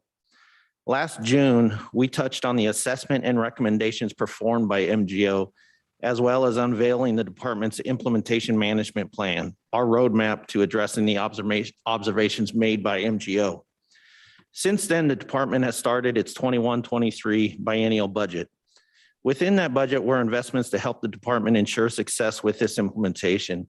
To address modernization and financial improvements on many fronts, 11 positions were added to agency administration in various programs. Specifically to the MGO recommendations, the department received funding and authority to hire 3 additional limited duration staff to help us with specific facets of those recommendations. In addition, funding was provided to secure continued contracted services from MGO for technical assistance, reporting, and oversight. This oversight was not only provided for the needs of the legislature, but additionally for you, the Board of Forestry, which is why we are here today. We are currently working with MGO to fully define their statement of work that we will be operating under and wish to take into account any considerations the board may have. This is your time to establish a relationship with Leah and Cal as we move forward with implementation of MGO's recommendations. So with that, I will hand it over to Sabrina for a brief update on the current IMP status. Good morning, members of the board. I'm Sabrina Perez. I wanted to briefly recognize publishing of the second version of ODF's implementation management plan. I do acknowledge the length, but the details are presented and tracked there for each recommendation. For a summary view of the status, I recommend focusing on the change log and the status conveyed. Staff overall are making significant progress across the board in completing deliverables towards full implementation of the recommendations. We're also recruiting for the limited duration positions to support efforts. We're actively negotiating the work order contract with MGO, and we're beginning work with a consultant specializing in change management services. And that's my brief update on the plan. With that, I'll go ahead and turn it over to Leah. We have a presentation for you. Hi, everyone. My name is Leah. I am a director with MGO in our advisory group. We also have with us Linda Hurley. She is a partner in our advisory group, and she is here for support as well as oversight. So if we can skip the first 2 slides and then jump into the third one. Okay. So the last engagement that we completed, our task and deliverables were related to accounts receivable and payable, an evaluation of the operations that included invoicing and procurement, FEMA claims, past and current practices and procedures related to accounts receivable and accounts payable. We came up with the recommendations for future policies and practices and procedures, which are included in that management action plan. And then we had a final report. So if we can go to the next slide. So here's a summary of our observations by risk area. We had 6 high risk observations in policies and procedures, 1 medium risk and 2 low risk. In oversight, we had 6 medium risk. Finance and accounting resources, we had 2 medium risk. Information technology, we had 5 high risk, 1 medium risk and 1 low risk observation. In budgeting, we had 1 high risk, 2 medium risk, and 1 low risk. So as Sabrina mentioned, we're currently working through the contract, but what we have so far is what our scope of work will be is an assessment of ODF's implementation efforts. So that would be an ongoing assessment of their implementation efforts. Identification of improvements or gaps in desired outcomes of the report and implementation of the management plan. Recommendations to adjust those deliverables or timelines to make sure that the project is in alignment with priorities that will be identified by us in conjunction with ODF. Progress monitoring and reporting, so that'll be both internally and externally. We'll also do collaborative consultation to the context of the recommendations that we had. We'll provide direct technical assistance on implementation deliverables as requested by ODF. And then we'll have formal presentations to the Board of Forestry, Oregon legislator, the Joint Committee on Ways and Means at regular intervals throughout the biennium. So that's a summary. Do you guys have any questions for us?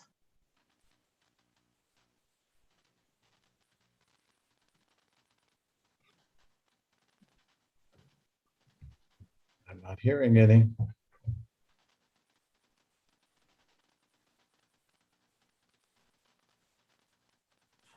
Carla, got a question?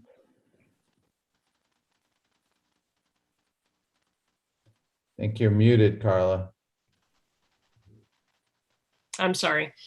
Leah, when will we start getting our first assessments on, progress and gaps from? So as soon as our contract, we haven't signed the contract yet. So Okay. once that contract is signed, then we'll be able to have a date on which we'll have an assessment of the progress. Okay. And then Chairman Kelly, I think it's really important that the board understands what our role in this in terms of, oversight is, and maybe Cal can really help us prepare for that as we look to our fall retreat. Mm-hmm. Sure. Cal, do you want to talk about that? Sure. For the record, my name is Cal Mukamoto, and I'm a management consultant out of Coos Bay. So, yeah, I think I can work with you. I'm talking to individual board members right now and trying to get a list of their concerns. And I think working with Leah and Bill and Sabrina, we can integrate that and maybe alert the staff, especially Nancy and the executive team, of things that might be highlighted in the retreat. Am I right, Nancy? Okay. Does that answer your question, Carla? Okay. And, Carla, I'll say what I've said before is that, statutorily, we are responsible to, as a board, to provide financial oversight over all of ODF's finances. I have stated before that that understanding that is our statutory duty. I find that the system and the makeup of the board, as it's been traditionally, it is not made up of a group of financial experts. Overall, it's usually been preference for membership has had to do with what part of the state and industry representation, and then also a lot of people have qualified for this board based on their forestry background and or science background. All of that said, all of that's good, but it doesn't necessarily equip us to doing as a board, a great job in carrying out that statutory responsibility. And I think past history shows that it has tended to be beyond the capacity of the board.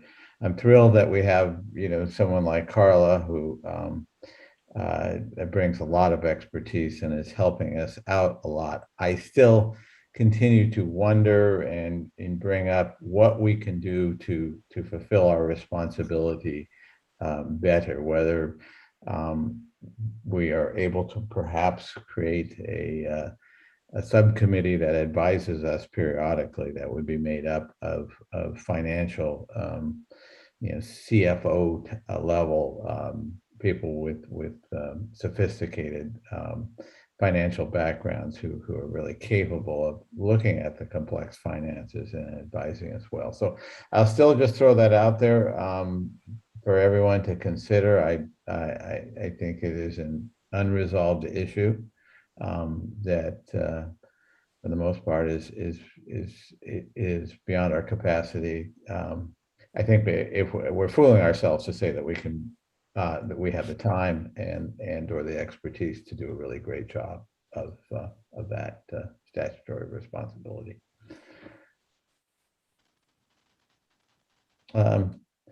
Nancy, I see your hand there. Yeah, I just wanted to say thanks and nice to see Leah today, and appreciate the collaboration on getting the contract up and running here. It's I know there's many of us anxiously waiting, and I'm sure some of my folks are getting tired of my asking about it. So anyway, all really good here, and really just wanted to touch on one of the recommendations specifically out of MGO is really kind of getting at the conversation that I think Carla, Jim, you're having, and that certainly Cal has reached out to most, if not all of you by now, and just want to endorse that at the October retreat, I do feel like it will be the platform to really inform how the board wants to work on its response, your response to the recommendation that relates specifically to that financial oversight. And I think building that out. So we look forward to that. Great. Okay, where are we? Presentation, Cal. I think I'm supposed to introduce myself now. Well, for the record, again, my name is Cal Mukamoto, and I'm a management consultant out in Coos Bay. You can see behind me, it's kind of was a foggy morning this morning, but that's real typical of fishing out here. But anyway, I am very happy to speak with the Board of Forestry. I've been engaged by Nancy, State Forester, to assist her in making sure that we have a good quality situation for the new incoming State Forester. And of course, MGO is top of the line for that. And so I've been working with Bill and Sabrina and getting work orders out and things like that. And I have contacted some of you, and I still need to contact Board Member Justice and Board Member Ferrari. I will be trying to get a hold with you in the next couple of weeks, especially well before the retreat, as Carla has pointed out. Real quick on my background, I'm a forester with an MBA. That makes me dangerous. I've worked in turnaround situations. I've worked years with Indian tribes. I've managed forests. Brenda's smiling. So, and I have been on boards locally. I've worked in Central Oregon when I was working in Central Oregon, collaborative boards such as collaborative teams, such as Metolia's multi-party monitoring team, fire suppression collaborative teams. I've served 2 terms as chair of the Parks Commission for the state of Oregon, and I have served on the Board of Forestry. Also, I served on other groups such as the National Board for the Forest Stewardship Council. I have worked in business management. I've worked in technology. I've worked in forest products. I am quite active in bioenergy, and I've really been that interest stemmed out of my desire back in the 90s saying we need to do some forest management out here in these fire dependent ecologies. And that got me involved with local collaborative groups. It's like a rabbit hole. You start going down into it, but I'm still very involved with bioenergy projects. So with that, if you have any questions of me, I will be contacting all board members and talking to them about what we're doing. I'm very happy to have Leah on board. I think this is going to be a high quality team that'll take you through this MGO process. And I'm mission oriented, outcome oriented, like ODF is. I've always had a high degree of appreciation and regard for ODF.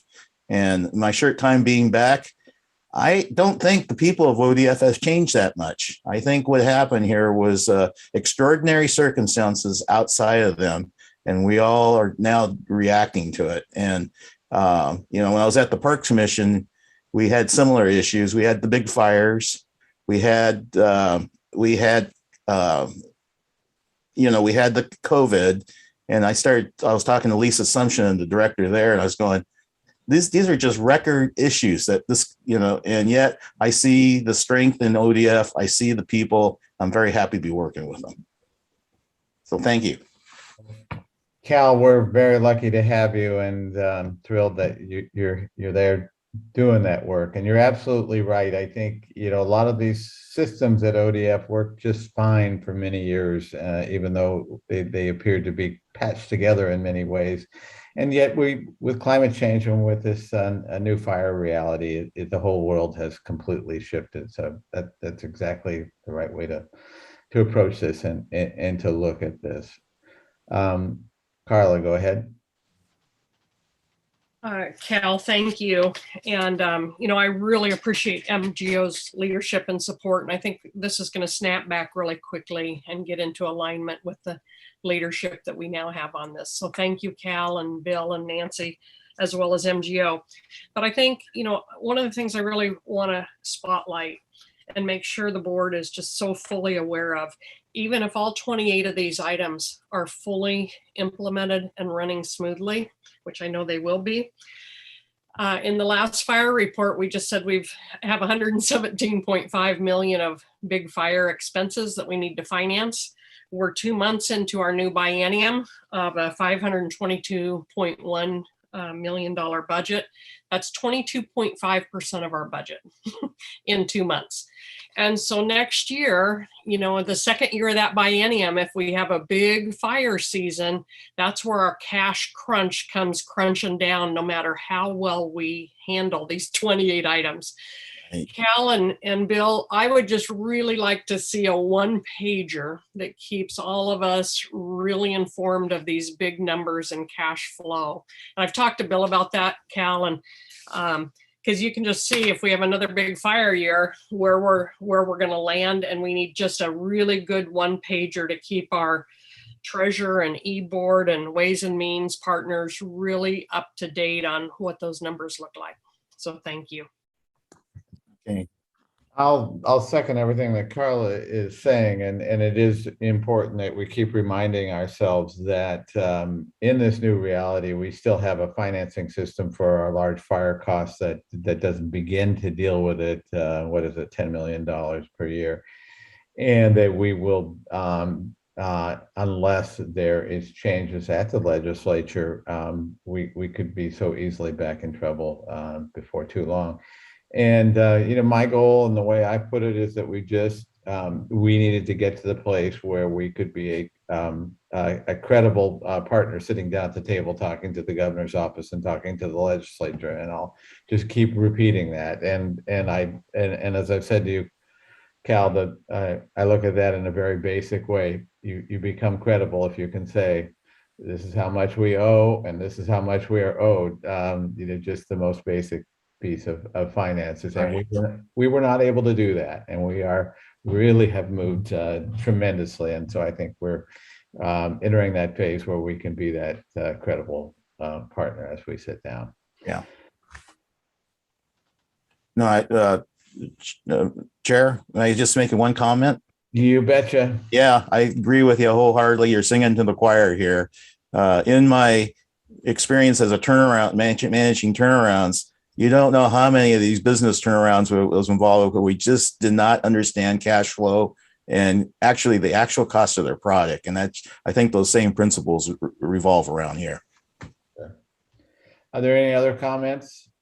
If not, I think we'll wrap this up. We're just a couple of minutes behind schedule. Real good. Thank you very much. And in this case, I'm going to move ahead to the next item on our agenda, and that's number 5, which is the Forest Trust Land Advisory Committee testimony. But it's also my understanding that there will be testimony today, but they are not able to join us online until this afternoon. Hillary, is that correct? Yes, Chair Kelly and board members, this is correct. They'll provide testimony during the workshop. Okay, great. Well, in that case, we'll be a little bit ahead of schedule. And we will be needing to take a 5-minute intermission between the executive session and or between this session and our executive session so that we can transition. So before we do that, I've got a few things here to say so that I can that we can wrap up our morning public meeting, and before we break for that executive session and for lunch. So I would like to thank the members of the public and presenters for their engagement with today's topics. And as the business portion of this meeting concludes. When we return to the public meeting at 1 p.m., please be ready to shift gears and engage in the informational workshop on climate change and on the climate change and carbon plan.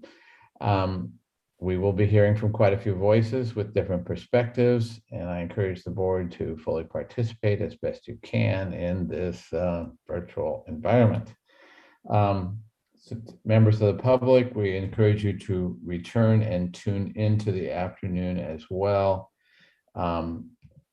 With that, the board will now have an executive session pursuant to ORS 192-660, parentheses 2, parentheses H. Representatives of the news media, invited agency partners, and designated staff shall be allowed to attend the executive session. All other members of the public are not allowed to join. Board members, please be ready to begin again at 11:30. So that actually gives you 9 minutes to take a bio break and to transition to our other virtual platform. Any questions?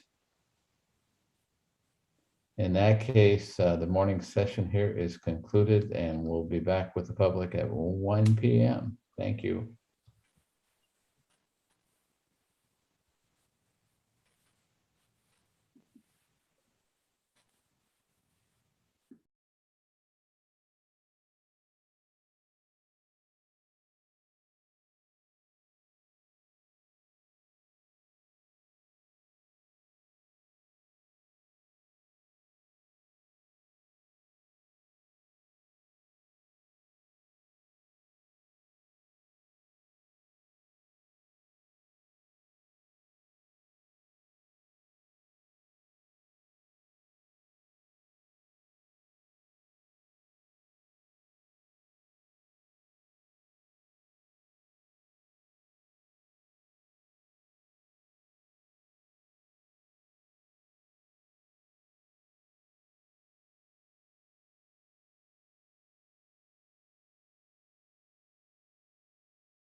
Good afternoon.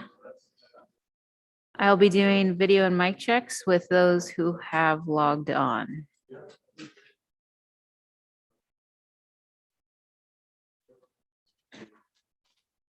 So Lauren, whenever you're ready. And Mr. Sweet.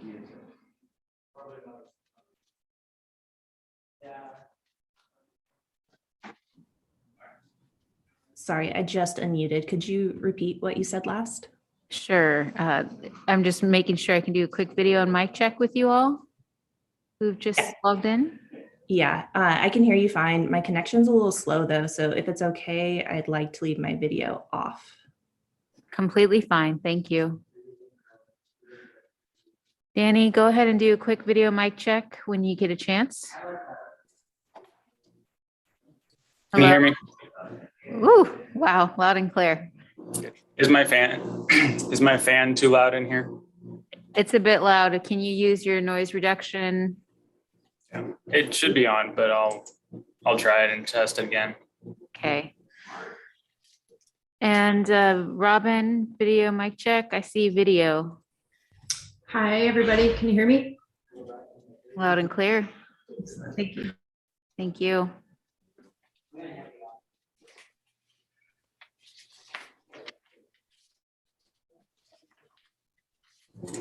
Is that any better?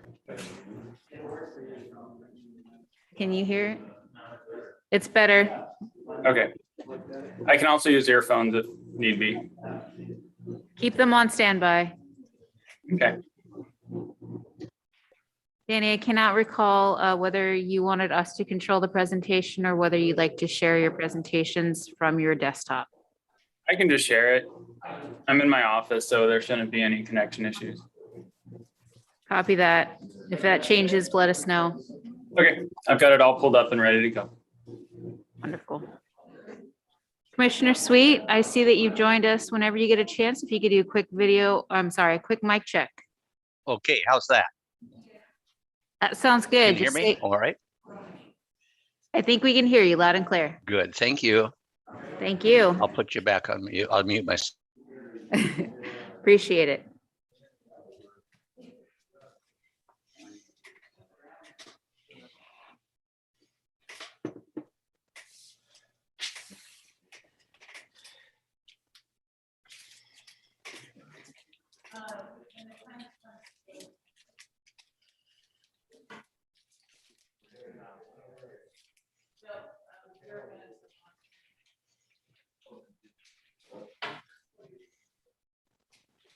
Yeah, so if you guys need assistance, I can pull somebody from IT over.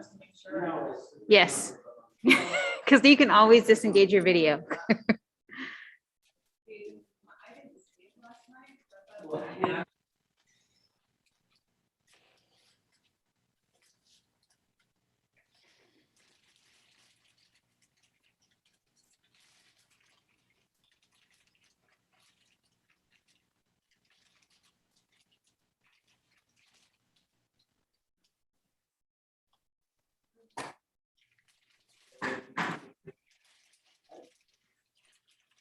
And members of the public, as you enter into the Zoom queue, I will be placing a number next to your name. That just helps us kind of figure out who's going to be providing testimony and in which order.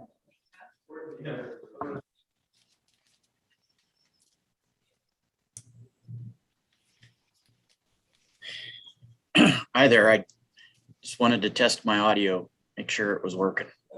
Can you identify yourself? Yeah, my name is Jim Dudley. I'm with the Swanson Group. Okay, thank you very much.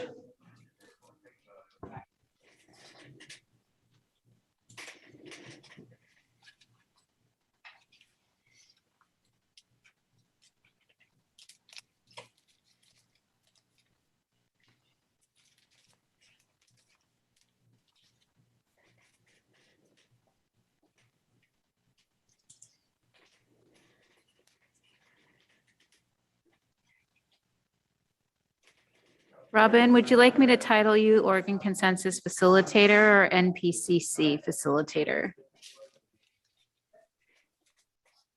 I can do it. Thanks. Thank you.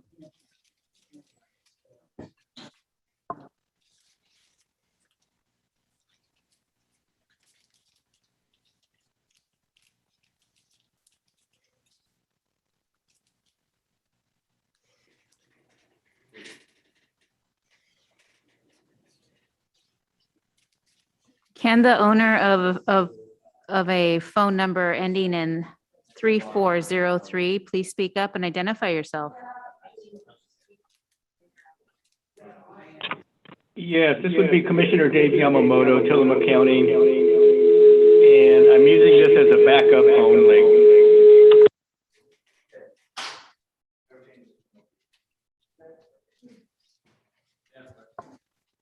Thank you.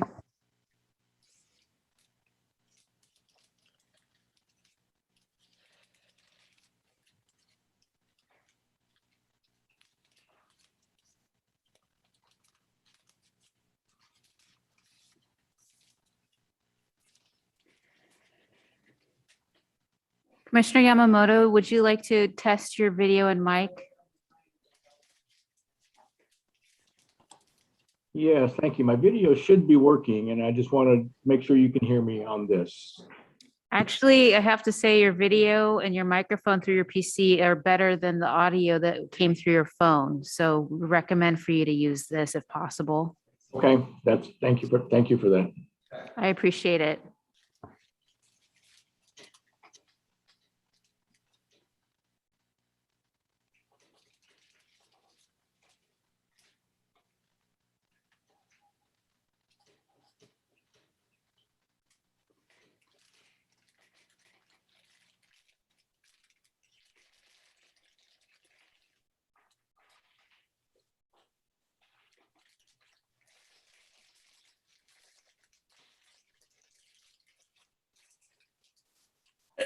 Excuse me.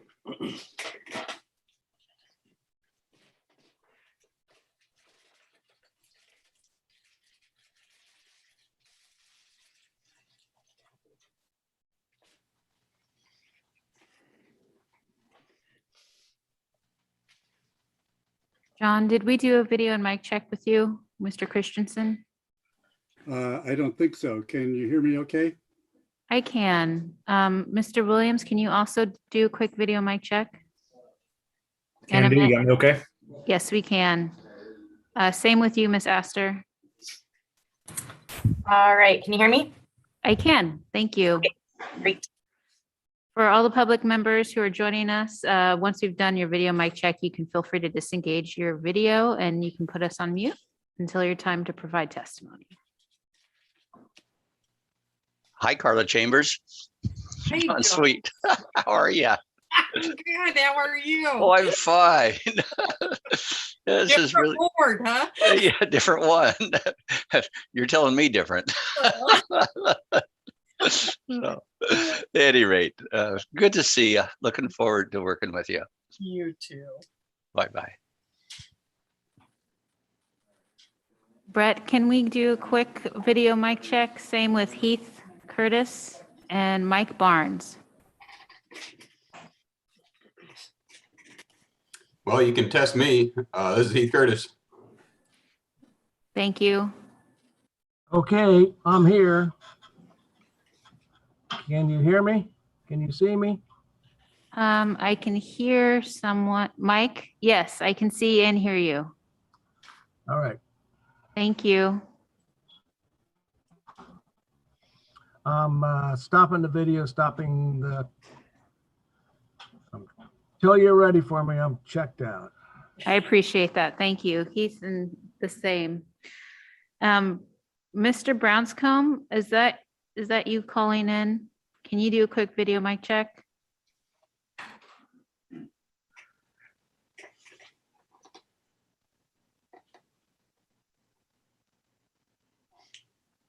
Okay, coaxial.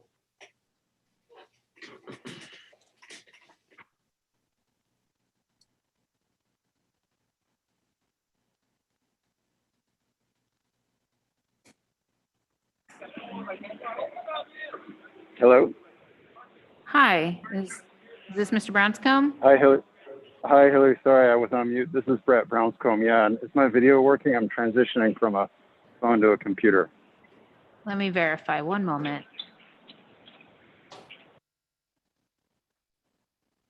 Yes, I can see you. Thank you. Thanks.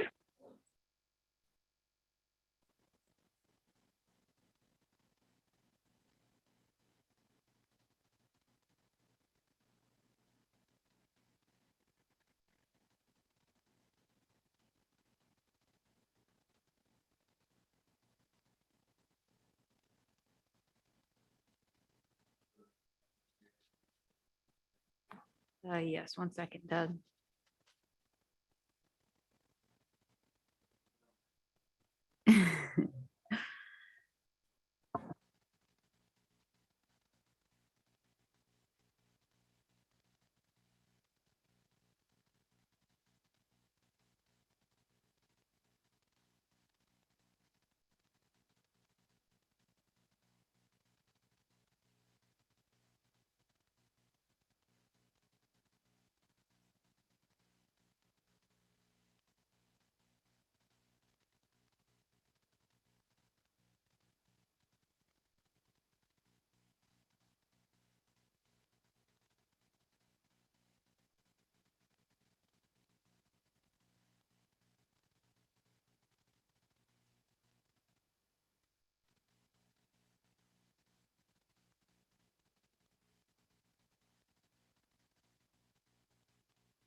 Chair Kelly, Facilitator Harkless, just letting you know, we are ready to go in the room.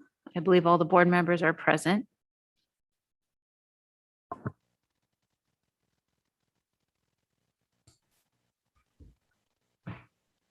Thanks, Hillary. I'm here.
Chair Kelly, we're ready to go in this virtual room.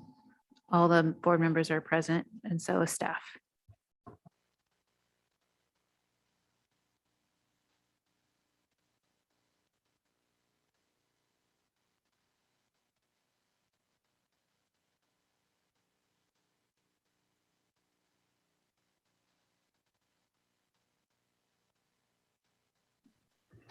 Hillary, are you able to hear me? Yes, sir. I've been having a glitch here, but I think things are starting to function correctly. All right. And we are ready to go. Welcome back to the Board of Forestry virtual meeting room. A reminder for members of the public that if they would like to submit written testimony for information items presented at this meeting, to send in your comments by September 22nd so they can be included with the meeting record. So we are going to be talking about the climate change and carbon plan, and I'm going to kick us off with a few comments of my own. First, I would want to acknowledge all the work that has gone into this plan so far. I think the current version is looking quite good. Big thanks to Danny Norlander, who has done a fine job trying to incorporate a large amount of input. And thanks to all of you who have provided input so far. I have been impressed by the thoughtful input from both climate activists and representatives of the timber industry. I did see a lot of confusion by some about exactly what this document is and what it really could or should, or what really could or should be in it. I think calling it a plan is a bit confusing. I would describe it as more of a vision. The specific actions that the CCCP envisions are the authority of the Board of Forestry, and staff is not in the position to do much of what has been requested by some. It will be the board who can authorize the specific actions many would like us to take. If we can adopt this plan, the department and the board will then be set to move ahead authorizing specific actions next year as part of the development of the department's work plans. If we adopt this plan, the board and the department can also then work together early next year to develop policy option packages to seek funding from the legislature where needed. With that in mind, it's my suggestion that we not quibble too much or try to overwork this document. The real work starts once we have this document adopted. I also want to acknowledge the concern by many about possible unintended consequences. I think those concerns are absolutely valid. As the plan makes clear, there is a lot of science involved that is complex and still evolving, and therefore we face a ton of uncertainty. we have to be super careful with both what and how we incent, and that obviously is even more true for any new possible regulations. We need to stay closely attuned to the evolving science and incorporate it. Above all, we need to be humble in this process. I'll repeat that. We need to be humble. We also are going to need to really focus on fairness. At the same time, it is my belief that the uncertainties and challenges we face in no way justify a failure to act. Regardless, this is not a short-term project. It will have a long arc with stakeholder input and involvement all along the way. With that said, I also want to mention that this is a foundational step to the board's next big project, updating the forestry plan for Oregon. This is the strategic document for the board that lays out our goals. The current version was completed in 2011 and is overdue for an update. I look forward to working with the department leadership, fellow board members, and our stakeholders as we embark on that very big and very important project. And this gets the conversation started. Thank you.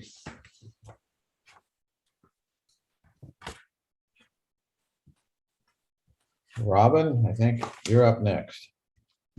Thanks, Chair Kelly. Hello, everybody, members of the board, department chairs, and the public. My name is Robin Harkless, and I'm with the National Policy Consensus Center program called Oregon Consensus. It's housed at Portland State University.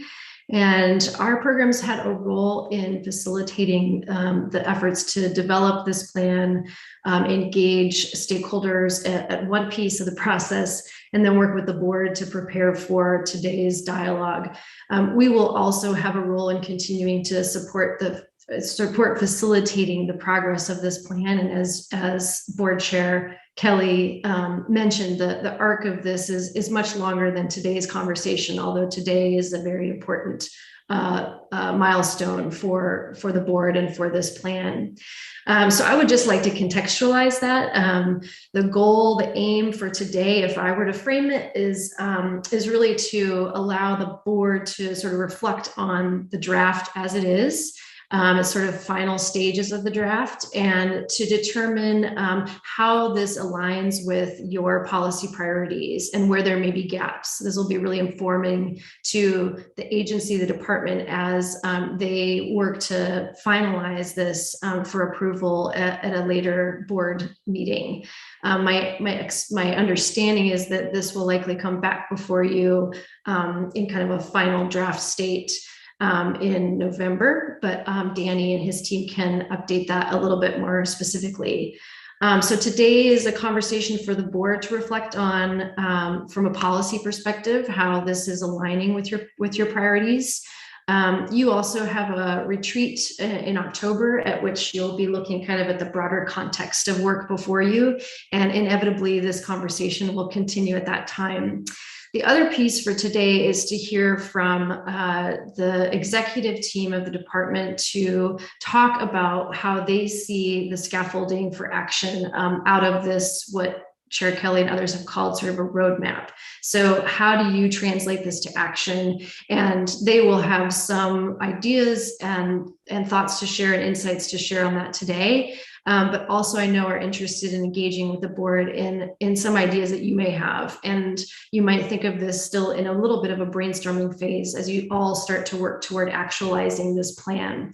But the first stop really is for you to determine if it's approvable, if this is the right framework, if this is the right policy framework for you.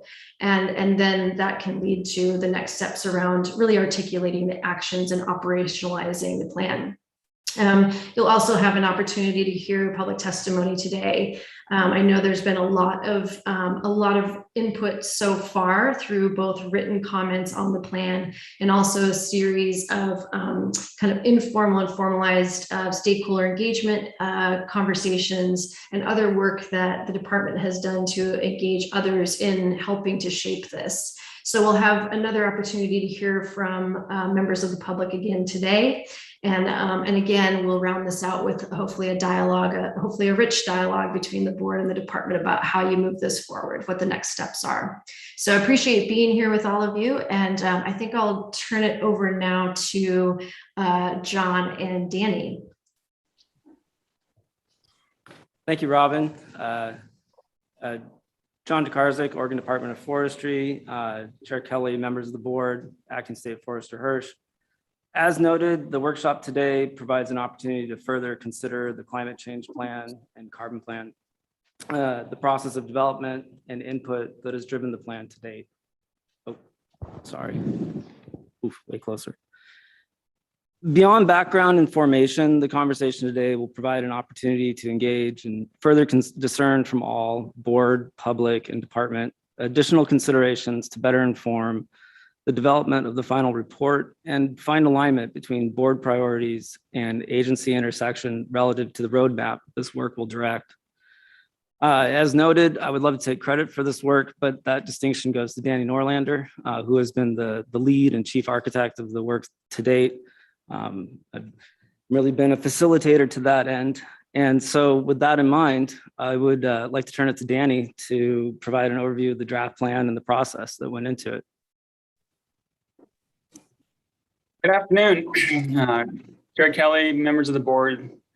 We're going to do a couple of things this afternoon. One of them is provide you an overview of the plan at this point, and then followed on by overview of the public engagement process that we have gone through. I'm going to share my screen so I have the PowerPoint up. All right, can everyone see the PowerPoint and not my note slides? Okay, excellent. So, as I mentioned, today we're going to go do an overview of the plan. So, an update from where we left off previously. There's been many conversations with board members, with the executive team, members of the public, members of stakeholders and partners along the way. So we're going to provide you an overview of where the climate change and carbon plan stands now, a little bit of the revision process, and then a separate PowerPoint that goes over the engagement process that we've had. For anyone that's interested in more information, documentation, etc., the plan and those materials are available on the website for this, which is under the forest benefits bucket on the climate change page specifically. Also in the forest benefits bucket is our forest carbon accounting framework. So that's also available there with the forest ecosystem carbon report, the sawmill energy report, and the harvest of wood products report are all there at this time. I want to thank Chair Kelly for framing up how we see the plan today. A little bit of a history about how we got here. In March of 2020, so almost pushing 2 years now, Governor Brown signed Executive Order 2004. Executive Order 2004 tasked ODF and many other agencies to put climate change and front and center in its planning and operations, among many other things that are not related specifically to ODF, but are much more broad and related to climate change and the actions that the state will take. So following on with that, we provided a report that was outlined in that. And once that was submitted, the governor's office requested that we start to develop a climate change plan with the intent that that plan will put climate smart forestry front and center for the department and make Oregon forestry a leader in the region related to addressing climate change.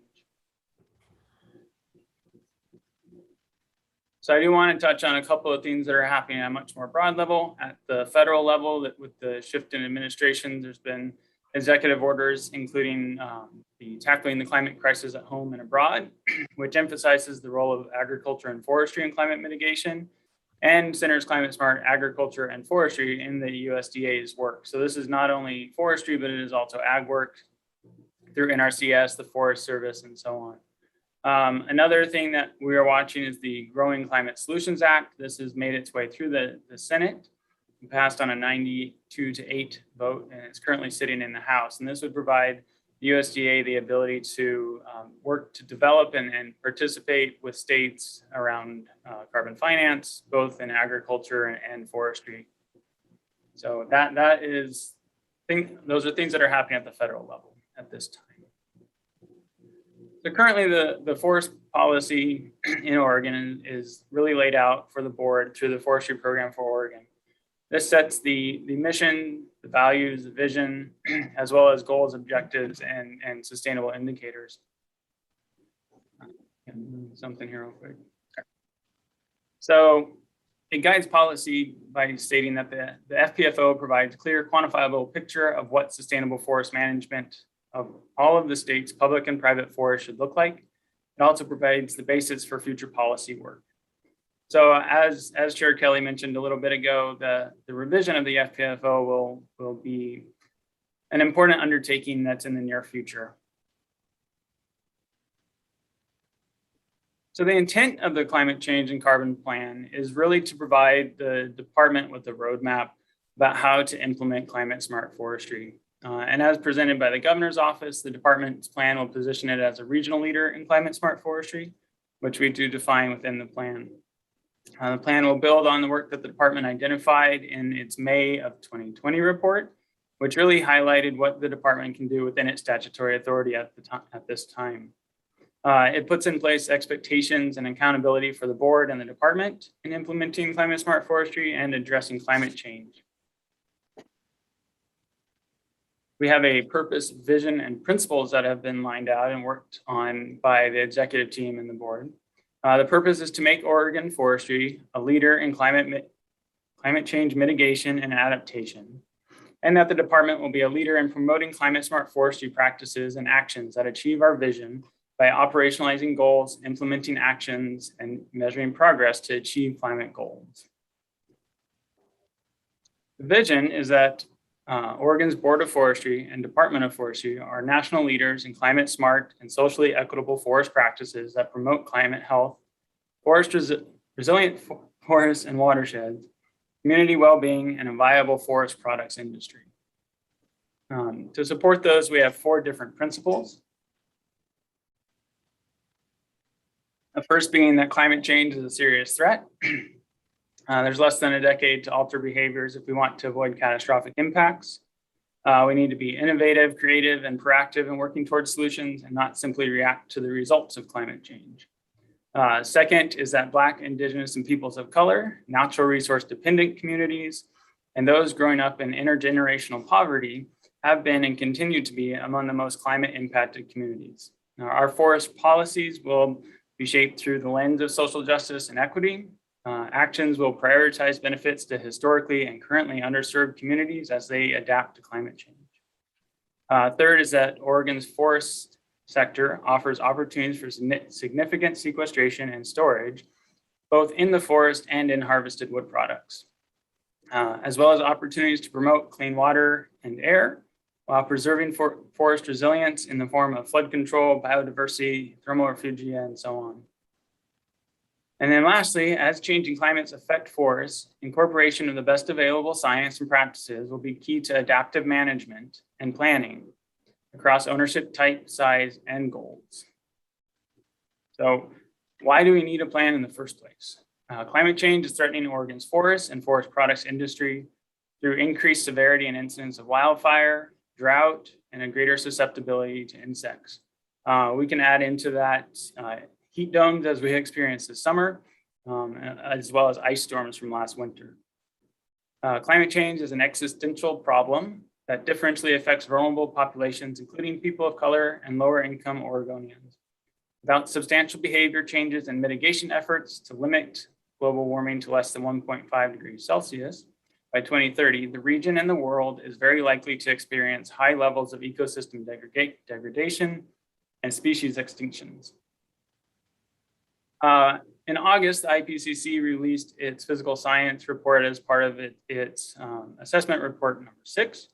It stated in there that it is unequivocal that human influence has warmed the atmosphere, ocean, and land, Widespread and rapid changes in the atmosphere, ocean, cryosphere, and biosphere have occurred. Further, it goes evidence of absurd changes in extremes such as heat waves, heavy precipitation, droughts, and tropical cyclones, and in particular, their attribution to human influence has strengthened since the previous assessment report in 2014. So we do have opportunities when it comes to climate change mitigation and adaptation in this state. So Oregon's forests have amongst the highest sequestration potential on the planet. Many studies have shown this, and it's pretty well regarded. Landowners and managers can capitalize on that increasing sequestration. Harvested wood products can store a substantial amount of carbon. The forest sector can work with other sectors to increase the utilization of harvested wood products in the built environment and decrease emissions through energy and transportation.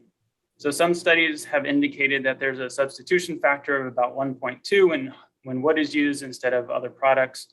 If you start wearing wood as clothing, that goes up to about 2.8 for textiles, which is an interesting concept. Integration of climate change into department planning processes will inform the work of the agency. So all of these put together, among others that we've identified in the report, constitute a range of opportunities that we have to work on adaptation and mitigation fronts in the forest sector. We also identified barriers that may limit the applicability of forestry in adaptation and mitigation efforts. The inclusion of barriers was identified through our public and stakeholder engagement process, and we discussed a little bit about how those can be addressed in the draft plan. So these include things like statutory authorities, public perceptions, staffing capacity, and biological constraints within our forests, among many others that we have identified. What is climate smart forestry? So climate smart forestry is anchored in sustainable forest management and evolved from climate smart agriculture concepts of the early 2010s. Sustainable forest management here is important because that is the anchor for the forestry program for Oregon coming out of the Montreal process and its indicators and such. At its core, climate smart forestry has three main areas of forest adaptation, climate mitigation, and the social dimension of community and economy. So adaptation requires active measures and seeks to build resilience to the effects of climate change. This may include using different tree species or different tree genetics, changes to the structure of the forest stand and the landscape, and then using a mix of management approaches. Adaptation means that forest managers are looking at future climate rather than relying on historic norms and practices. And it requires bold steps to ensure that forests remain forests and do not shift to an alternative vegetation type due to climate-induced mortality events, increasing insect and disease pressure, and increasing destructive wildfire seasons.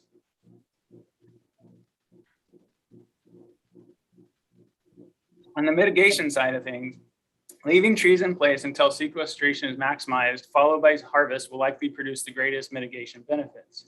Wood products can also continue carbon storage in lower embodied carbon wood products like mass timber, and displace high carbon cost materials like cement, steel, non-wood flooring, and fuels. However, more work supporting and advancing long-lived wood products development and utilization needs to be done to ensure that the harvested fiber is sequestered long-term. Reducing the emissions from the harvest and manufacturing of wood products will need to be addressed. And also additional methods and technologies will need to be explored to meet those mitigation needs. The social and economic dimension is important to the department and to the board. Utilization of state forests for harvest of traditional foods, recreation, tourism, and wood fiber all support a diverse set of communities. Climate smart forestry require careful coordination and communication to ensure that all voices are heard and incorporated. Natural resource dependent, disproportionately climate impacted, and traditionally underserved communities are important parts of Oregon's culture and economy and are at great risk from climate change impacts. Ensuring they're included in planning decision-making processes and are not left behind as the forest sector works to adjust and transition to a changing environment and landscape is key to us. The cultural significance of forests in Oregon and forest products and timber is highly important in the state. So we identified 8 forest climate action goals, and we'll quickly work through each of these. The first is climate smart forestry and silviculture. So this is to establish a just and equitable transition to climate-informed silviculture and climate-smart forestry that optimizes climate mitigation and adaptation while maintaining a sustainable flow of wood products to ensure long-term resource benefits and viability of the forest products industry and flow of long-lived forest products. The next one, it relates to fire, and this is kind of a bifurcated goal. Part of it internal and part of it working largely with external partners and agencies. So fire management, response, and fire smoke adapted communities. The goal is to modernize Oregon's complete and coordinated wildfire protection system to respond to the increased severity of wildfire.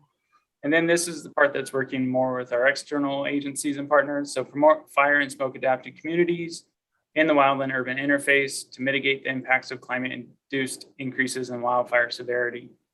And some of that will circle back around to the conversation from this morning about the WUI rules. State forest management is to lead by example and demonstrate climate smart forest management on state forests to achieve adaptation, mitigation, and the achievement of forest resource goals. Next one is forest lands, climate resilience and ecological function restoration.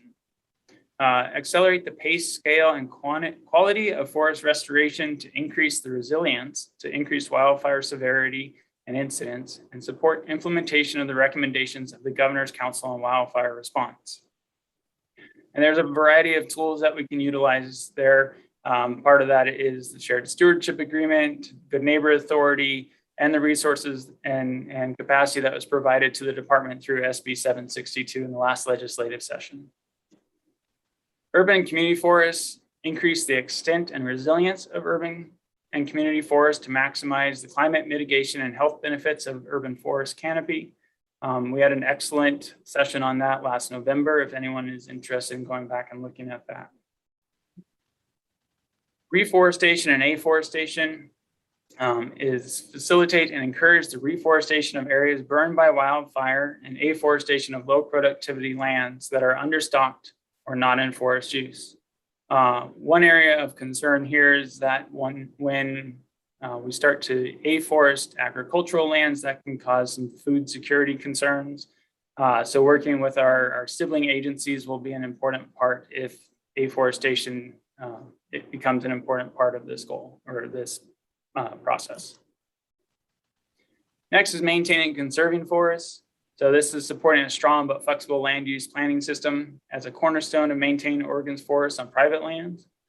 Oregon's land use planning system is very robust and has been able to ensure that for over 97% of forests existing in 1974 are still forests today. So it's been very effective so far. And then the keystone is research and monitoring. So maintain a research and monitoring program to track the status and trends of ecological, economic, and social indicators and the effects of climate change, and to track progress related to this plan. If we're not monitoring and we're not doing up-to-date research, we won't really be able to know if we need to change our management. And that's part of the adaptive management process that we will strive to do. To support those goals, we have a variety of supporting actions. They're not linked one-to-one. There are multiple different actions that are linked to multiple goals and multiple goals that are linked to different actions. The supporting actions will be incorporated into agency planning, which includes documents and processes like the forest management plan, implementation plans, and annual operating plans, among others. Many of these other plans and processes lay out in short time segments like a biennium, what the department's work will be, as opposed to this plan, which is set on a 5-year rotation, or other plans like the HCP or the FMP, which are much longer.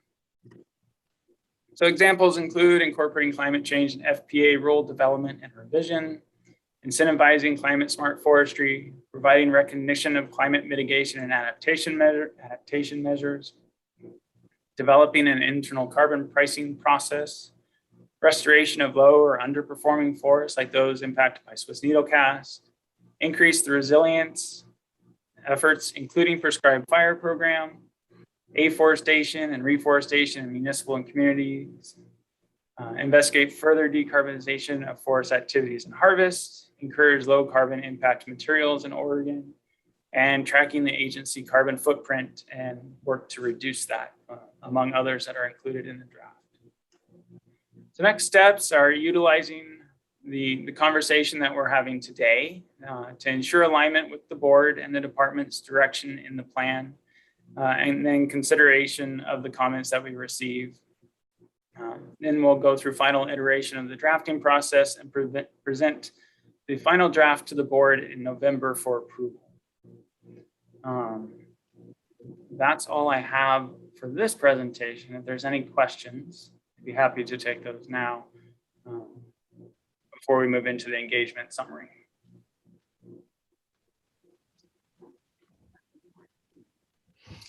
Brenda, you have a question?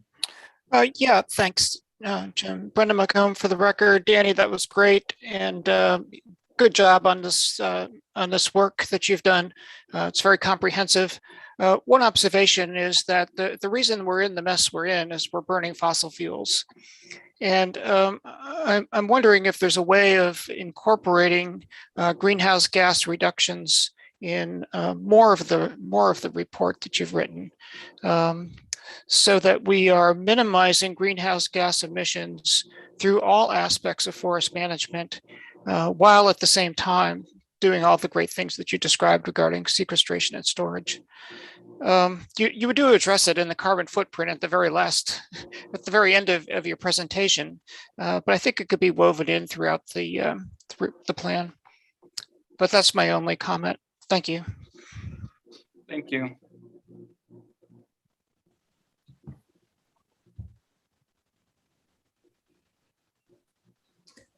It looks like you should go ahead to the next section, Danny. All right. Let me get that one pulled up here real quick. Actually, Danny, this is Jason Cox in Salem. We're having some issues with the sizing of the presentation slides. So if you don't mind, we'll run that from here. So just stand by. Thank you.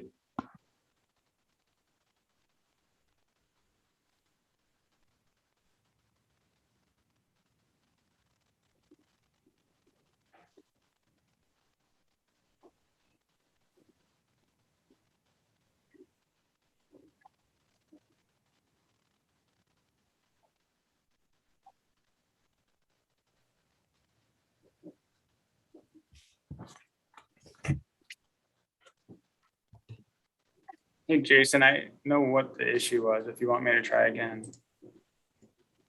No worries. Are you able to see it now? Yep. Great. Yeah, just let us know when you want us to move the slides. Okay. And this isn't a real long presentation. So we did just go over the overview of the plan. Now we're going to go over an overview and summary of the engagement process. So go ahead. Go ahead, Jason. All right. So beginning in late July of 2020 to what was supposed to be September, except for that meeting was canceled, that got moved to January of 2021. We started to pull information from previous input streams. So this included previous board meetings, previous comments that have been made to the board and to the department, the legislative process, and the various testimonies that have been provided to the legislature on a variety of bills, and then state government enterprise-wide guidance and direction, and that would have been through like Executive Order 2004 and things like that, as well as other projects and processes that we are engaged with. So internally, when we got the letter from the governor's office, the executive team, the state forester, and the policy analysis unit started to work on developing the initial parts of the plan. So this included the vision and the initial goals and the principles, and and such. That was going to be presented about a year ago in this meeting. So that got posted last January. Between that time and the initial presentation that we made, we had various conversations with the board members at that time and worked to incorporate their feedback and their comments into the initial draft. Go ahead. So from the middle of January to July, we worked with a third-party contractor, facilitator, Oregon Consensus, to conduct small group assessments as well as to assist us in our outreach efforts in general. We presented to a general audience. We presented to our stakeholders, the Cultural Resource Cluster, and to the Forest Trust Lands Advisory Committee. So we also have been working with go back. Back one. So we have also been working with the Oregon Global Warming Commission, as we were directed to do in section 12 of the executive order. And they've been on a parallel kind of glide path to develop a recommendation around natural working lands and a goal for setting a sequestration goal for natural working lands. And that's been winding down. We've been providing technical assistance and technical advice to the Global Warming Commission along with other agencies. So that was happening in that same time period. So we incorporated the feedback that all of these different processes provided into the draft that became available in August. So go ahead, Jason. So from August to November, we have today's pre-decision workshop. We'll be incorporating feedback from board members, from the executive team, and then from public comments that we receive, either written or verbal. And then we'll return to the board with the final draft for approval in November, like I mentioned a little bit ago. Go ahead. So some changes that have been made. Like I mentioned in the overview, we did incorporate a barrier section. We went through and did quite a bit of language refinement. So we worked to more increase clarity on the intent of the plan. And then provide a stronger definition of what climate smart forestry is and ensure that there is appropriate language throughout the entire document. We included who are impacted in the forestry realm through natural resource dependent communities and those impacted by intergenerational poverty. And then incorporation of more tangible and achievable outcomes has been made where we can actually do that. So go ahead. That's a very brief summary of our engagement process. All of our public comments and the summary of the small group assessments that we have from Oregon Consensus are available on the climate change webpage if anyone would like to go see those. We did receive over 122 comments and those have been summarized, and we have a document that kind of summarizes the top 10% of what those are, as well as showing what all of them are when we put them into appropriate bins as we went through those comments. So that's all I've got for today. Okay, great. Danny, thank you. I think where we're at is that we have a few minutes if we're if there's any questions or discussion on that input process. Well, I'm hoping to in about 6 minutes to take a quick break. So if anyone has any thoughts, comments, board members at this point, Chandra. Hi, yeah, thanks, Danny. I really appreciate seeing the plan. And I think it's nice to see that most of the stakeholder input, I think, was incorporated. One thing I saw a lot in the comments, however, was related to the climate smart forestry definition and how we're including that concept. And given that we've got so much detail left to be decided, presenting the vision that people can understand is an important piece of this. And I'm just curious, I noticed that you said you had incorporated feedback to clarify that definition a little bit. And it still seems like there's some questions around what it means. And I'm just kind of interested in and what changes were made to provide additional clarity on that definition. And I'm sure we'll probably hear some public input on maybe how that might be improved further, but would you be able to provide some comment on that?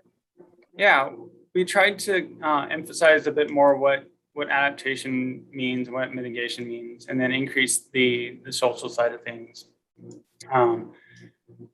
We also removed some language that people found not to be helpful in a definition, I would say. So that's the main changes that took place in that section. And out of curiosity, did you use like a foundation or a particular model when thinking about the definition, how you were describing it? Because I noticed some of the comments too had different, places that they were referencing as, other ways to view it or maybe describe it, because some thought has been given in a lot of different sectors, it seems like, to this concept. Yeah, no, I appreciate that question. And it's a good one. So when looking at lots of different definitions, there's quite a few that include things like current climate smart conservation practices and such. And then there's others that are much more related to like whole economy issues. We settled on the one that we did, and it comes from a lot of consensus work that's taken place in Europe, but I find it very applicable here as a kind of foundation. It builds off of work around sustainable forestry and sustainable forest management, which links up very well with the FPFO and the Montreal process that's been used for that the last 2 iterations. So all of those things kind of combine together to make it so that it's a good definition for us, I believe. And that's the one that has kind of that 3-legged stool of adaptation, mitigation, and then the social considerations. Thanks, Jenny.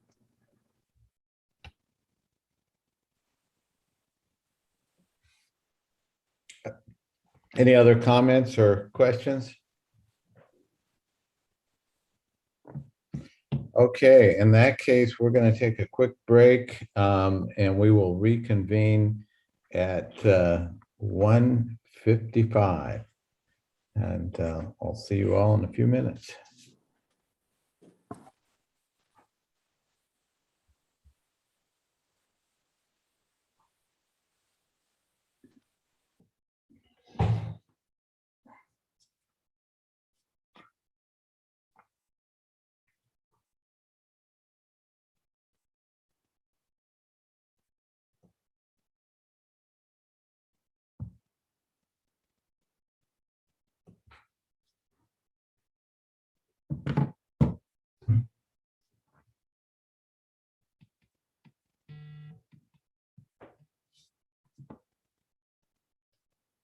Hello?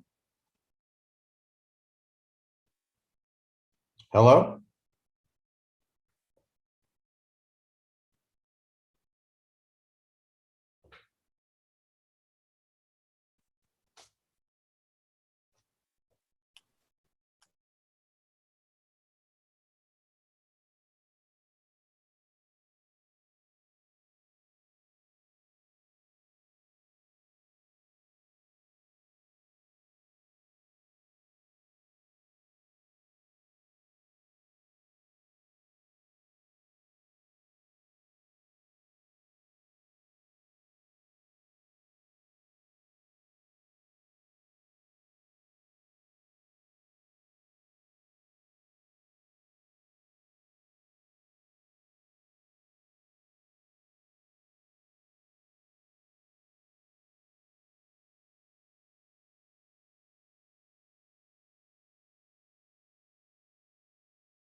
Okay, I believe it is 1:55.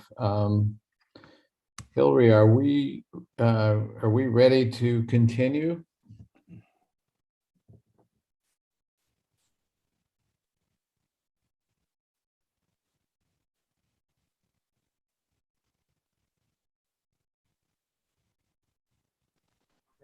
Yes, we are, Chair. Wonderful. As I understand it, that we have got Commissioner Sweet and I believe Commissioner Yamamoto available to speak to us on this topic from the Forest Trust Lands Advisory Committee. And commissioners, we have 15 minutes allotted for your testimony, and you can proceed.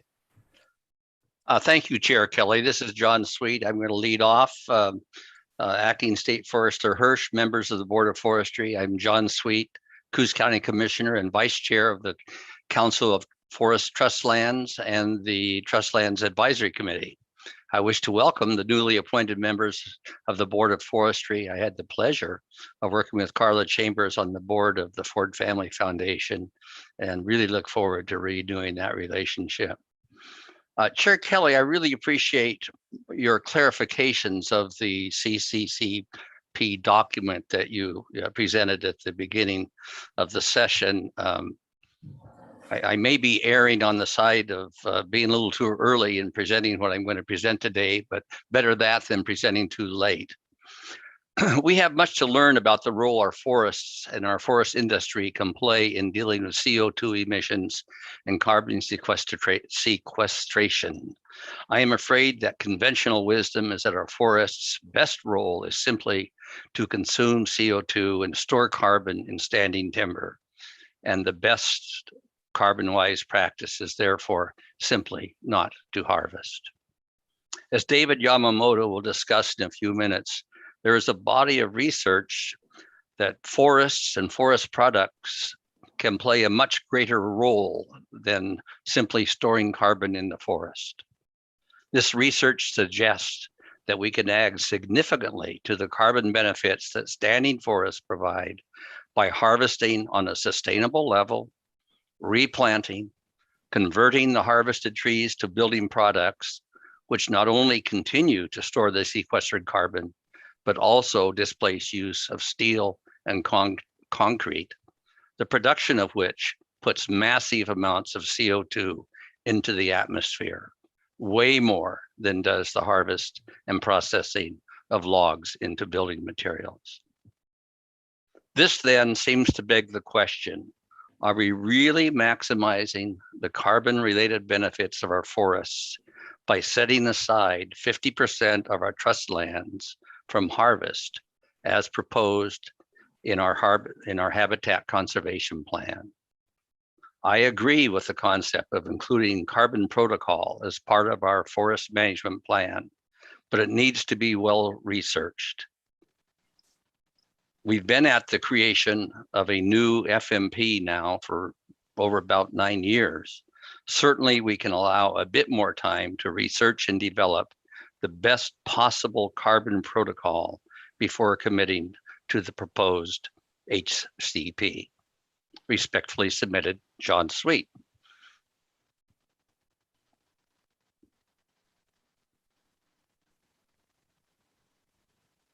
So thank you for that, John. Chair Kelly, Acting State Forester Hirsch, members of the State Board of Forestry. For the record, I am Tillamook County Commissioner David Yamamoto. I'm chair of both the Council of Forest Trust Land Counties, CFTLC, and the Forest Trust Lands Advisory Committee, the FTLAC. I want to thank you so much for this opportunity to address you this afternoon. Let me start by acknowledging the brave men and women of the Department of Forestry who continue to place their lives on the line in order to save lives of Oregonians and our state visitors, along with their properties and livelihoods. This continues to be another devastating fire season in Oregon, with 1,700 fires logged, burning almost 700,000 acres, while expending over $117 million to date. There is no other group of professionals that I would want to protect our lives, properties, and livelihoods than these brave individuals. Our review of the Climate Change and Carbon Plan, the CCCP, submitted to ODF is troubling on many levels. This plan will be a guiding policy for ODF, which seeks to make Oregon Forestry a leader in climate change mitigation and adaptation. This is a high-level plan consisting of only 37 pages with lots of aspirational language, but few specifics. This document asserts as a given a number of principles about climate change without much, if any, supporting documentation. The key initial question is, should ODF have consulted with your partners, the trust counties, before publishing this draft and holding a public webinar on May 27th? Your partners think this is the case. It is interesting that you have already added changes brought to you via public comment before hearing from your partners, the trust counties. Key to the CCCP is the idea of climate smart forestry. It seems to be a bit of an ambiguous term at this point, as there is not any specific silvicultural treatments or strategies. The CCCP concept of climate smart forestry places priority on our forests to sequester and store very high levels of carbon. And I will provide additional comments on this concept in just a moment. Unanswered questions include, what are the costs of the CCCP to your partners, the trust counties? And will we be compensated for these costs? It seems that ODF looks to the state forests as a tool that can be used to slow climate change, but so doing will reduce harvest levels, creating a financial impact to your partner trust counties and the taxing districts, as well as all of Oregon's forest sector. I might suggest a principle that to the extent that state forest trust lands are used to sequester carbon, that your partner trust counties are made whole. On page 10 of the CCCP titled Forestry Climate Action Goals, your first goal is to establish a just and equitable transition to climate-informed silviculture and climate-smart forestry that optimizes climate mitigation and adaptation while maintaining a sustainable flow of wood products to ensure long-term resource benefits and viability of the forest products industry and flow of long-lived forest products. No mention is made of your partners, the trust counties. The CCCP asserts that Black, Indigenous, and people of color communities are some of the most climate impacted. Perhaps another distinction also important for forestry should be the rural communities that depend on natural resources versus urban communities that don't. Either losing the forest to climate change or locking the forests up as carbon reserves will have heightened impact on rural timber communities and those living within them. Let's get back to the carbon sequestration question. Substituting harvested wood products in place of cement, steel, or plastic composites has significant climate change mitigation benefits. Research by the Consortium for Research on Renewable Industrial Materials, CORRIM, C-O-R-R-I-M, has identified replacing carbon-intensive building materials with wood products as an implementable near-term climate change mitigation tool. The CCCP lacks strategies for encouraging the use of harvested wood products. The CCCP states that long-lived wood products are part of a carbon equation, and the department will encourage use of wood as a long-term mechanism for the storage of carbon, including using wood in place of more resource-intensive and high carbon cost manufactured products like steel and cement. However, the plan does not include strategies to encourage use of wood products in place of high carbon materials. Likewise, CCCP acknowledges that Oregon's forests and wood products provide opportunities for carbon sequestration and storage, but lacks specific silvicultural treatments or strategies to be implemented under climate smart forestry. The CCCP proposes to slowly extend rotations to increase storage while maintaining wood fiber flow. This proposal is at odds with the climate change mitigation benefits identified by Quorum, which show the benefits of substitution, use of wood instead of cement and steel, outweigh the benefits of extended rotations. The CCCP does not show how this difference would be analyzed and resolved. Further, Quorum has found that 1, continued investment in sustainably managed Pacific Northwest forests stabilizes forest carbon and can maximize carbon storage. 2, harvesting and replanting transfers carbon stored in the forest to wood products, increasing stores year after year. 3, sustainable manufacturing of wood products can displace emission from fossil fuel intensive manufacturing. Quorum's research focuses on 2 objectives. First, to develop a database and modeling system for environmental performance measures associated with materials use.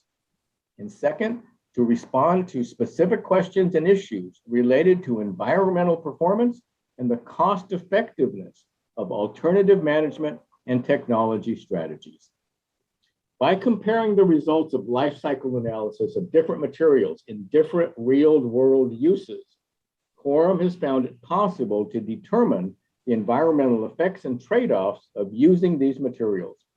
These analyses also allow for assessment of the effects of carbon policy alternatives that affect forest management investments and forest product use. So, what is Quorum? 15 research institutions formed Quorum in 1996 to produce a scientific database of information for quantifying the environmental impacts of producing and using renewable wood products. Their mission is to conduct and manage life cycle assessment research on environmental impacts of production, use of, and disposal of forest products. Several Pacific Northwest institutions are members of Quorum, including Oregon State University, University of Washington, University of Idaho, and Washington State University, to list just a few. Federal entities include the U.S. Forest Service Products Lab and the U.S. Department of Energy. It is our plan to provide a detailed presentation of Quorum's work at our upcoming FTLAC meeting on September 17th. It should be apparent that much additional work needs to be done before making decisions on implementing the CCCP as a guiding policy. At least more than a single Board of Forestry meeting to discuss this concept with adoption at your next meeting in November. This policy will have profound consequences for your partners, the trust counties. To many commissioners at our last FTLAC meeting, this was discussed as quote unquote experimenting with state forests, lands granted to the state by the trust counties. Members of the Board of Forestry, I thank you very much for your time today, and I'd be more than happy to answer any questions. Thank you, Commissioner Yamamoto. I do have a question for you. Sure. So I certainly understand the point about fairness to rural communities and counties as we go forward in our attempts to deal with climate change. But I don't understand your comment with the expectation that if changes are happening in the state forests, that the counties would be need to be made whole. That seems to totally conflict with the fact that, you know, in my personal view, that we all have a stake and an interest and a responsibility to deal with climate change. And by requesting that ODF keep the counties whole, that seems to be an abdication of the responsibility of the trust land counties. Well, and that's exactly why I made the comments that we did, sir. But one of the issues here is if we especially look at the Quorum research, we can find that even by extending rotation periods, if you take into account the substitution of steel and cement and plastic composites, things of that nature, and really push the use of wood products, you can actually sequester much more carbon than by simply allowing the forest to age and not be harvested. And that's why we want to do this presentation at FTLAC next month. Okay, does anyone else have any questions for either of the commissioners? Brenda, you've got your hand up. Yes, thank you, Jim. Brenda McComb for the record.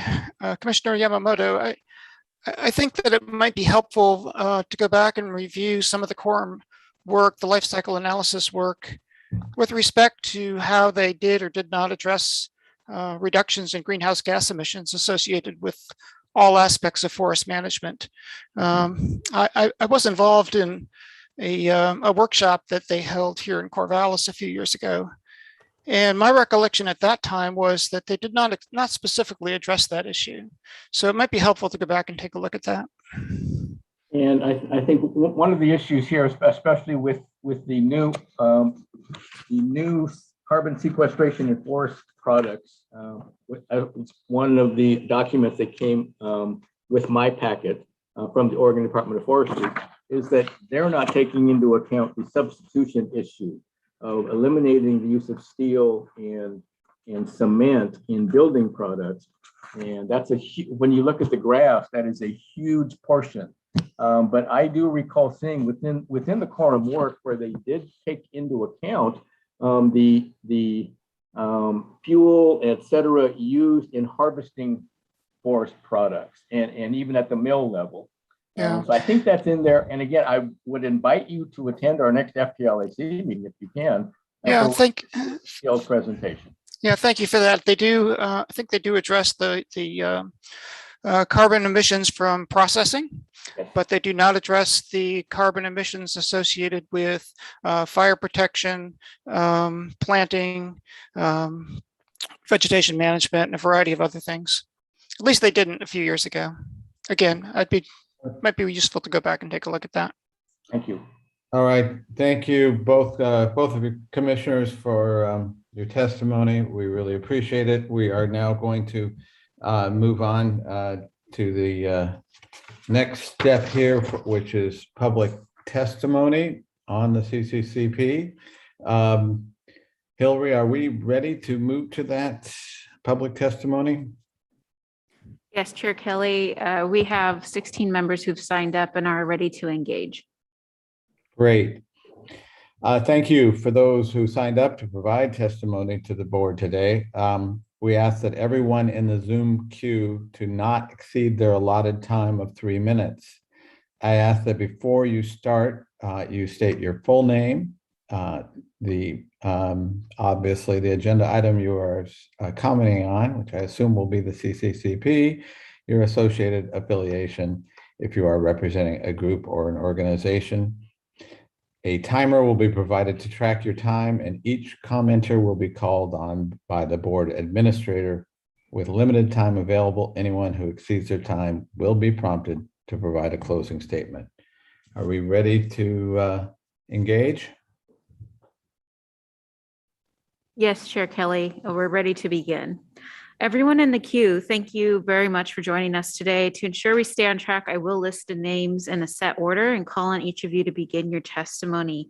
You will be unmuted for your comment portion and muted upon conclusion. When you begin, a timer will be displayed for a duration of 3 minutes. When you see the time run out, we just ask that you wrap up with your final comments. With the number of individuals we have in the queue today, I'll be calling out the names in groups of 5. So do your best to track which order you are in. So for the first set of names will be, and in the following order, Ms. Anderson, Mr. Dudley, Mr. Christensen, Ms. Astor, Mr. Williams. The second set of names will be Mr. Curtis, Mr. Barnes, Mr. Brownscombe, Mr. McLean, Mr. McDonald. The final set of names will be Mr. Hager, Mr. James, Ms. Thomason, Mr. Ernst, Ms. Monroe, and Mr. Jurnett. One moment, as let's get the first set of names ready to go. Share my screen.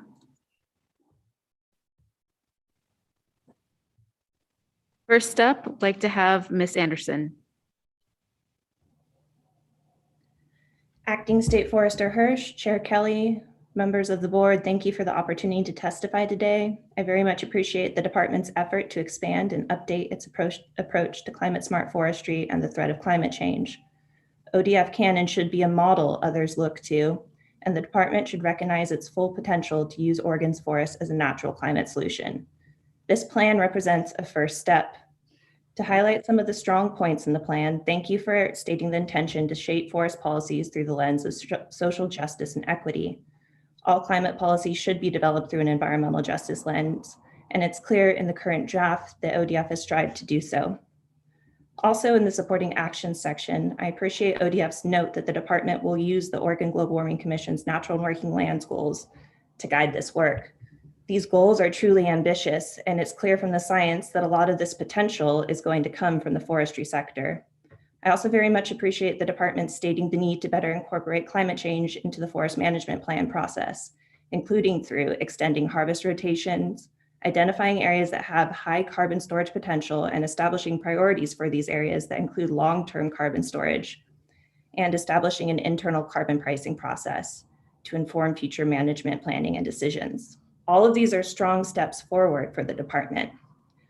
As for areas the plan can be strengthened, starting with the forest management goal and the maintain and conserve forest goals, please note that while the state has lost less than 3% of existing wildland forests, the quality of that existing forest has changed dramatically.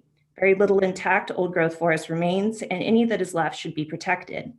While you note the need to identify and better manage areas with high carbon storage potential, I would encourage you to go further on state lands and prohibit commercial logging on any intact remaining old growth forest. For the research and monitoring goal, in addition to tracking the status and trends of natural resources, ODF must partner with DEQ to track greenhouse gas emissions from the forestry sector.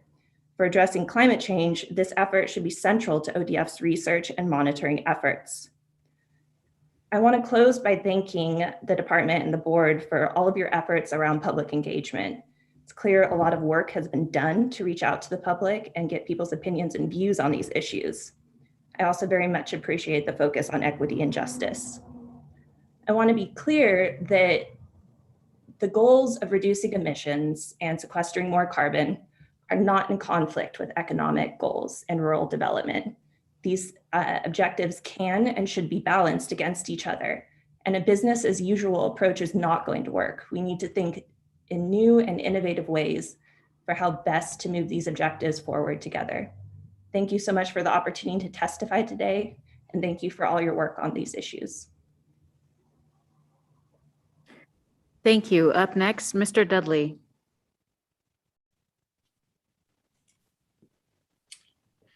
Thank you, Chair Kelly, State Forester Hirsch, and members of the board. For the record, my name is Jim Dudley. I'm the Vice President of Timber Resources for the Swanson Group. We own and operate 3 mills in Southwest Oregon with roughly 750 employees. Thank you for the opportunity to provide comments on ODF's carbon climate change plan. I will point out a few places in the current draft that need more work and or some adjustment and tactic. On page 14, the document, it states there needs to be more work supporting and advancing long-lived wood products. While we appreciate that notion, this section needs to be considerably expanded.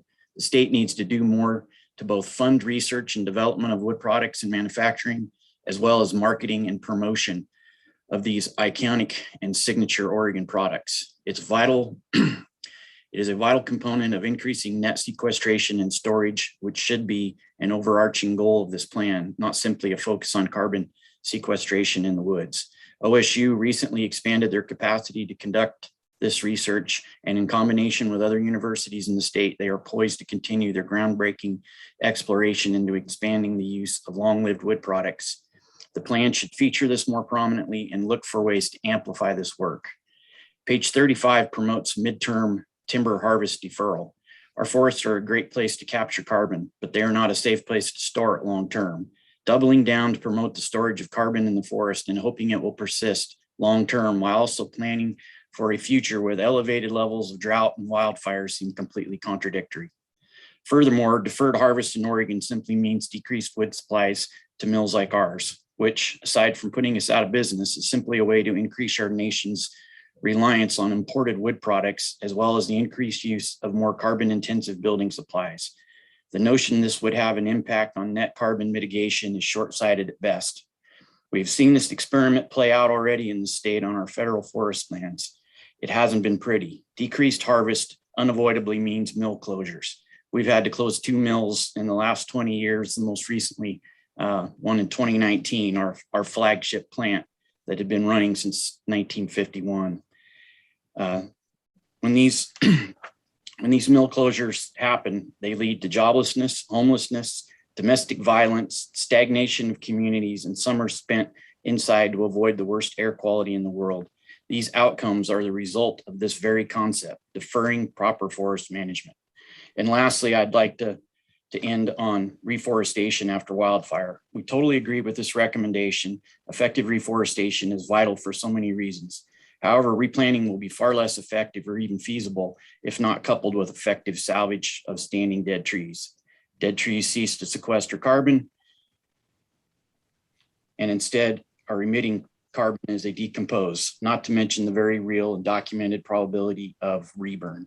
Salvage coupled with effective— Dudley, can you please provide your final comment? Yep. Salvage coupled with effective reforestation is climate smart forest management. Thank you. Thank you. Up next, Mr. Christensen.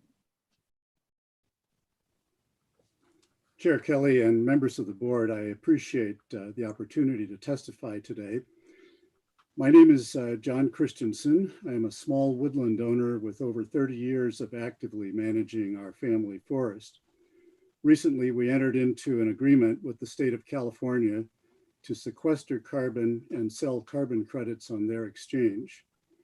I'm also a member of the Forestry Working Group of the Metro Climate Action Team. I applaud the scope and depth of your climate change carbon plan. Specific elements of the plan I support as critical include your first guiding principle that climate change is a serious threat. The extreme weather and fire events of the last few weeks bring home dramatically that we are in a climate emergency. On a personal note, during the Eagle Creek fire of 2017, we had to evacuate our forested property in Corbett. More recently, many of our conifers are showing signs of heat stress after the extreme heat event of late June. Another part of the plan I applaud is your supportive action to help private landowners participate in carbon markets and exchanges and to assist them in creating carbon easements on their property. Here are 5 areas in which I believe your plan could be strengthened. First, provide more specifics on what you mean by climate smart forestry, such as growing trees longer, at least 80 years, growing a greater diversity of tree species and protecting old growth and more mature trees. Second, de-emphasize your estimates of the amount of carbon stored in wood products. Research has indicated that in Oregon, 65% of wood carbon harvested since 1900 has returned to the atmosphere, and only 19% remains in long-term wood products. Third, acknowledge more emphatically the evidence that clear-cut logging contributes significant amounts of greenhouse gas emissions in Oregon. Fourth, amplify the kinds of technical assistance provided to small woodland owners to convert their forest practices from harvesting to carbon sequestration, such as providing reliable metrics for estimating the amount of carbon stored in trees of varied species, ages, and sizes. And fifth, include methods of quantifying the changing value of stored carbon as a cost offset to the future societal costs due to climate-driven disasters. I thank you for your ongoing work in developing a robust plan to utilize the enormous carbon sequestration potential of Oregon's forests in mitigating climate change. Thank you. Up next, Ms. Astor. Good afternoon, Chair Kelly, State Forester Hirsch, and members of the board. For the record, my name is Amanda Astor, and I'm the Forest Policy Manager at Associated Oregon Loggers. We appreciate the work done by ODF on climate change thus far and acknowledge the vast workload. Getting the CCCP correct is paramount, not only because climate change is of critical concern, but also because any forestry solution cannot cause negative downstream effects to communities and adequate wood supply for the nation. In order to adequately make this calculation and confidently prescribe changes, a data-driven process is necessary. The department has collected data on forest ecosystem and harvested wood products carbon, but both of these reports were completed in a vacuum.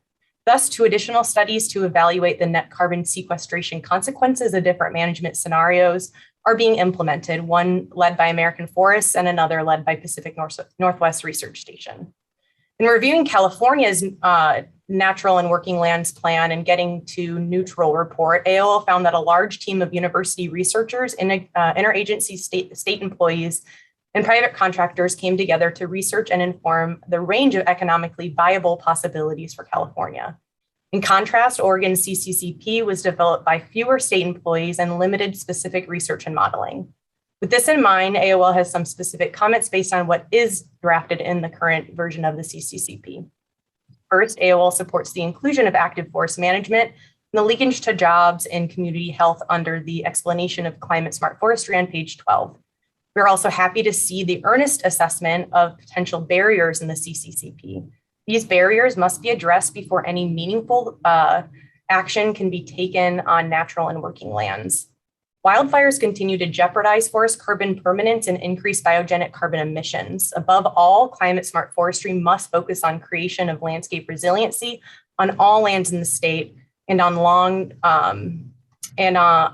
long-lived storage of carbon and durable wood products.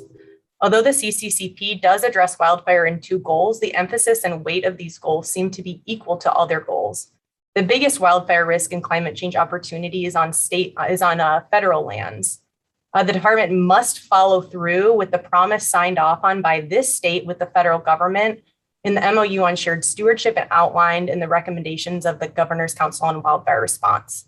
Unfortunately, tools like the Good Neighbor Authority only appear in the CCCP to increase restoration and afforestation across the state. AOL believes this is a huge misstep and wasted opportunity. In closing, according to Joe Restaino, senior environmental scientist with CAL FIRE, he says the mitigated wildfire emissions that result when forest thinning and prescribed fire are used on a landscape are key increasing net climate change benefits for forest lands. We simply must do more. With that, I thank you and am available for any questions. Thank you. Up next, Mr. Williams.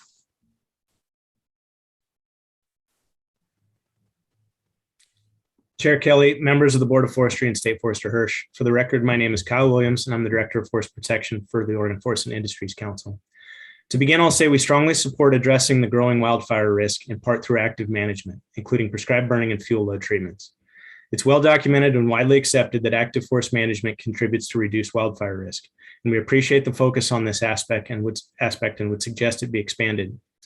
We also fully support recognition of what ODF excels at, and that's fighting fire. Ron mentioned ODF has rolled out the team 7 times this summer, and they're all home now with the longest duration assignment being just over 2 weeks. Additionally, on average, ODF puts out 95% of fires at 10 acres or less. This isn't a coincidence. It's the result of the complete and coordinated system, and it's done through a combination of the best firefighters in the business, having focused intent, access to the ground, a partnership with private landowners, and backing by state law. ODF should take credit for that and hold fast to its core tenets and contributions to Oregon.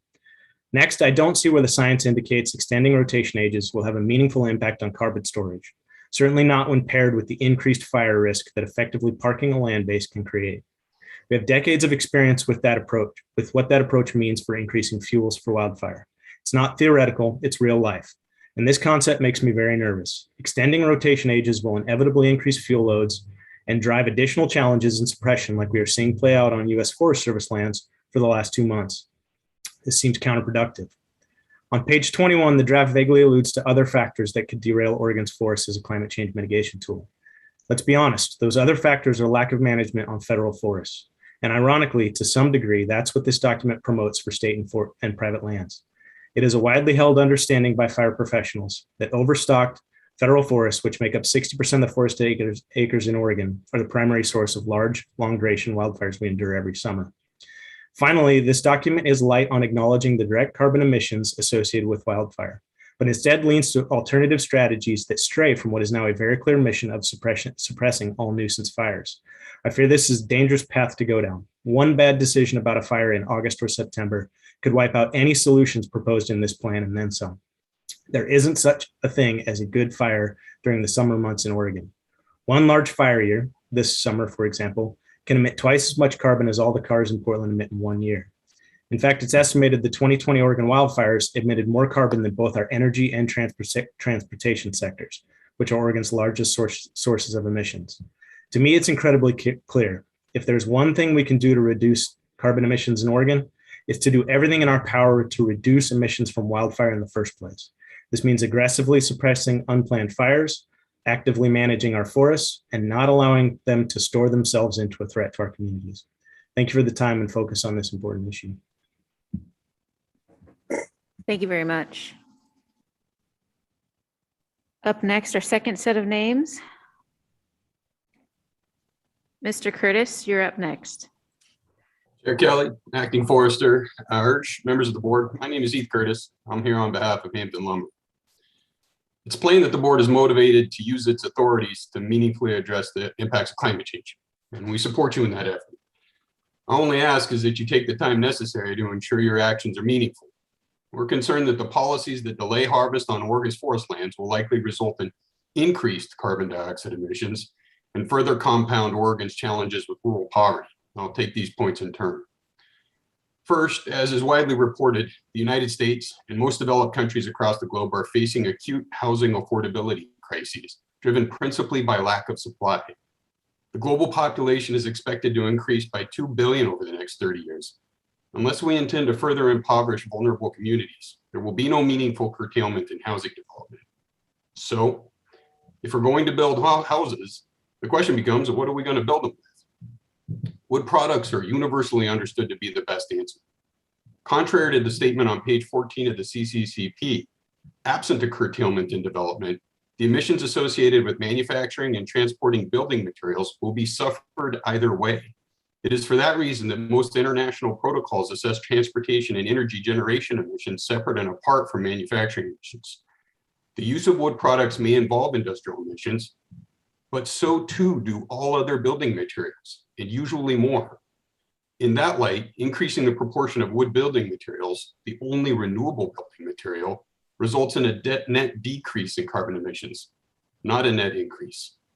Again, without constraining development, which is beyond the purview of this body and which would further compound the housing affordability crisis, constraining Oregon wood product production will only drive the use of alternatives or substitutes. We have seen this repeatedly in the last 50 years, as log supply is constrained and per capita wood consumption is not. The goal is not to grow older forests, at least not in this context. I'm pretty sure the goal is to decrease atmospheric CO2.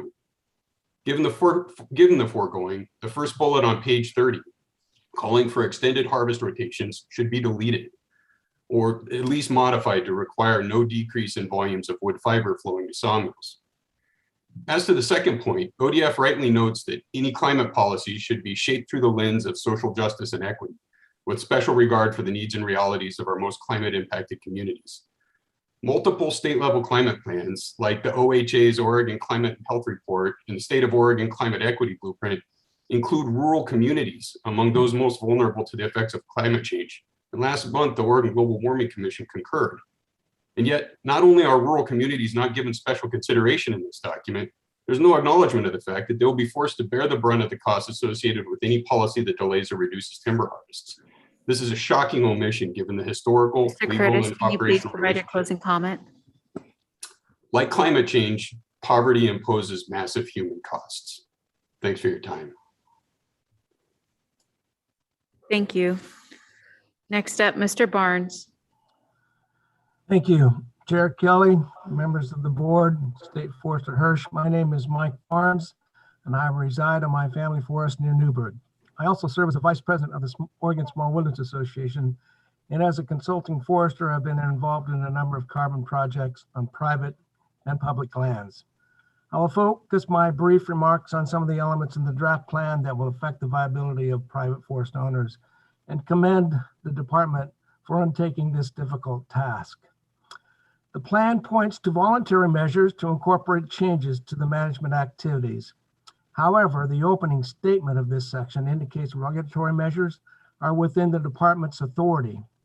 To the extent possible, voluntary incentives should be utilized to encourage family forest owners to participate. Additional regulations more difficult for family forest landowners to engage in climate smart forestry. Another point, leaving trees in place until carbon sequestration is maximized, not identified, as stated in the plan, is not well defined in the plan. Considerable more study and information is needed to quantify and compare various alternatives. Family forest owners often must make decisions based on economic circumstances that may prevent holding trees to an older age.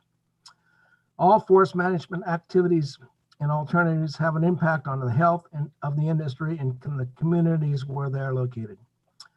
Many of the carbon sequestration programs are financially difficult and minimize participation of family forest owners. ODF could assist in informing owners of the potential of these programs and provide real and financial technical support to family forest owners to encourage participation. One other point, I've tried my best to find out what climate smart forestry is. Now, as you continue to define this term, it may be even more difficult.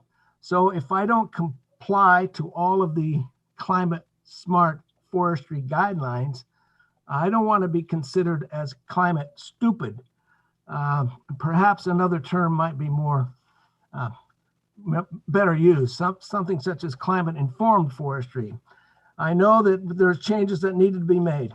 I also would encourage the recognition of those that are incorporating innovative management harvesting methods to address climate issues. And that should be an effort of ODF. We do that in recognizing the operators of the year, and a similar program could be instituted by the Department of Forestry to encourage those to participate and show others that it can be done. Thank you for listening and good luck on this project. Thank you. Up next, Mr. Branscombe. Thank you, Chair Kelly, members of the board. Can you hear me okay? Just a sound check. Yes. Okay, thanks. For the record, my name is Brett Brownscombe and I'm with the Wild Salmon Center. I thought Chair Kelly's opening remarks were helpful, and hopefully they may have eased some blood pressure around what the plan currently is, what it isn't, and what remains ahead. The many points that have been made by the counties in testimony this morning related to the uneasiness or the question marks around the current draft plan are actually, I think, shared. We agree the plan is still high level. It's a lot of aspirational language and short on specifics of what it will actually mean and do. Climate smart forestry, it remains a bit of an ambiguous term, but the work to date has been helpful in the revisions. Rural communities should be part of the equity and justice lens. And there's common ground opportunity for Oregon in the connection between carbon sequestration and wood products versus other building products. So I think the question marks or the need for further detail around items like this, it's okay at this point in time. We're glad the governor and the board are prioritizing the issue and addressing climate change. And we're very encouraged. ODF through Daniel Norlander and John Tokarczyk and staff have taken this work head on. Climate change is the existential issue of our day, and it affects all that people value about public forests or forests in general, no matter what they value, what things they value, what the persuasion is. And we're proud to see that ODF wants the agency and the state to be a leader around climate change response in the area of forestry. So making things more concrete is the right next step. One item we feel the CCCP should address better, including through its adaptation, mitigation, and monitoring strategies, is the connection between climate smart forestry and water, namely in-stream flow and water quality. The plan is focused very heavily around CO2 and trees or forces that affect them, like wildfire. And forests are much more than this. Namely, the connection between forests and water needs to be better highlighted. And specifically, the plan should highlight how climate smart forestry can benefit the resilience of streams and rivers and fish to climate change through in-stream flow, sediment, and temperature benefits. Overall, there's a lot of overlap between issues, the CCCP, water quality and flow, drinking watersheds, salmon, and other species. And so in closing, we're recognizing we're okay that the CCCP is at a high level right now. We would like the board to keep it moving, and in particular, direct the agency to make commitments and actions related to the CCCP more concrete through work between now and November, but then through incorporation into the planning efforts already ongoing, such as the FMP for state forest lands. Mr. Branscombe. Thank you. Thank you. Up next is Mr. McLean.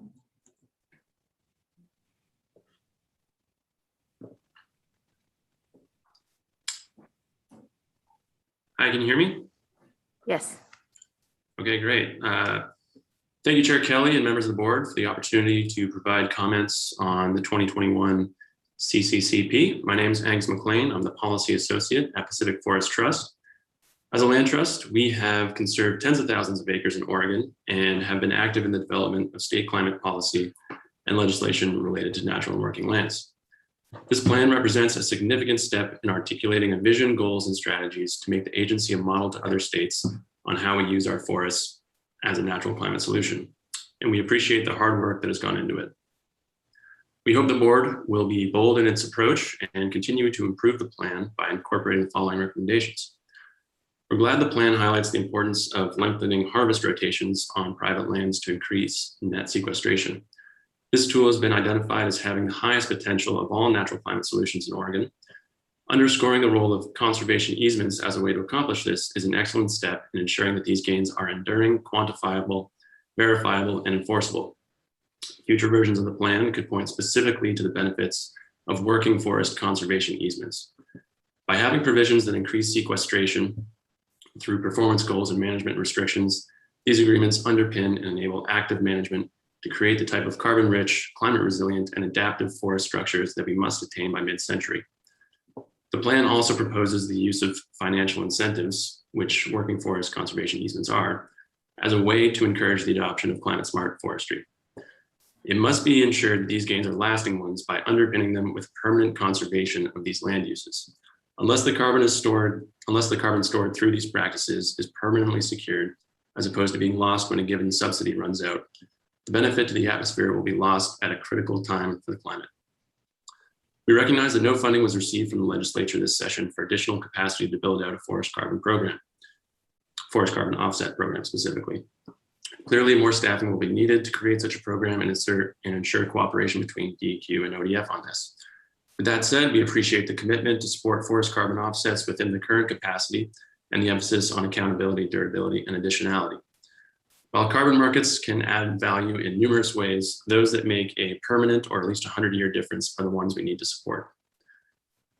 And as my time expiring here, I'll just hit a few more points. When it comes to fire, we were glad to see that there was an emphasis on restoring ecological function when addressing the need to manage forests for increased wildfire severity and the need to develop a prescribed fire program with the department. We would also like to see a clearer definition of climate smart forestry that is more focused specifically on mitigation, specifically where carbon loss from the land comes from, / burning to fossil fuel use. So again, thank you for the opportunity to comment. We look forward to future collaborative efforts to create a strong, equitable, and effective climate change and carbon plan. Thank you. Up next, Mr. McDonald. Chair Kelly, members of the board, and State Forester Hirsch, thanks for the opportunity to provide comments today on the climate and carbon plan. My name is Ian McDonald. I'm the director of the Tallwood Design Institute. We're a partnership between the Colleges of Forestry and Engineering at Oregon State University and the College of Design at University of Oregon. Our institute carries out applied research and education related to the use of wood products in buildings. Much of our work focuses on a new breed of wood products known as mass timber, which can make use of small diameter logs and forest restoration fiber, thereby reducing wildfire risk. The reliable engineered properties of mass timber enable it to be used in buildings that are larger and taller than ever before. This means it can substitute in many cases for concrete and steel, which require much higher amounts of energy to produce, as we've heard previously. Currently, 40% of US greenhouse gas emissions come from construction and operation of buildings. Efforts to improve thermal efficiency of windows, doors, and walls to reduce heating and cooling are commendable, but these carbon savings take years to accumulate. However, as soon as we build a mass timber building, we immediately avoid emissions. District Office, a 6-story office building in Portland, avoided 750 tons of carbon emissions by using timber instead of concrete. It's the equivalent of taking 570 cars off the road for a year. The amount of timber used to build it took Oregon forests just 21 minutes to grow. So reducing the embodied energy of buildings is critical, given that scientific consensus tells us we have only until 2030 to avoid the irreversible effects of warming. In the last 5 years, the growth of mass timber in the US has been quite dramatic. In 2013, there were less than 5 construction projects. As of June 2021, there were 1,169 mass timber buildings, either constructed or in design, with projects in all 50 states. Even so, mass timber buildings still represent a tiny fraction of US real estate. In 2015, D.R. Johnston in Douglas County was the first US manufacturer to produce structural cross-laminated timber panels. In 2017, Ferrers Lumber Company invested $40 million to construct a mass plywood manufacturing facility in the Santiam Canyon. This has led to Oregon becoming home to many of the nation's earliest mass timber building. A cohort of pioneering architects, engineers, and construction firms has developed in the state with expertise that's now in demand across the country. A world-class mass timber cluster is now taking shape on our doorstep. Given the incredible promise that this offers to lower carbon emissions, I applaud ODF's recognition of the role of long-lived wood products in its climate change and carbon plan, and I welcome any opportunity to partner with the department to make this a pivotal part of its climate strategy. Thank you. Thank you very much. The final set of names, we're going to be bringing up Mr. Hager to begin us.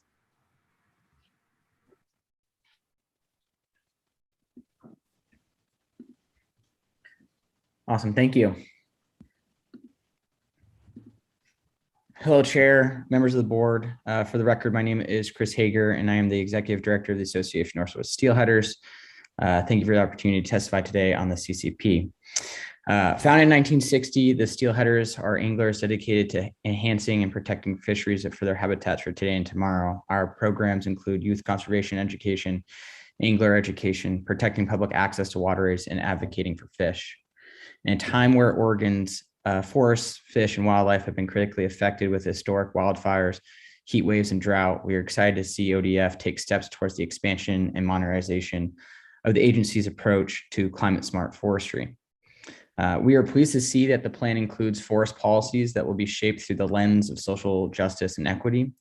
We are also excited that the plan recognizes that, and I quote, climate change needs to be a foundational consideration in all agency planning processes, from the top levels to the day-to-day plans.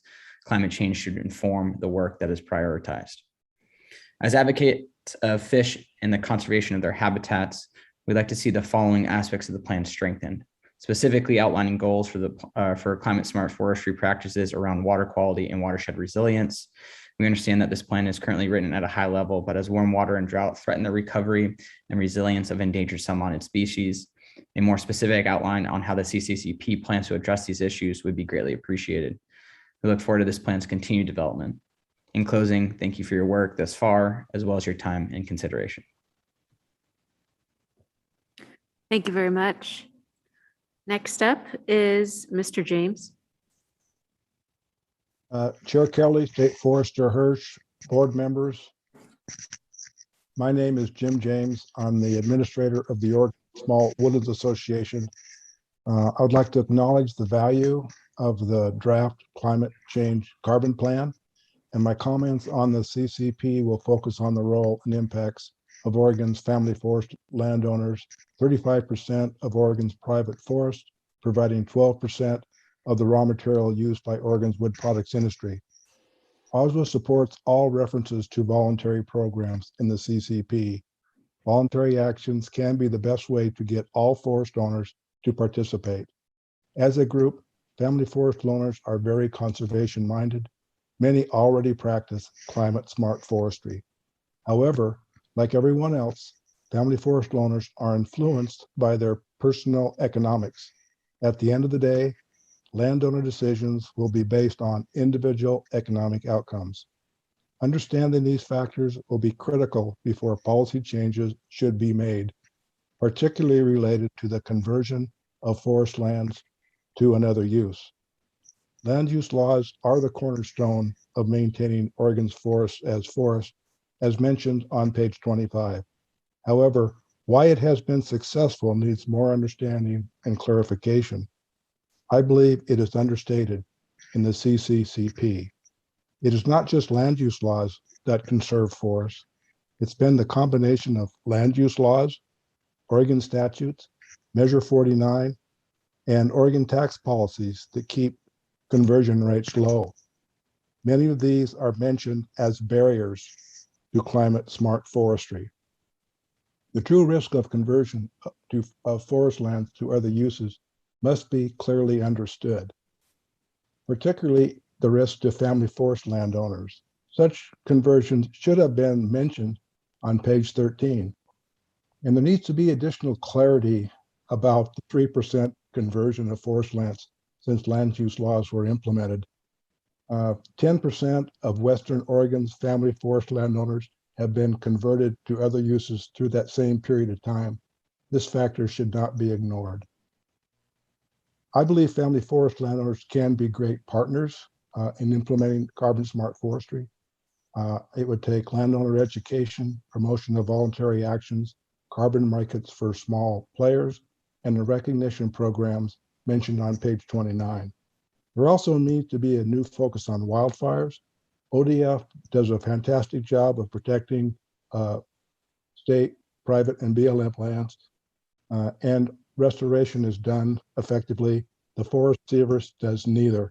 The Forest Service address of fires and restoration needs to be a primary focus on developing Oregon's carbon smart forestry achievement.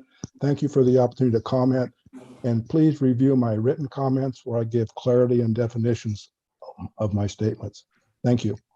Thank you. Up next, Ms. Thompson.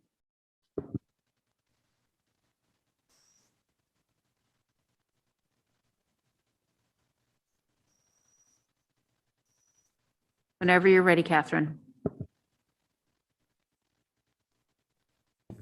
I am sorry. Now I'm. Chair Kelly, members of the board, thank you for the opportunity to testify.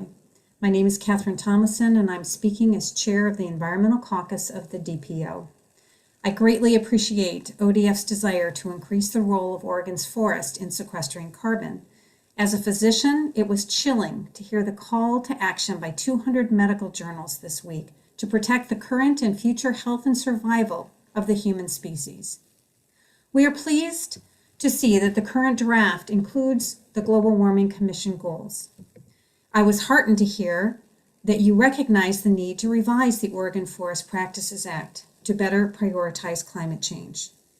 And it is so important that you've called for incentives to adopt climate-smart forestry practices on private lands, specifically to extend harvest rotations, prioritize long-term carbon storage in high carbon potential areas, and including an internal carbon pricing process. To expand on that, I would like to see application of the social cost of carbon, which means applying a clear value to our human health that is achieved by increasing carbon sequestration in forests. This needs to be compared to clear-cut logging, which you could call business as usual.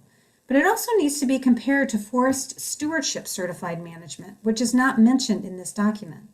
This management method markedly reduces carbon loss by reducing clear cuts, loss of understory, allows slow absorption of carbon from downed debris, retains larger trees, and reduces soil disturbance. The internal carbon pricing process should also include a monetary factor for the 50% loss of summer flow through plantations growing after clear cuts and impacts to water quality from clear cuts as well. The call for wood fiber at current levels is probably not possible, especially in the next 40 to 60 years, as rotation harvest should lengthen for best practices and the value of carbon set-asides. Given some of the current federal funding for forest management jobs, we don't necessarily have to see a loss in jobs, but rather a shift as we increase forest fire management, preferably around communities, increase recreational opportunities, and improve watershed. Please include in this plan quantification of carbon emissions from logging, and reduce these emissions with clear targets and plans, because logging is Oregon's largest source of emission for the state. Lastly, the implied valuation of long-term wood products is significantly overstated. I'm sure all of you, like me, use toilet paper from bamboo, but most wood fiber ends in landfills. Just to note that there are life cycle studies that show that wood is no better than recycled steel, and that it is worse when it comes from old growth. This needs a marked increase in study as wood products don't continue to absorb carbon. Thank you for the opportunity to testify. Thank you. Up next, Mr. Ernst. Chair Kelly, members of the board, good afternoon. My name is Tyler Ernst, and I am here today on behalf of the Oregon Forest and Industries Council, where I serve as policy counsel for manufacturing and resources. I appreciate the opportunity to address the most recent draft of the department's climate change and carbon plan this afternoon. I want to start off by saying that we see a number of positives in the department's latest draft, and these are reflected in written comments that we have submitted. But in the interest of time, I want to address several profound concerns that we still have with this draft. Chief among these is that the unmistakable tenor and major focus of the document still implies that in order to maximize the climate benefits of forests, rotation ages must be extended and older forests must be left alone. Even where the plan recognizes component elements to forest carbon accounting, such as leakage and substitution effects, that may call this conclusion into question, these are presented as mere barriers to this predetermined outcome, rather than as factors that must be carefully considered in order to arrive at the appropriate outcome. The plan cites very little evidence that this tacit preference for extended rotations is supported by the scientific literature, and it neither acknowledges that there is profound disagreement with its conclusion within the literature, nor attempts to understand how these other studies might impact the conclusions that the plan draws. Then there's the issue of fiber supply. The plan states that the department will seek to extend rotation ages slowly and in a way that won't constrain the supply of fiber to mills, but no concrete suggestions are offered for how both outcomes can be accomplished at the same time. Overall, the management approach that the document proposes evinces a clear undervaluation of the climate benefits of building with wood. There are a couple passing nods to low carbon building materials, but the document still does not fully address how the use of wood products impacts overall carbon accounting for the forest sector. This is perhaps most clearly evidenced by the unbelievable statement on page 14 that harvested wood products represent an annual net source of CO2 to the atmosphere. This statement illustrates a deficient understanding of long-term forest carbon dynamics and is out of step with accepted IPCC principles. If we reasonably, I would say, assume that development will continue apace, then demand for wood products will persist. Building materials must come from somewhere. If timber from Oregon's forests isn't used, timber from other forests or more carbon intensive materials like concrete and steel will fill the resulting gap. The plan must address this reality. We hope that the final plan that is presented to this board in November will better reflect these concerns, and that it will present policy options that are supported by science and that keep the whole picture in view. The forest sector is key to addressing climate change. We believe that wholeheartedly, but we are convinced that a policy preference for longer rotations is not the way to maximize the climate benefits of this amazing resource. Thank you again for your time. Thank you. Up next, Ms. Monroe.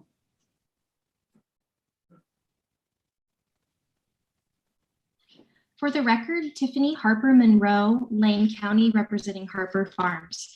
Chair Kelly and Board of Forestry members. Today I'm representing my family farm, who are also fourth generation small woodland managers in Lane County.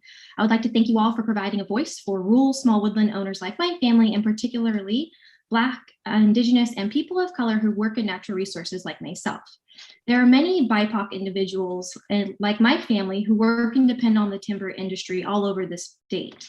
The plan considers implementing new private forest management regulations and seeks to extend rotation ages on state forest land. Increasing regulatory burden on private land is not only unhelpful, it has and will continue to destroy jobs and community infrastructure, directly impacting vulnerable, low-income, and BIPOC families.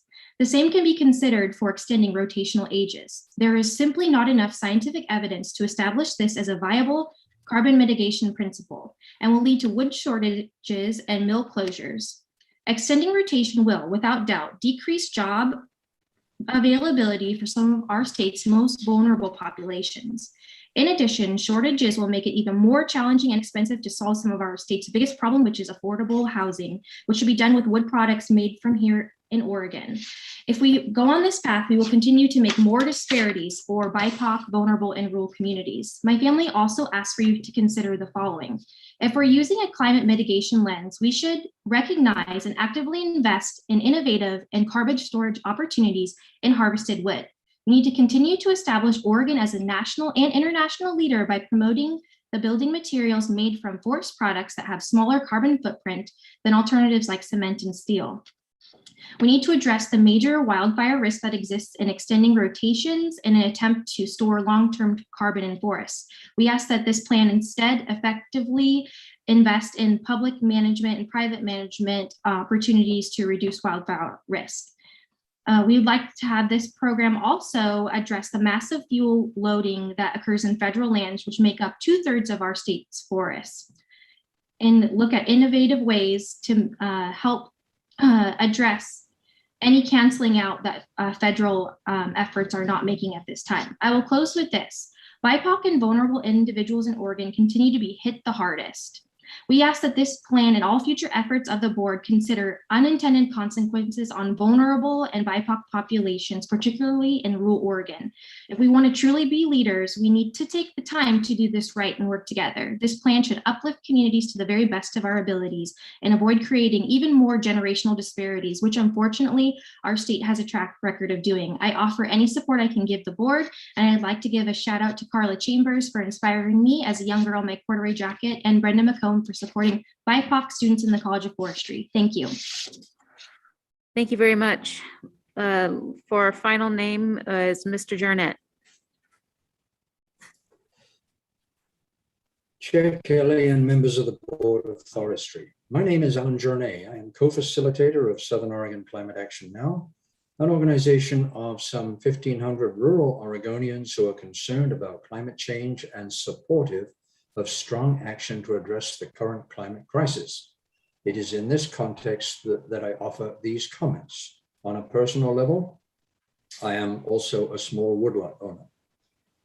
We have long been aware of the need not only to reduce emissions of greenhouse gases, but also to extract these from the atmosphere. This leads us to have a profound interest in forest management policy. I have submitted extended comments, but will highlight a few key points. I would first like to commend the authors on developing a report that largely touches all the right bases. However, I do have some concerns, which I will enumerate here. My first comment concerns the climate smart management principles that have been mentioned so often. This is an area that I've been exploring for the last couple of years with the interorganizational Southern Oregon Climate Smart Working Group. Through these discussions, I have come to appreciate the merits of climate smart management and naturally laud ODF for incorporating this concept into the climate change and carbon plan. However, I do have some concerns as I read the plan about whether climate smart principles are really understood. I identify why I infer this in my submitted comments and include with my comments a summary of climate smart principles as developed by Stein et al. In 2014 and employed in the United States. While I very much appreciate the repeated indication that climate change consideration will become a high priority in forest management in Oregon, I note that the discussion of greatest permanent value does not include either countering climate change through carbon sequestration and reducing emissions from timber harvest operations. I suggest there should be a recommendation to include these concepts in this greatest permanent value. In the discussion of offsets, I infer that the expectation is to engage with the Department of Environmental Quality in incorporating carbon sequestration projects within the community climate investment component of the climate protection program. While carbon sequestration was included as an option throughout much of the discussion, as that climate protection program was developed, the final draft excluded carbon sequestration. If the Oregon Department of Forestry wishes to use the CPP investment funds to incentivize sequestration, there will need to be a request to the DEQ to reverse course and include that option. Closing comment, I really appreciate the focus on diversity, equity, and inclusion. And I close by noting that we are genuinely in a code red for humanity. We absolutely do not have time to seek excuses, as I've heard this afternoon, for not reducing atmospheric greenhouse gas concentrations. We must prioritize addressing this problem and seek every opportunity to reduce emissions and sequester carbon if we wish a livable planet for future generations. I thank the board and the Oregon Department of Forestry in advance for doing all that can be done to address this climate crisis in our forests. Thank you very much. Thank you very much. And testimony providers, you are welcome to stay in the Zoom meeting. However, we just ask that you remain muted for the remainder of this item unless you're called upon by the board. So again, thanks Chair Carey and members of the board and Facilitator Harkless. This concludes our public testimony portion of the workshop. Okay, thank you to all who testified. I thought it was a lot of very well-informed and thoughtful testimony that we heard. I'm very impressed. At this point, not surprisingly, we are a little behind schedule, and I'm going to get grumpy if we're here till 7 o'clock. So I think let's do a 5-minute break, and our current time is 3:06, and then we'll be back with John and Danny and the rest of us. So 5 minutes, folks, and be right back.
Okay, is everybody ready to get back to it?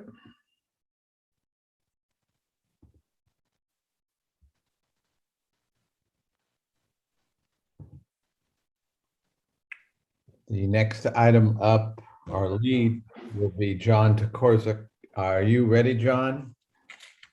I am. Thank you. All right, go for it.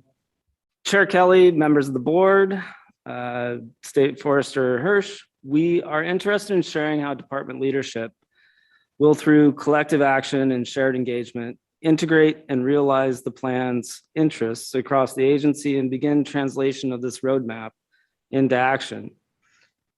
To that end, we are joined today by the division chiefs from private forest, state forest, fire, administration, and partnership and planning, each of whom will be speaking to the plan and the intersections across the agency and connection back to the goals and the interest therein.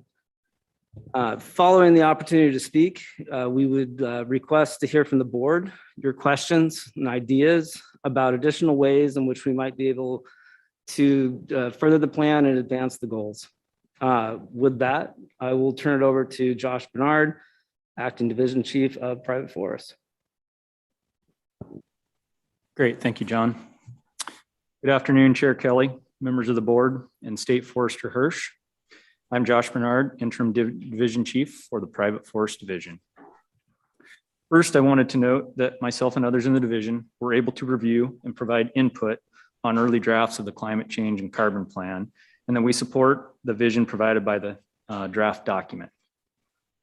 Second, specific to private forest program, I wanted to walk through the practices that are already underway or soon will be regarding climate change and carbon. I'll start with the Urban and Community Forestry Program, which offers incentives, training opportunities, and on-site technical assistance to help cities improve their urban forest management. The program administers and promotes Arbor Day Foundation recognition programs, which contains ways to recognize climate-forward approaches.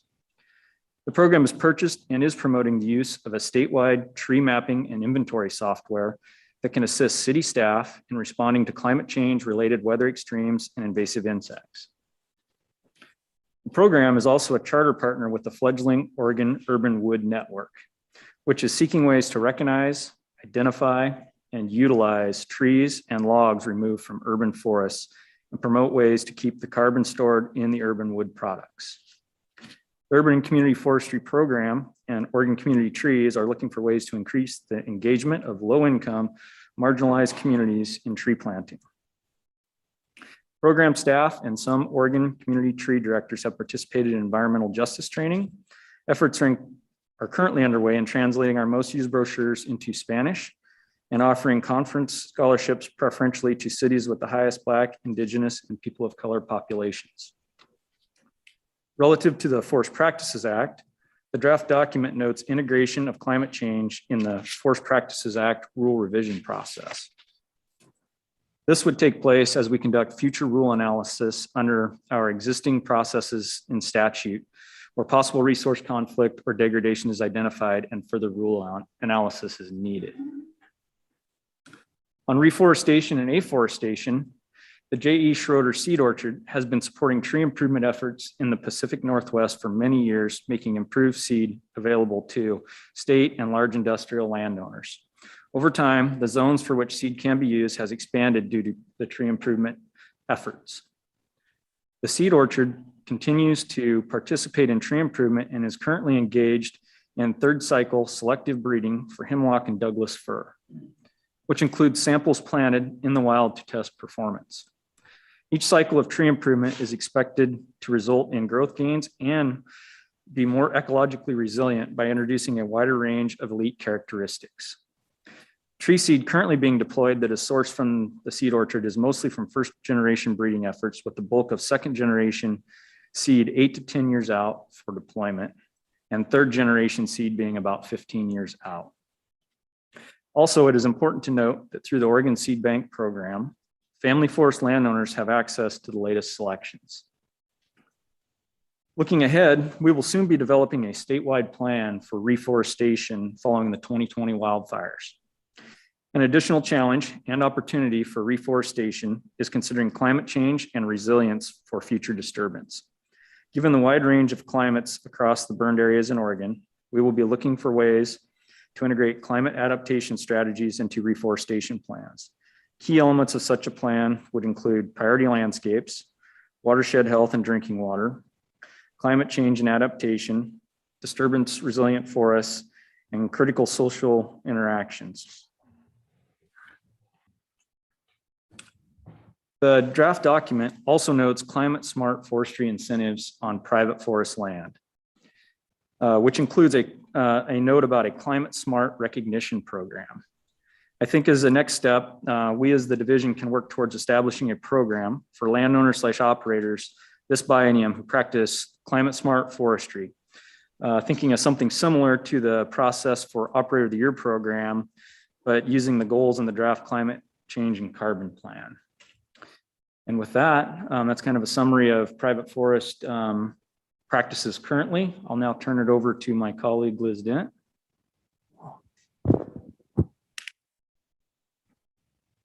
Great, thanks, Josh. Chair Kelly, State Forester Hirsch, members of the board, for the record, my name is Liz Dent and I serve as the State Forest Division Chief. Really appreciate the opportunity to visit with y'all on the climate change and carbon plan, and specifically as it relates to state forests. Before I begin, I want to acknowledge the Indigenous people as original stewards of the land since time immemorial. We're managing and conserving forests throughout Oregon within the traditional homelands of many of the 9 recognized tribes. So as we craft policies and approaches to manage and conserve state forests, we're looking to the tribes for guidance on how best to align our goals and strategies in ways that honor their relationships to the lands that we manage, protect their heritage, and build and maintain pathways into the future for their continued cultural and traditional uses of these lands. So we've been actively engaging with the tribes, striving to provide a genuine and meaningful seat at the table, recognizing them as sovereign nations, each holding unique perspectives, histories, cultures, and traditions. So the importance of relationships with tribes is identified in the CCCP. So it's important for us to engage the tribes as we work on the topics of climate change and carbon. So as has already been stated today, the CCCP provides the values and intent statements for the department, and then it also articulates the goals for state forests, which is articulated as to lead by example and demonstrate climate-informed forest management on state forests to achieve greatest permanent value. So as we work on the forest management plan and the habitat conservation plan, this stated goal can be codified into the forest management plan, establishing climate smart forestry as a means to achieve greatest permanent value. There are a couple different draft policies in play right now. So there's, that will be rolled up and brought to you in November. So one includes draft guiding principle and related to carbon and climate change. And it is stated as the forest management plan will be implemented to adapt to climate change and mitigate its impacts on the management of state forest lands. And the FMP will also contribute to climate change mitigation and sequester carbon. We're also working on draft goals for the forest management plan. Those have been under development for a couple of months, and we've been engaged in a public process to get input and feedback. We've been working with our county partners as well. And so the plan again is to come to the Board of Forestry in November with that material rolled up so we can seek your input and direction on those policies moving forward. Then the forest management plan strategies would flow from those basic goals and guiding principles. So there's been quite a conversation this morning about how do we define climate smart forestry? The key principles being forest adaptation, climate mitigation, and acknowledging the social dimensions of climate change and carbon sequestration. And really all of those are at play with how we currently manage our forests, and certainly see this as a moment in time to improve on that and build on that. And I would argue that that's really codified in our greatest permanent value statutes and rules that call for us to manage our forests sustainably, providing a range of goals, including economic, social, and environmental goals, which help support rural communities and provide ecosystem services, as well as connecting Oregonians to the outdoors. The CCCP highlights several supporting actions from state forests. I'll just touch on those quickly. And again, there's been a lot of conversation around the first one, which is to slowly extend harvest rotations to increase storage, carbon storage, while maintaining the flow of wood fiber. This, of course, relates to the climate smart forestry concept around mitigation. So just an example of how we see this as an opportunity to optimize carbon sequestration while accomplishing our other goals of greatest permanent value. Larger and older trees benefit species that are dependent on that forest structure. It has benefits related to carbon storage, and it produces large durable wood products such as dimensional lumber.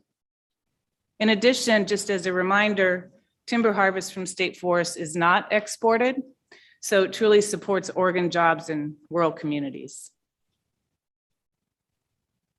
The second was to identify areas that are particularly susceptible to the deleterious effects of climate change. So again, a mitigation element of climate smart forestry.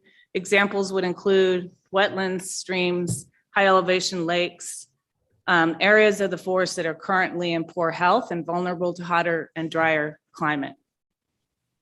In that conversation, we've often talked about areas in our Tillamook State Forest that are negatively impacted right now from Swiss needlecast. And then we've also seen recent damage from the heat dome this past summer. A third deals with the aspects of community forests and operationalizing those concepts in management of state forests. This acknowledges the social dimension of climate smart forestry. I would argue that we're accomplishing that currently largely through our local relationships at the district level, working closely with neighbors and stakeholders, counties, communities, and tribes.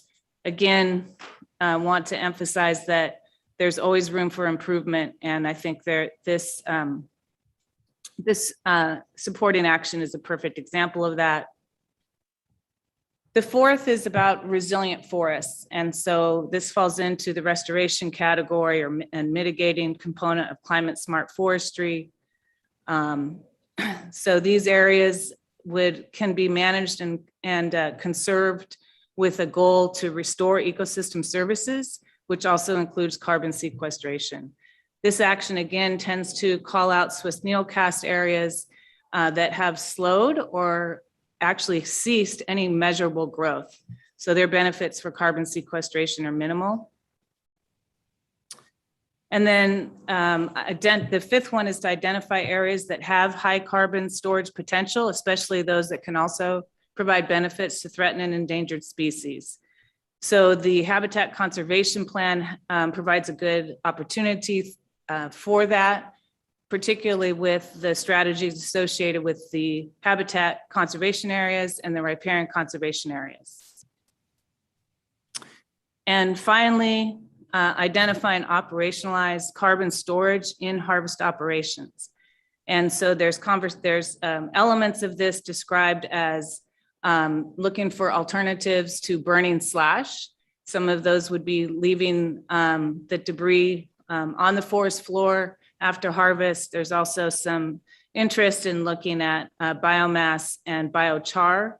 And I think this is an area that would really benefit from more research and monitoring to understand sort of the benefits and costs of those approaches. And so with that, I will turn it over to Doug.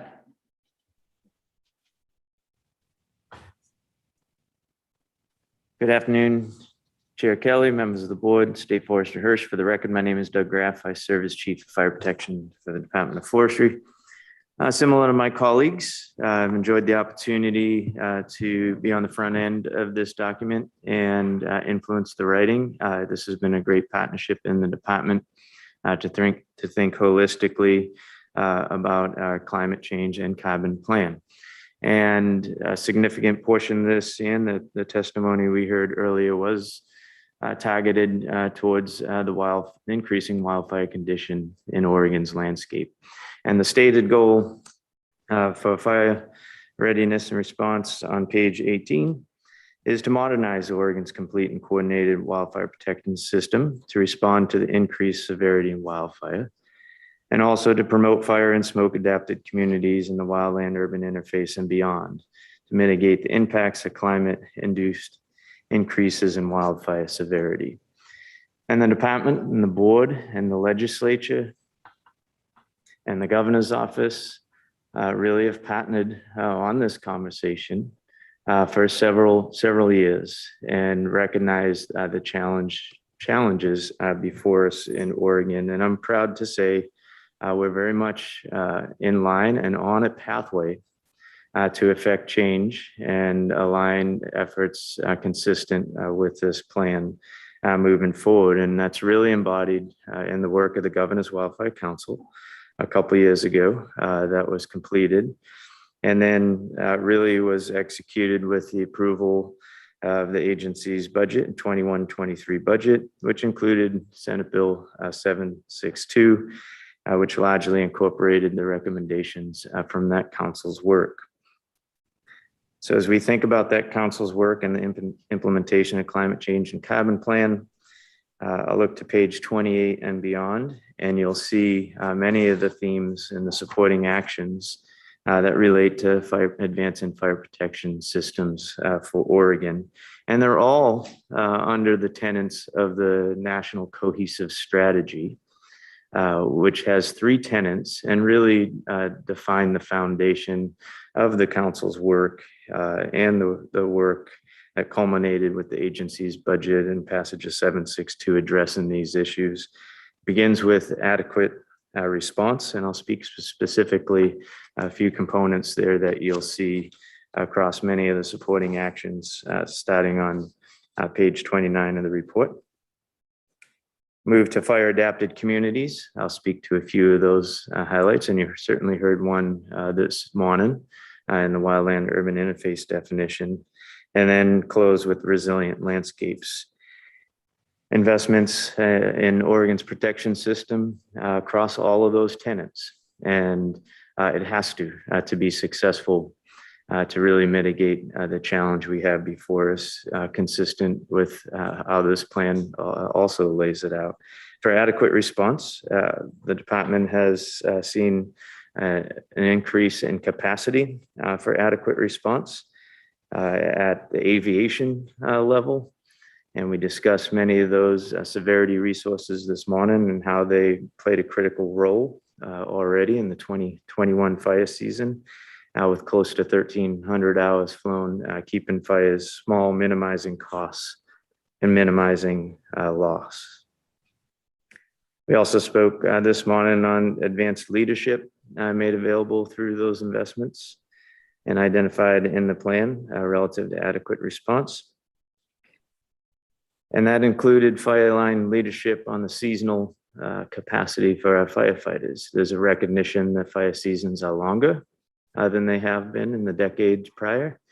So that investment by the state is being realized this year with those investments. So adequate response also, I would highlight, includes language in Senate Bill 762 that was passed relating to baseline standards of protection to ensure protection standards across all lands in the state of Oregon. And the department will play a critical role in partnership with the state fire marshal to establish standards of protection in areas where that is not established across the state.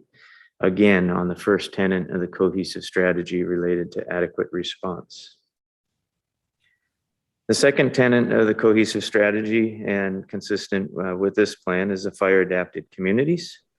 And we spoke a fair bit this morning relative to that work, consistent with the board and advancing wildland urban interface definitions, and then the concurrent wildfire risk mapping that is really required to define the wildland urban interface and the risk we face, so we can target our assets in the highest priority uses.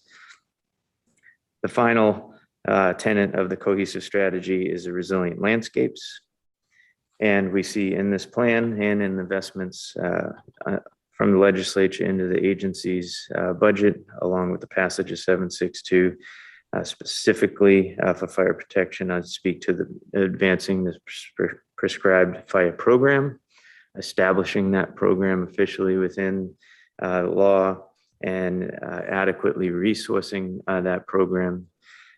This is the third Rules Advisory Committee that we've established through the Board of Forestry to establish, support resilient landscapes and mitigate the catastrophic risk of wildfire. A little bit more detail on resilient landscapes will be expanded, my colleagues, as we move towards partnership planning program. With that, I would emphasize that all these programs and projects identified from page 29, 28 forward, and under the goal on page 18 specific to fire, you'll see in the board's work plan as we transition aspirational thinking about advancing fire protection, which we've worked through the board on several agency initiatives over the last several years, to implementation. And I'm really proud that that's where we're at as a state and as an organization, and under the leadership of the board. We have very tangible projects currently in place now, advancements and investments in the protection system to mitigate catastrophic risk of fire, consistent with the climate change and carbon plan, and looking forward to continued efforts on that. With that, I'll turn to Bill for the next presentation. Thank you, Doug.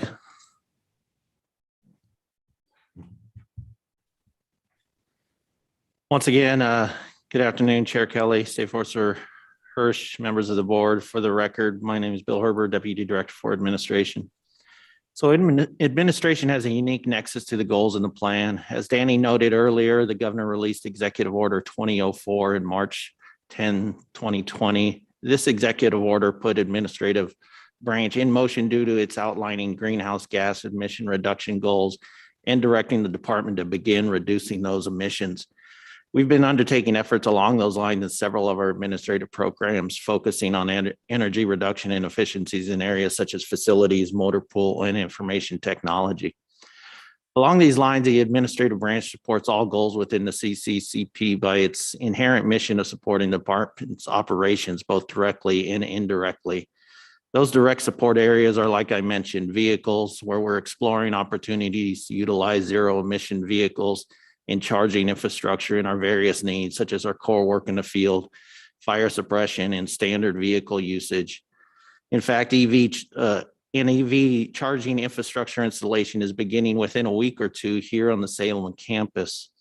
And then within facilities, we explored LEED certification and utilize Energy Star rated materials in both new and existing construction. And we take pride in focusing our work on sustainable facilities management across the enterprise. Indirectly, we would continue to support the vision of the CCCP by applying this climate smart lens to how we approach all aspects of our service channels, including procurement and contracting, diversity, equity, inclusion, of which we got a position in human resources this biennium, and through administration's role in department planning processes such as board work plans, budget preparation, and strategic planning, ensuring that this perspective is always in play. Ultimately, as Brenda mentioned, admin is well suited to fully understand our department's footprint through all our operations and ultimately reduce or help reduce that footprint through operational changes and or efficiencies. Administration looks forward to assisting in all of these efforts. I will now hand it over to Jeff Burns with Partnership and Planning Program. Thank you, Bill. Chair Kelly, members of the board, Acting State Forester Hirsch. For the record, my name is Jeff Burns with the Partnership and Planning Program. And I would like to discuss with you today the role that partnership and planning has played historically in the context of the climate and carbon plan. And I would reiterate perhaps all of the my prior colleagues from divisions and programs in speaking to their particular aspects. But that would be awfully boring. I would just be repeating them. So I would say that the Partnership and Planning Program in particular is in a unique circumstance where we support and facilitate each one of these divisions and programs. And for example, the Urban and Community Forestry Program specifically, we take the opportunity to work with our federal partners to facilitate both planning and funding, a funding source to help fill out that program, to affect change within our urban communities and communities of color and underserved, to address heat islands and water runoff and the things that Josh alluded to earlier. We also help facilitate and promote the Western State Fire Manager grant program with our fire protection division in creating safe communities, fire adapted communities, and assisting mitigation efforts on the ground in the wildland urban interface. That is historically the position that the Partnership and Planning Program has been in, to facilitate and to support. The department has taken a really unique and progressive view of how we participate that is unique across the nation, in that we are now operationalizing our program to a point that really can affect change on a broader scale.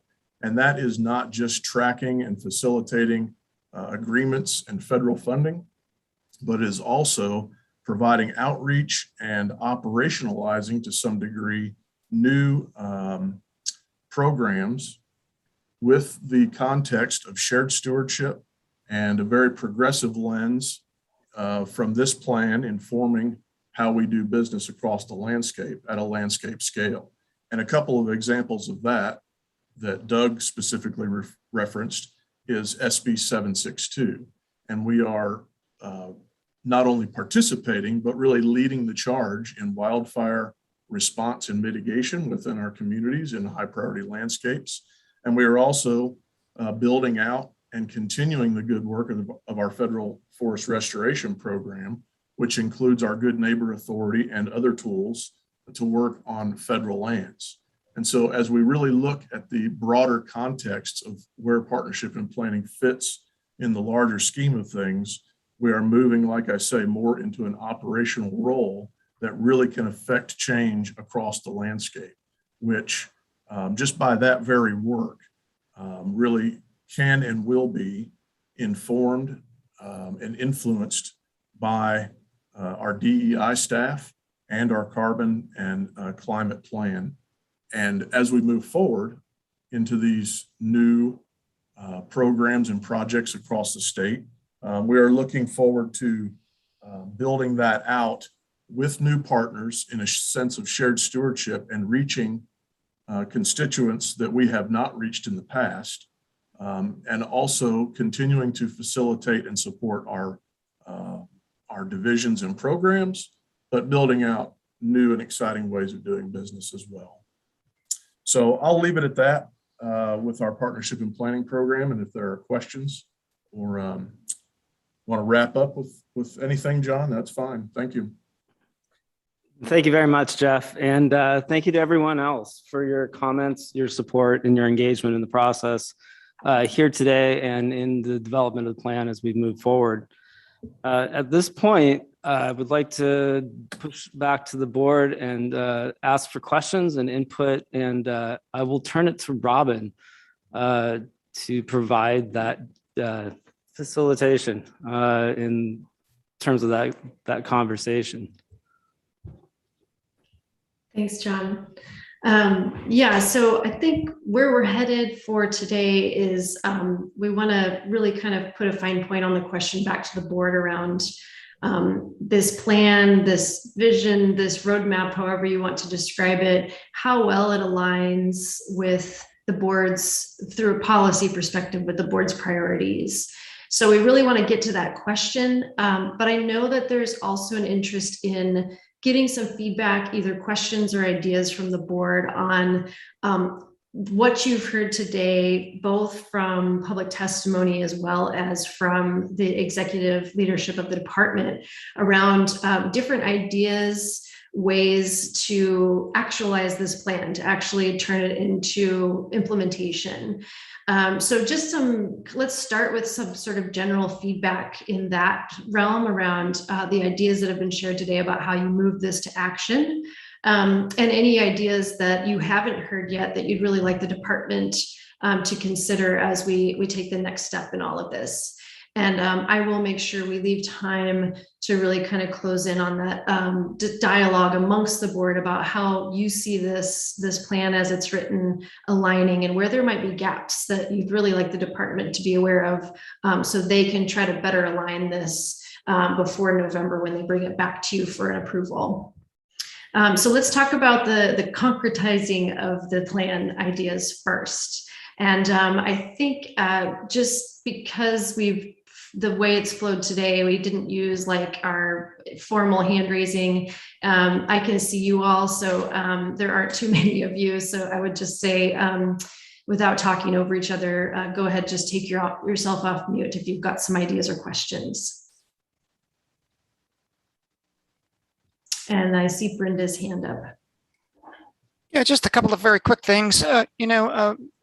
Bill, thanks for addressing the carbon footprint piece, but and I do think your division can play a key role in reporting out carbon footprint for each of the divisions and the agency as a whole. So that would be really useful information, just like the financial accounting is. But what I didn't hear was how each division's actions will move to reduce their carbon footprint. And so I'd like to see a little bit more there. So that's my response to the most recent comments by the staff.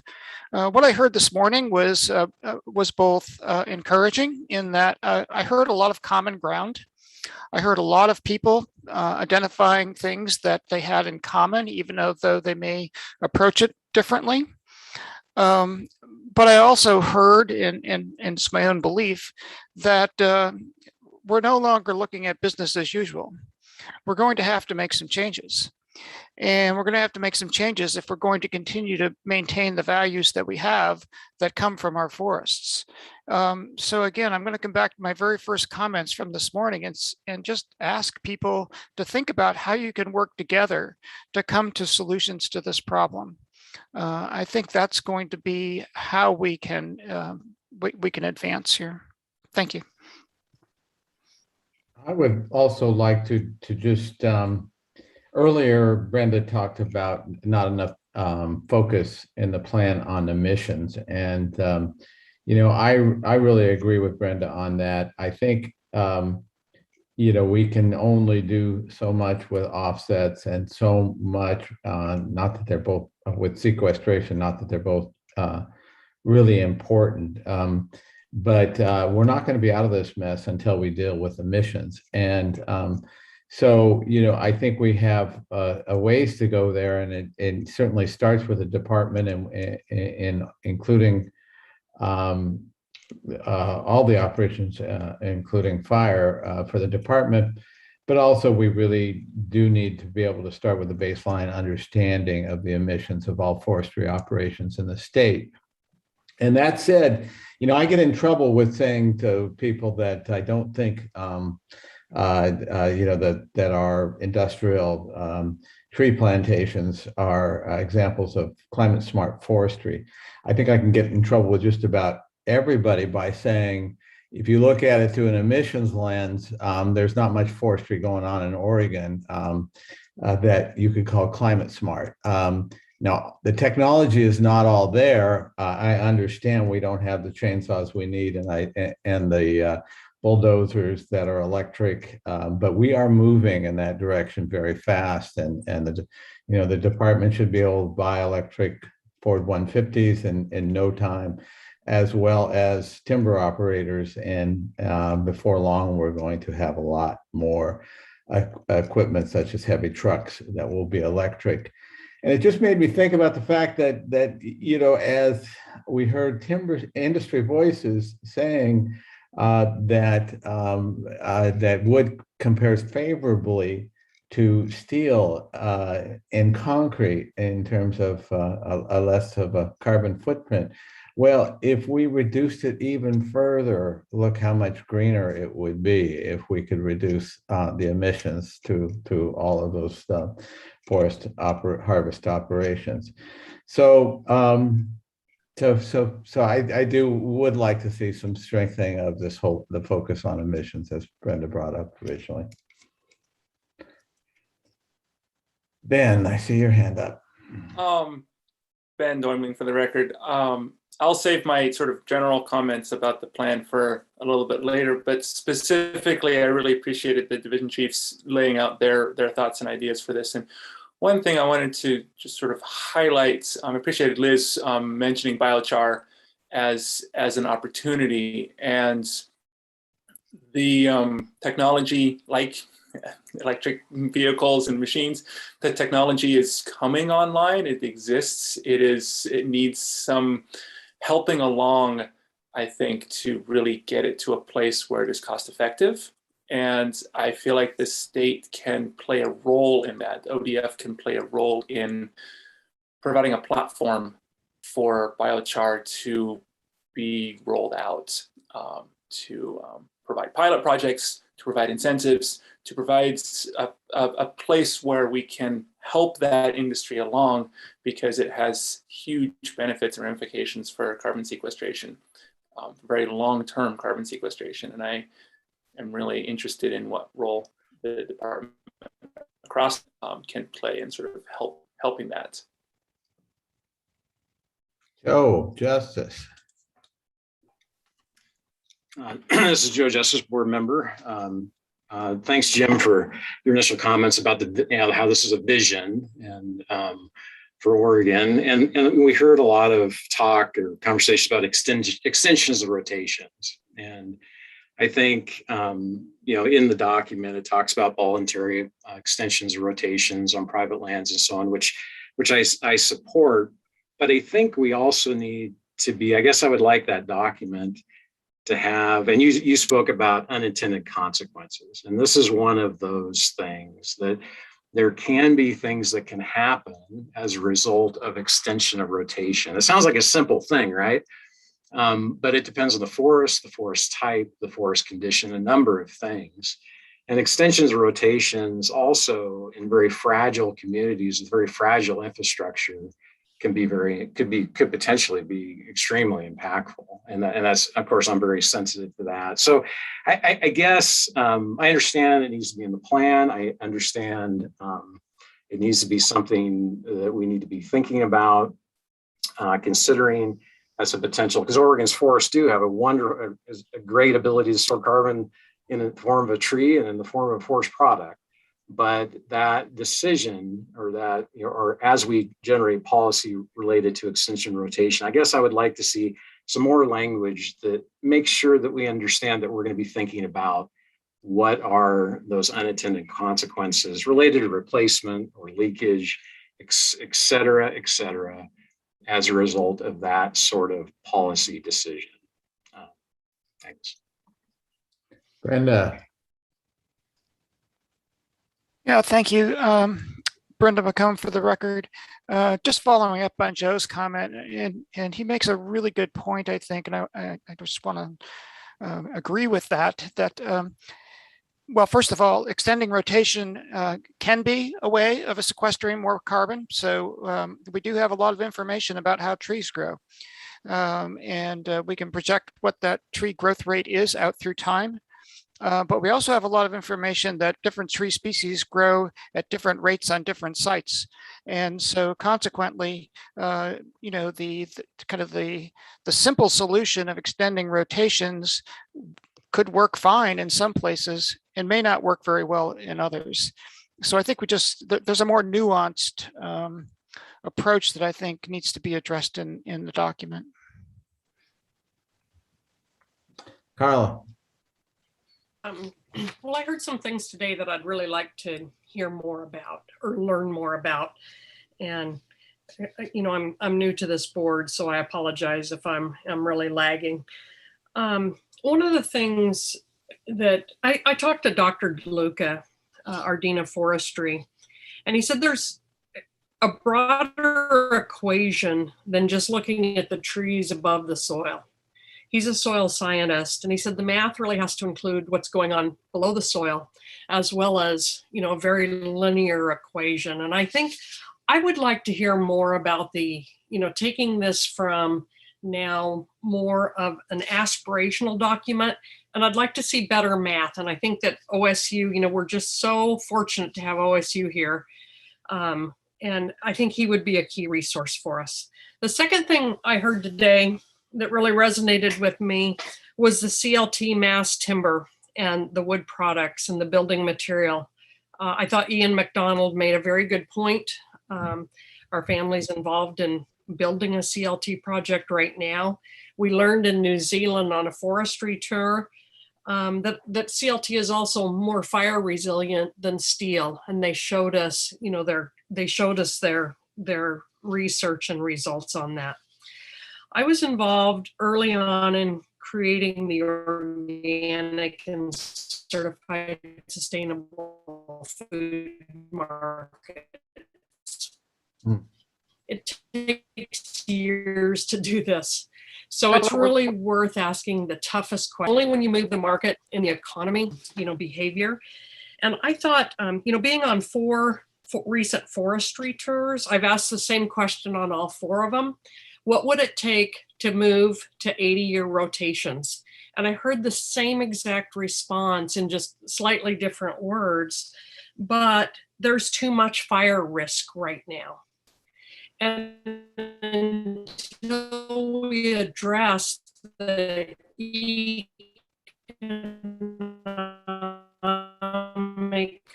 move the needle.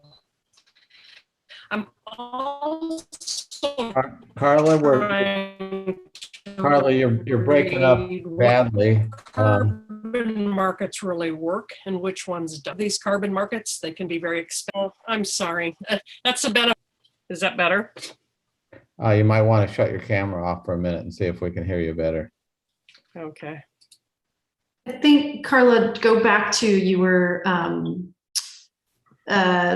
talking about the question around what would it take to do the 80-year rotation. Could you just start back at that? I think we missed the comment. Can you hear me better now? Yeah. Okay. So I've been on 4 forestry tours recently, and I've asked, these are larger operations, and I've asked the same question and basically got the same answer. Slightly different words, but the same answer. And I asked, what would it take to motivate you to move to 80-year rotations? And the response in all 4 cases was, it's too much fire risk. And so it's not the economics, it's the fire risk that is a top of mind concern. And I know to move markets, you've got to really address that economic reality. And I think that's where this plan needs to go now, is from aspirational words to what's the economic reality of, trying to motivate those rotations. I think my 4th point is with regard to rural economies. The USDA scientists in the Wildfire Council took us back to 1982 and looked at the equivalent cut versus today, and the massive burnable fuels load that has accumulated the last 40 years. Chair Kelly, you talked about being humble. I think we're talking about 1/30 of our acreage. And so we need to be pretty thoughtful about what difference we can make, where state forests only represent 1/30 of the total forested acres in Oregon. And I really appreciated Jeff Burns coming in and saying there's work that can be done on the federal forests. And certainly that really resonated with me. The chair of our wildfire council said 93% of our fires the last 10 years, this was through the end of last year, and I know those numbers have changed with the 2021 fires, have been on our US Forest Service and BLM lands. And so, really being thoughtful about coming back with better genetics and immediate plant back on some of those federal lands, I really don't think we should overlook the opportunity to go to 80-year rotations on those lands, and to try and really build back carbon on the underutilized acres. Finally, I don't want to understate the importance of state land revenue to the Oregon Department of Forestry. We started there this morning. We have $117.5 million of fire costs to finance in 2.5 months. Into this new biennium. And so in addition to it being critical revenue to Oregon Department of Forestry, also the 151 taxing districts and our county partners, I want to see the financial impact and projections associated with this type of change on state lands. And Yale University Carbon Containment Lab said we can't grow our way out of this with trees. And I guess I really want to understand from our state experts, really what they're trying to tell us. And that comment really, resonated with me. And finally, to Danny and John, this is tough work. It takes time, it takes years, it's not easy. And I really appreciate what we're trying to do, but I also really very much realize how long it takes to make these type of changes. Thank you, Carla. It was great to be able to hear you. Maybe going forward, we can both hear you and see you. Looks like Chandra. Chandra. Thanks, Chandra Farai for the record. So just a couple broad thoughts based on what I had heard from testimony, which I thought was really interesting. And I echo Brenda's thoughts that there's really a lot of encouraging threads there. I think there was alignment in that, the concept of having this plan, it seemed like most people agreed it was a necessary step. However, I think there's some shared angst amongst all stakeholders, frankly, that seem to hinge on a couple of things related to the accountability piece, the prioritization piece, the public outreach piece, right? I think folks, and they all kind of wrap to those concepts or those big categories, because I think when we start talking about measures, folks are concerned about what that means. They're concerned about what climate smart forestry means. They're concerned about when we're going to do this. They're concerned about the impacts of what will happen if we do these actions. And then there's folks that are concerned that we're not actually going to achieve anything because we haven't articulated very concrete goals for ourselves. And right, there's urgent need for action. And so I think we're balancing this tension right now. And I think we need to think about how much more specificity we might be able to give to the plan if possible. And if not, then I think we need to think about putting in a little bit more detail into this plan related to how we're going to engage with stakeholders moving forward so that they can help inform how we proceed in getting to more detail, how we prioritize what we're doing, what's the sequencing that makes the most sense. Otherwise, the tools that we should be considering to implement those goals and objectives that we should articulate. Because I think a lot of this too is about what tools are available. Is it incentives? Are there regulatory structures? Is there funding that's needed? All of those things are detailed things that we're going to need the community at large to be advocating for if we're going to really achieve what we want to here. And so it's important to start, I think, delineating the process to get there. And the other thing that I'll mention, because this was clearly a key thing raised by several stakeholders in several different public portions of the meeting, was water and how we were addressing water. And I think that, Danny and I had had a little exchange. There is watershed resiliency, I think, is included in this plan. And I think recognition that there's a connection between forest management and water quality in particular was mentioned in this plan. But I think we could beef up the processes there, the connection between management and both water quantity and quality, and how that would be affected. And then I think I want to just tee that up also for our October conversation and our planning retreat, and being a little bit more intentional about addressing water issues and understanding, I guess, the different tools that we have to affect that, and maybe setting some goals for ourselves in that space. Oh, one last thing, sorry. But also I really appreciate hearing the actions from all the different divisions and how they're moving the ball forward. And I think same concern for me applies, or not concern, the question is just the roll up. And I think, again, having more crisp goals and objectives that we're trying to achieve in this space would allow us to really understand how what they're doing on the ground is helping to achieve those, and then what else remains to be done to further move the ball. So that's it. Another thing that I noted today in the testimony, there was a Mr. Barnes, not Seth, the other Mr. Barnes who testified today.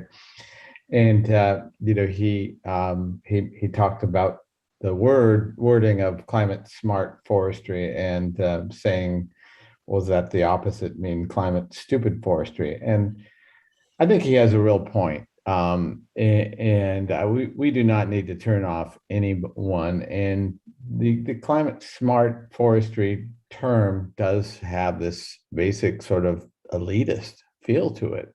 And I do feel that's wrong. I feel like climate informed perhaps is not strong enough. So as I sat there, and of course I love alliterations. This is not real good, but I've come up with climate committed. So I'll throw that forward for your consideration. Other thoughts?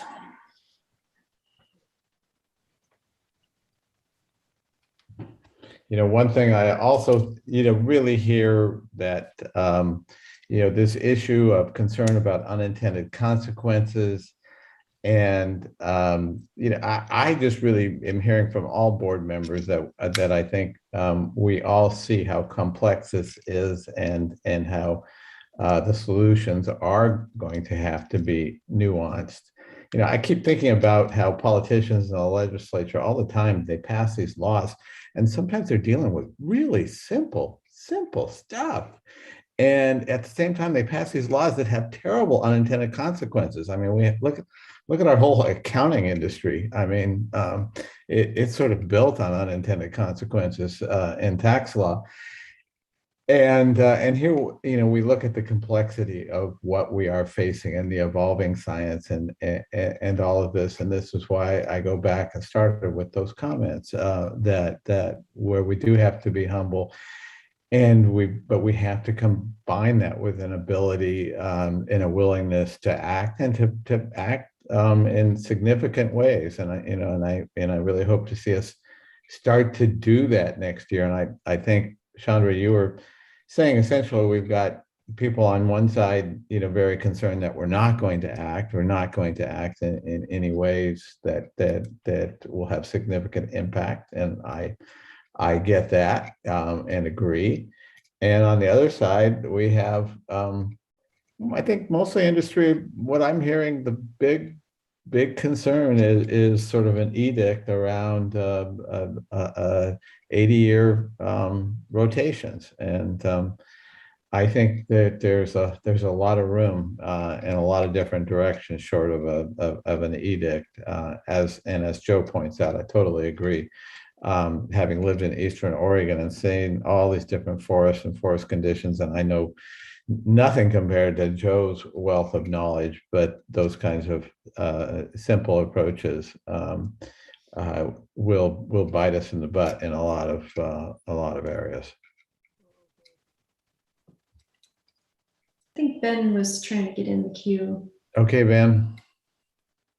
I just had some more general comments on this, and I've really appreciated this exercise today and all of the testimony, on all of the written testimony, and all of the engagement on this plan. And top of the list is a huge shout out to Danny for all of the work that he and John put into this.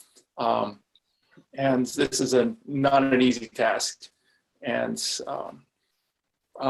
yeah, but just from a personal level, this, going back to Jim's point from this morning about humility, this is, if we think about it, this is scary stuff. You know, our forests are changing, our world is changing. We're still living through the hottest and driest summer on record here. And,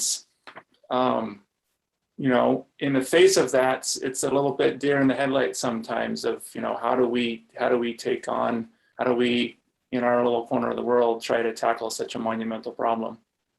But as we've seen today, there are tools and there are things that we can do. And it's personal for me. You know, our forest where I spend my time, we've lost 10% of our trees in the last 10 years. And I struggle with the rotation ages on our forest of, will our trees live to 80 years? It's more of a question of will they survive that long versus whether I want them to live that long or not. And so I'm deeply committed to big solutions. And I think we need to make some changes in how we take care of our trees here in Oregon. And the plan that we've been talking about is really, I think, really robust in a lot of ways. It's a systems approach. It's not trying to take just one thing. It's trying to do a little bit on a lot of different levels, and putting more carbon in the forest, taking that carbon out of the forest, putting it in wood products. There's a lot of different things that all go together to create a cohesive plan that actually can have meaning and results when it comes to sequestering carbon. And I feel like the plan is in a very good place. And I think as we learned from our testimony today, and we will all continue to have feedback for Danny on how to continue to make this plan better. And I think he's heard a lot of it today, and he'll hear a bunch more over the next couple of weeks from us and from everybody else. But the last thing I wanted to say is sort of, I feel like rotation age is sort of really a big sticking point in all of this. And I agree with Joe that it is nuanced and it is site specific and species specific. But in general, where a lot of our carbon is stored is in our, you know, northwest corner of the state. It's pretty wet, and those trees can store a lot of carbon if they get older. But something we can't lose sight of is if we do want to grow older trees, we need to make sure that we retain the social license to cut those older trees and put that carbon into long-lived durable wood products. And that's a risk. If we grow trees too old, they sometimes don't get cut down. And it's important to keep refugia of old growth around. But if we're going to have a cohesive systems approach to storing carbon, we need to grow older trees, and we need to then cut those trees down and put them into real long-lived durable wood products. And there's some nuance there that we shouldn't lose track of. Just a couple of my thoughts as this, but a huge thank you to everybody for putting all this work into it.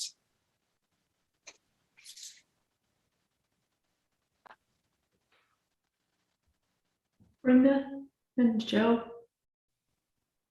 Yeah, I just want to really appreciate what Ben had to say. You know, I think that there is nuance that has to be built into whatever solutions that the divisions come up with or private forest managers come up with.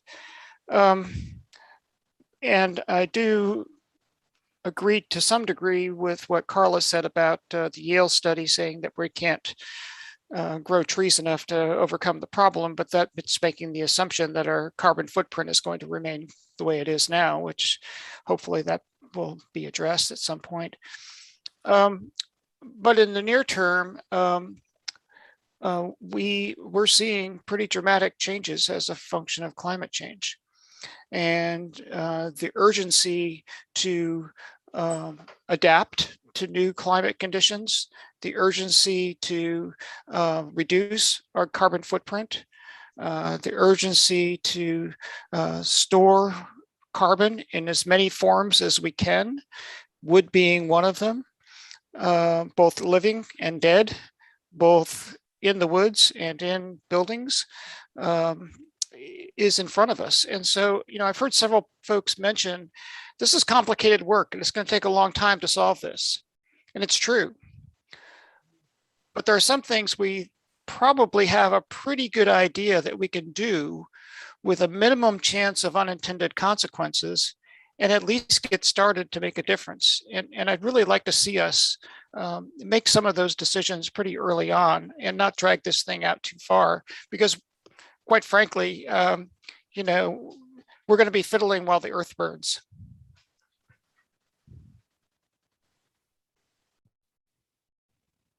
Yeah, this is Joe Justice. Jim, you talked about being humble, and I think something as I reflect on this, like Robin asked us to do, and this is a good conversation as we kind of reflect on this plan. And a lot, in many places in the plan, it talks about sustainable wood flow and preserving our forest products infrastructure. I think we need to be thinking about, is it appropriate to be growing? Increasing our flow of wood products. And that's about being humble, being able to understand, too much to what Brenda said, where do we choose to store this carbon? And I hope that board members are open to that idea and that thought. I live in a rural community. I grew up in a rural community. I'm going to go to a board meeting tonight at 7, a school board meeting. We're going to talk a lot about poverty, because we always do. I live in a very poor community that poverty is a real issue, and a natural resource dependent community that I live in. And in my perfect world, as I reflect on this, how can we grow? And this really, we're surrounded by federal forests, right? We're surrounded by federal forests that are heavily overstocked in drought conditions, like we saw on maps earlier in presentations, that I think I know often what the outcome, I think, is assured of a lot of what the outcome is. So I'm very interested, and I don't know how, this body, accelerating our pace and scale, and certainly that's something that's very near and dear to me, and what we can do. Should we be looking at trying to grow this industry, this industry, and I'll be a broken record here for a second, this fragile industry that we're losing our ability to manage. We're losing the workforce, we're losing the people, and that's urgent. That's happening right now. I mean, that's happening, today. And I don't know how we build that in, and maybe, I guess that's maybe a question for the department to think about. What can we do today to really begin to help the infrastructure, the workforce, and maybe potentially grow our forest products community, forest products that are coming out. And also, we talk a lot about mass timber, and I mean, there's something we do really good in Oregon. We make forest products, we're darn good at it. And is that truly where we can have the most effect? And so I hope we're all very open to that thought process and that idea. Just end of comment. Thanks. I'm wondering at this point whether it would be useful, Danny, to put you on the spot and tell us if you've heard any clear messages, if you've heard any confusing messages from either the board or others. Any comments at all? Get everything turned back on here. Can everyone hear me? Yes. So Chair Carey and members of the board, I really appreciate the conversation that you've been having. I've been dutifully taking notes, and I think that they're combined with what we heard earlier. I think that there's definitely some areas where we can look to create more clarity. I'm just ruminating on the things that I've been hearing. I think that there's definitely some easier parts to fill out, and we can do that. And then I think that some of the conversation that has been taking place is it's got into a social conversation, what society and the policies that you set, how those interact with the broader society. And as a roadmap, I think that the climate change and carbon plan can help to kind of guide the ship of the forest sector in Oregon along those lines. But you know, I'll go back to Carla's comment too about the Yale stuff, that it's going to take a lot more than just forests to adapt and mitigate.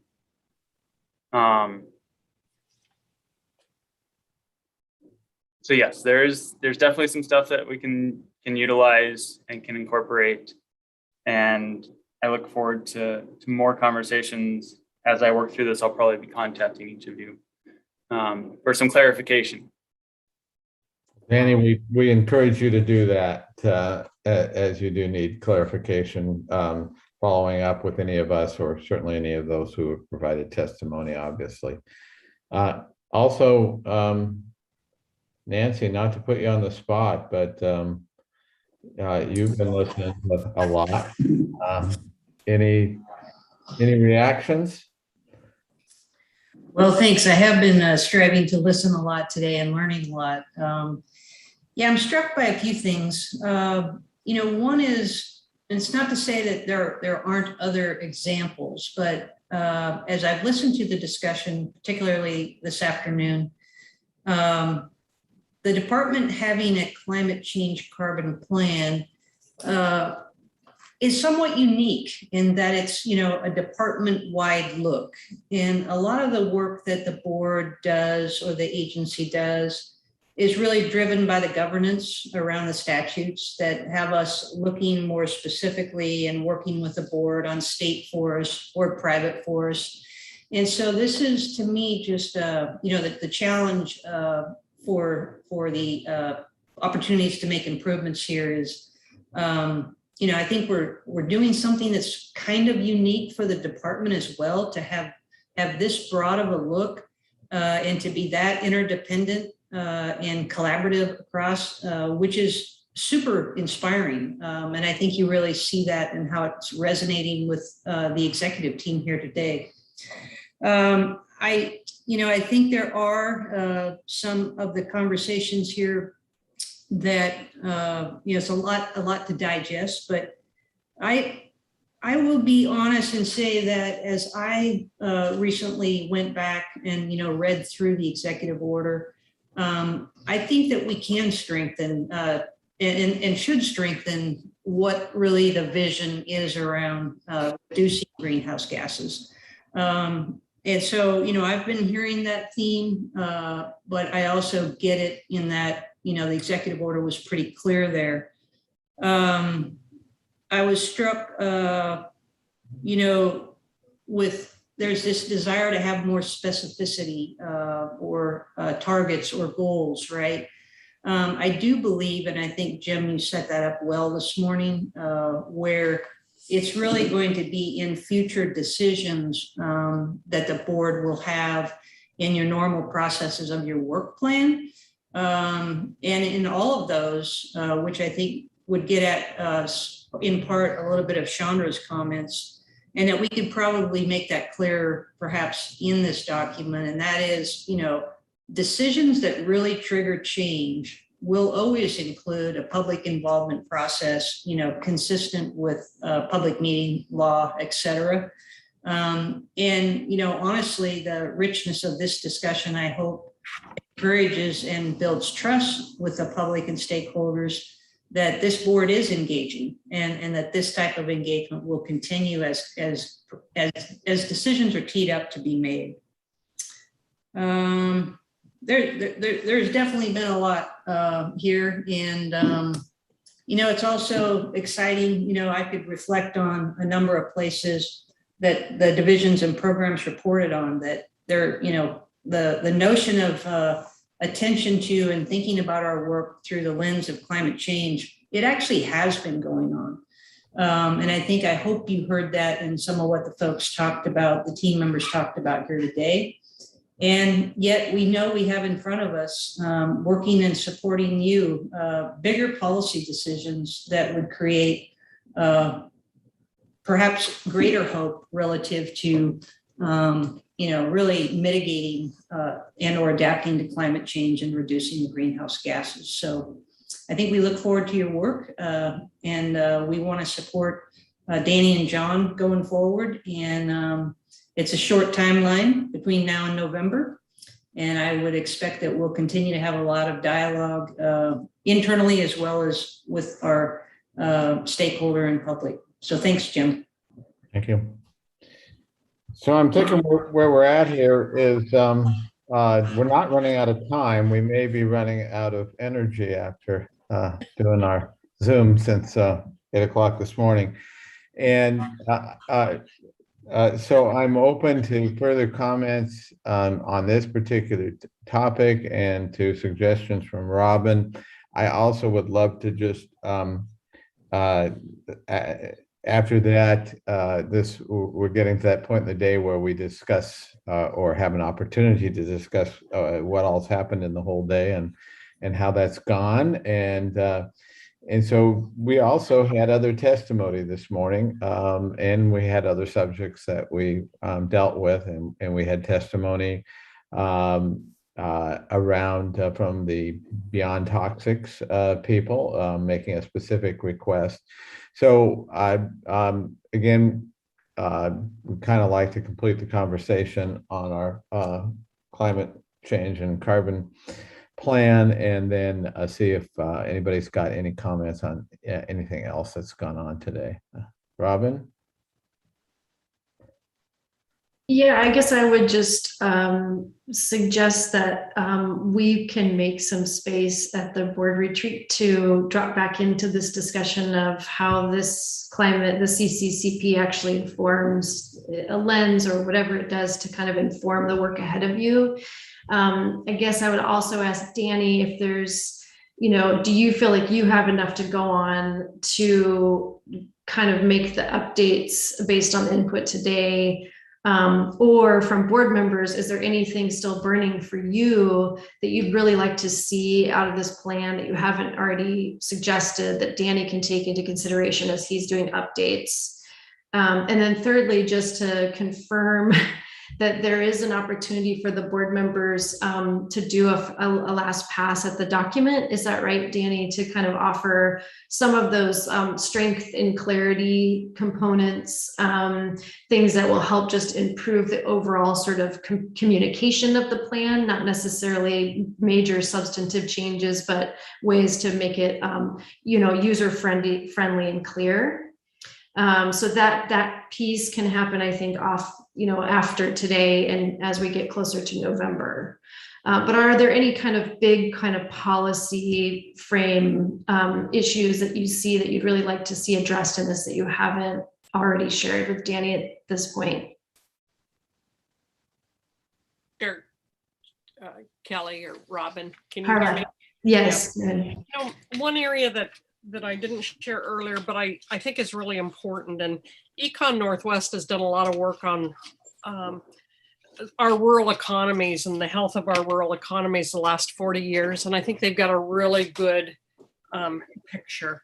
And I think it would be valuable for this board to really, I think it's really important as we look at this to understand the fragility of some of these rural economies. And as we think about the economic impacts, going forward, who will this impact and how will that impact be felt?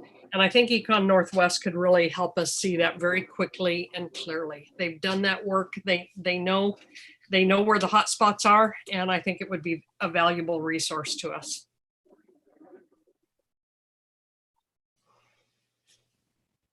Robin, could I mention one more thing? Yeah. Actually, I guess it's more of a reiteration. I'm just because I'm not terribly clear on the implementation side. I understand that we will be implementing some of these goals that are still pretty vague in this document through some of our processes into the future. And I just don't know that that's going to be satisfactory to the majority of our stakeholders. And frankly, not to me, not to have a more gelled conversation about specifically what we are trying to do, what the tools are available to us to do it, and which one of those makes the most sense to try to get off the ground in the shortest period of time. You know, what are our short-term actions that we're going to do? What are the mechanisms and how will we do them? And then, you know, I heard a lot of folks mention voluntary measures, incentives, things like that for some of these measures. And, you know, what are those? What exists out there to prompt folks to engage with some of these measures or to be more comfortable? And what's the process for us scoping those out? And maybe this is a conversation for October, but I'm interested in drilling down to the next step a little bit more and having an understanding of timelines, mechanisms, tools, all that kind of stuff. Great. Chandra, I do think, you know, and some of that can be in October, and I think, you know, the more we can give clear indications to the department, but the better. But, you know, a lot of it really will turn out to be, once we've adopted this, specific you know, ideas being put forward to in the work plans from the departments, you know, specific to incentives, specific to God knows what, that we will, you know, need to approve and get input again from our stakeholders on, and all of that. You know, I do think it's important that we get this thing adopted this year, because we're right into the process of work plans, and also where we are going to support the department going to the legislature, because of course, you know, not controlling the purse strings, policy option. Anyhow, we're definitely gonna be in that process right after the first of the year, so we want to certainly give as much direction as we can, but I don't think we can have a tremendous amount of specificity that we will be able to offer to them. Yeah, no, I should clarify. I fully support this plan moving forward and us getting to the next step. It's more about the being clear about that next step. And I think it's harder for folks to see the bigger picture when we're doing things more ad hoc and we're coming back through. And I think it should all be integrated, right? These should be principles that are embedded in everything the department's doing, but kind of that roll up of what we're trying to achieve at a more global scale and seeing how the different things are fitting together is an important piece, and how we're planning to do that is something I want to talk about. You bet. Brenda. Thank you, Jim. Brenda McComb for the record. Just reflecting back on this morning's session regarding fire risk mapping and the work that Mindy Crandall and others are doing, looking at the risks to underserved communities. You know, Carla's comment just made me think, I wonder if there's a way of incorporating that kind of an approach that Mindy's taking, looking at fire risk to underserved communities, to also looking at opportunities for carbon sequestration or carbon costs associated with fire reduction in those areas, so that we're taking care of the most vulnerable communities in a responsible way. Chair Kelly. Go ahead. Yeah, I would just add on to that. Thank you, Brenda, for that comment. You know, you look at I worked with the San Francisco and Minneapolis Fed economists to look at the multiplier effect of the real cost of these fires. And, you know, these fires are remarkably regressive to rural communities. And, you know, you look at social injustice and, you know, here it is, but they put a multiplier effect of 11 to 50 times, depending on, you know, depending on the closer to the urban centers, but 11 to 50 times the cost of firefighting is the real cost of these fires. And so at 117 million, you know, we're so far this year, we're up over $1 billion in terms of the total cost when you look at the total economic, you know, damage. And again, this is really hitting our rural economies at a significant rate. So I really appreciate your comment there, and there's a lot to learn here about the economic impact of what's happening. Following up on both what Ken is saying and what you are saying, Carla, I've been saying, and this kind of goes back to the longer rotations conversation. And if we were to, be instituting any kind of regulations that were affecting rotations, that's an example of something that they would potentially have a negative economic impact to these rural communities. And so it's my feeling, and this is just also kind of a moral judgment as well as a political judgment, that if you were to try to do any of those kinds of things that would have a positive impact in terms of carbon, you really need to couple them with programs that would benefit these communities and provide jobs. And there's obvious opportunities there where we need to fire harden these communities and mitigate the fire risk around many of these communities. So I see a lot of opportunity there, especially as we see a lot more federal dollars coming in there to try to actually do things that will have a positive carbon impact, and at the same time coupling those with what will actually programs that will actually create jobs.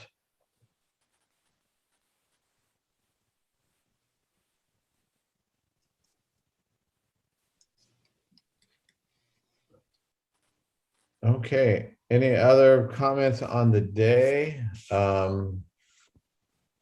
I brought up the issue that we were challenged by Beyond Toxics around I think they specifically made a request that that we do a 2-year moratorium, if I heard it correctly, on aerial spraying of pesticides.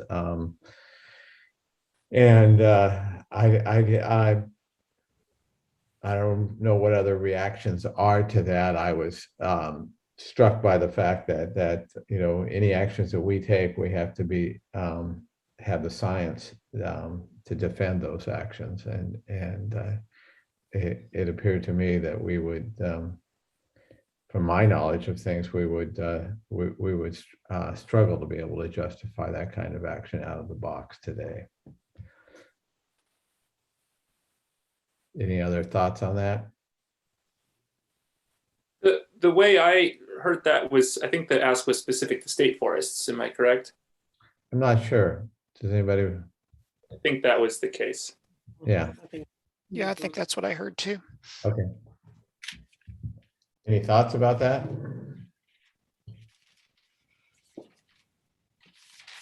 Well, just a thought, and having done a little bit of work with herbicides many years ago, I think it's a social issue. If you want to look at the science, Jim, I think we need to look at the social science. Because there certainly is evidence that some types of chemicals can have adverse effects on some types of organisms beyond plants, and there is risk. Although I think most of the science would indicate that in most instances, with infrequent use of herbicides, the risk is pretty low. And with the recent work being done by the industry and environmental group working together to increase buffers and that sort of thing, I think that's going to help reduce the risk. But that doesn't change the perception that there's a risk. And so I think it comes back to the social scientists, and I come back to Mindy Crandall and other social scientists at OSU, and what are they finding? Are the people who reside in these places and being faced with drinking water that could be contaminated even at very, very low levels, are they, what are their perceptions, and how do we address that? Because it's to them, this is a real risk. I think we do have an obligation to address it. Well, this is, I think you're absolutely right, and it is the same way I view it. That the problem here is I don't think this issue is going to go away, because the whole perception of spraying chemicals on land where the the drinking water directly comes from, just people have a pretty primal reaction to that. And yet, yeah, so that's where I think it needs kind of some creative thinking, because with the issue not going away, but the science, as I understand it, really not supporting a decision to ban that kind of spraying. How do we, how do we navigate towards a better solution for everybody involved? I mean, it is fascinating to think about. I mean, as I was saying, these lands get sprayed 2 or 3 times in a 40-year cycle, where many agricultural lands are sprayed repeatedly through a single season. But the big difference is people are not taking their water directly off those lands, even though the impact may be much more significant for a lot of communities. I think there is the side of this, which is the turbidity issue, which is probably a bigger or an issue more easy for us to deal with, because that certainly clearly is causing a lot of pain for a lot of these small, particularly coastal communities. Just to put a finer point on it, Jim, Ben mentioned that I think they were referring to state forests, not private forests. But the other distinction that they drew was aerial spraying versus ground-based spraying, which can be much more targeted, and in their mind, I think, would reduce the risks. So I think there's some other things to think about here going forward. Yeah, if I may, but I agree with that. I think it's worthy of additional conversation, and would be interested in seeing more of the information behind it, I think, or behind the requests, which I think they said that they would be submitting. And I did hear them say that there has been additional restrictions on some of these particular compounds in different states. And I'm interested in the information behind that and why they're taking those actions in other states. And I think that could be relevant here also. And I'm also interested in how the issue is being addressed generally in some of the processes at play that we're currently engaging in, because I think part of it is feeling like there's a perception that there's, well, we know, right? We know forest management can affect water quality, it can affect water quantity beyond the pesticide issue. So are we taking that seriously, and are we thinking about this in everything that we do? And so this is why I do think it's something that we need to talk about in October, and how we're being intentional about this topic. Yeah, I would say one thing that perked my ears was their discussion or their statement that some of these chemical mixtures include odor masking chemicals. And if that's in fact true, to my mind, that odor masking chemicals have no business on our state lands, and that would certainly seem like something that we could easily fix. Comment? Yeah, see. One of the things I'm interested in here is, we keep hearing from the industry and also, from state lands, the discussion of using these chemicals year 1, 2, and 3, and then for the next 45 to 55 years, they are not using them.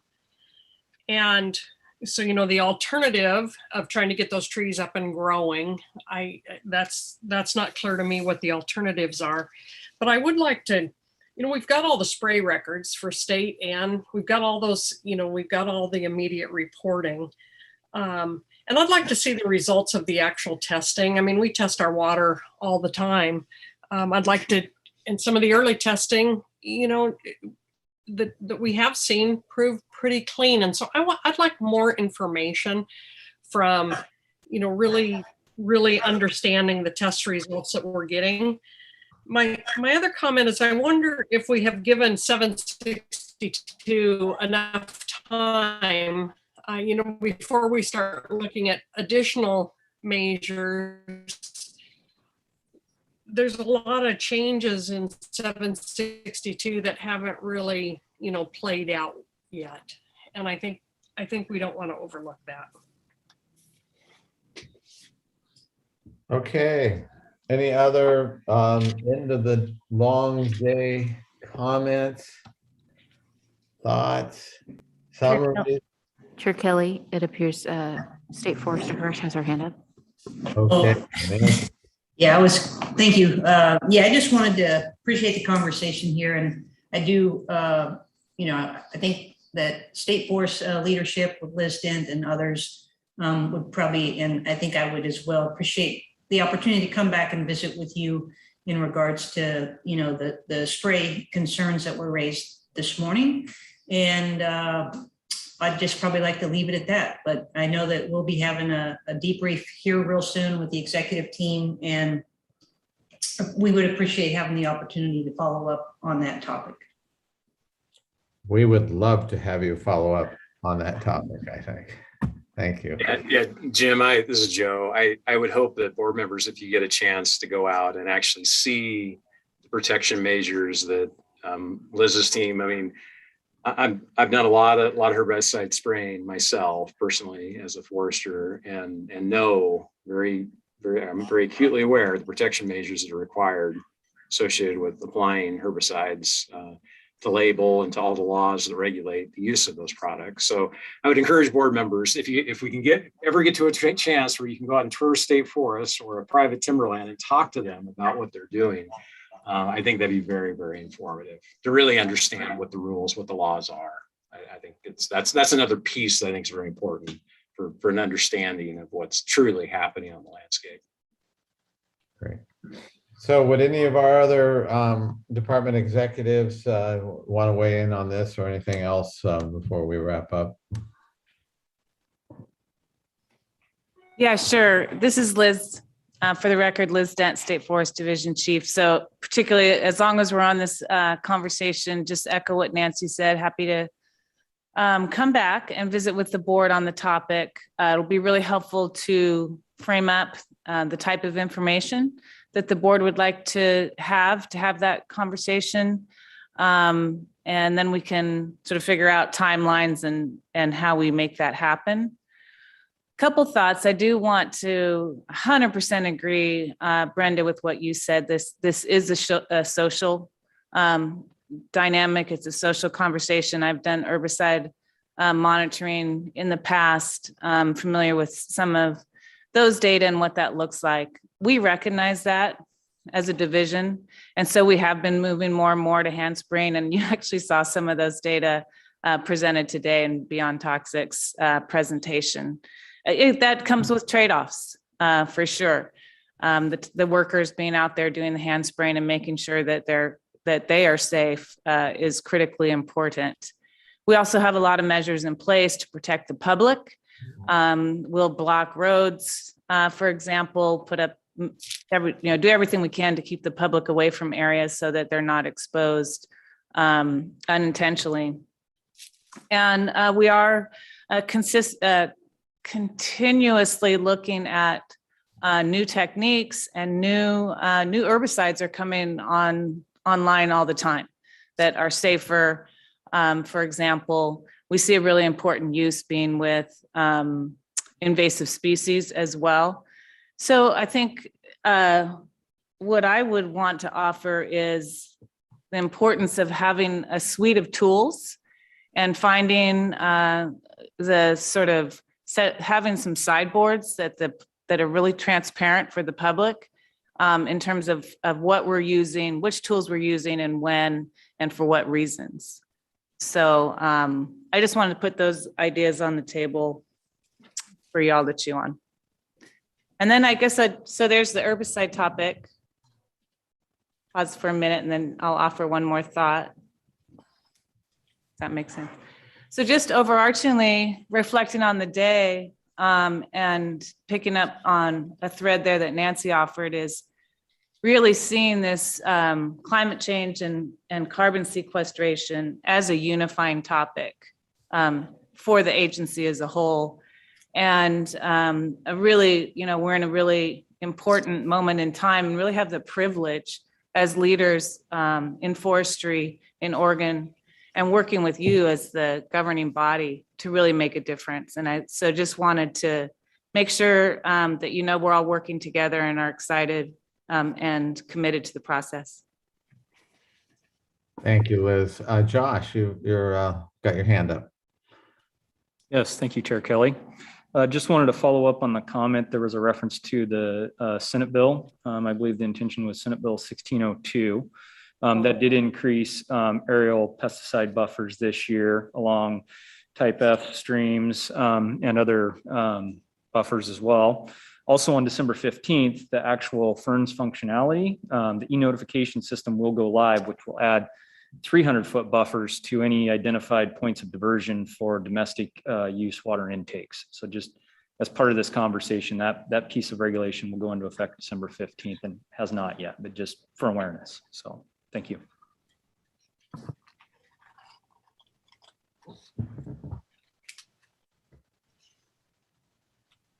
Okay, any other comments from anyone?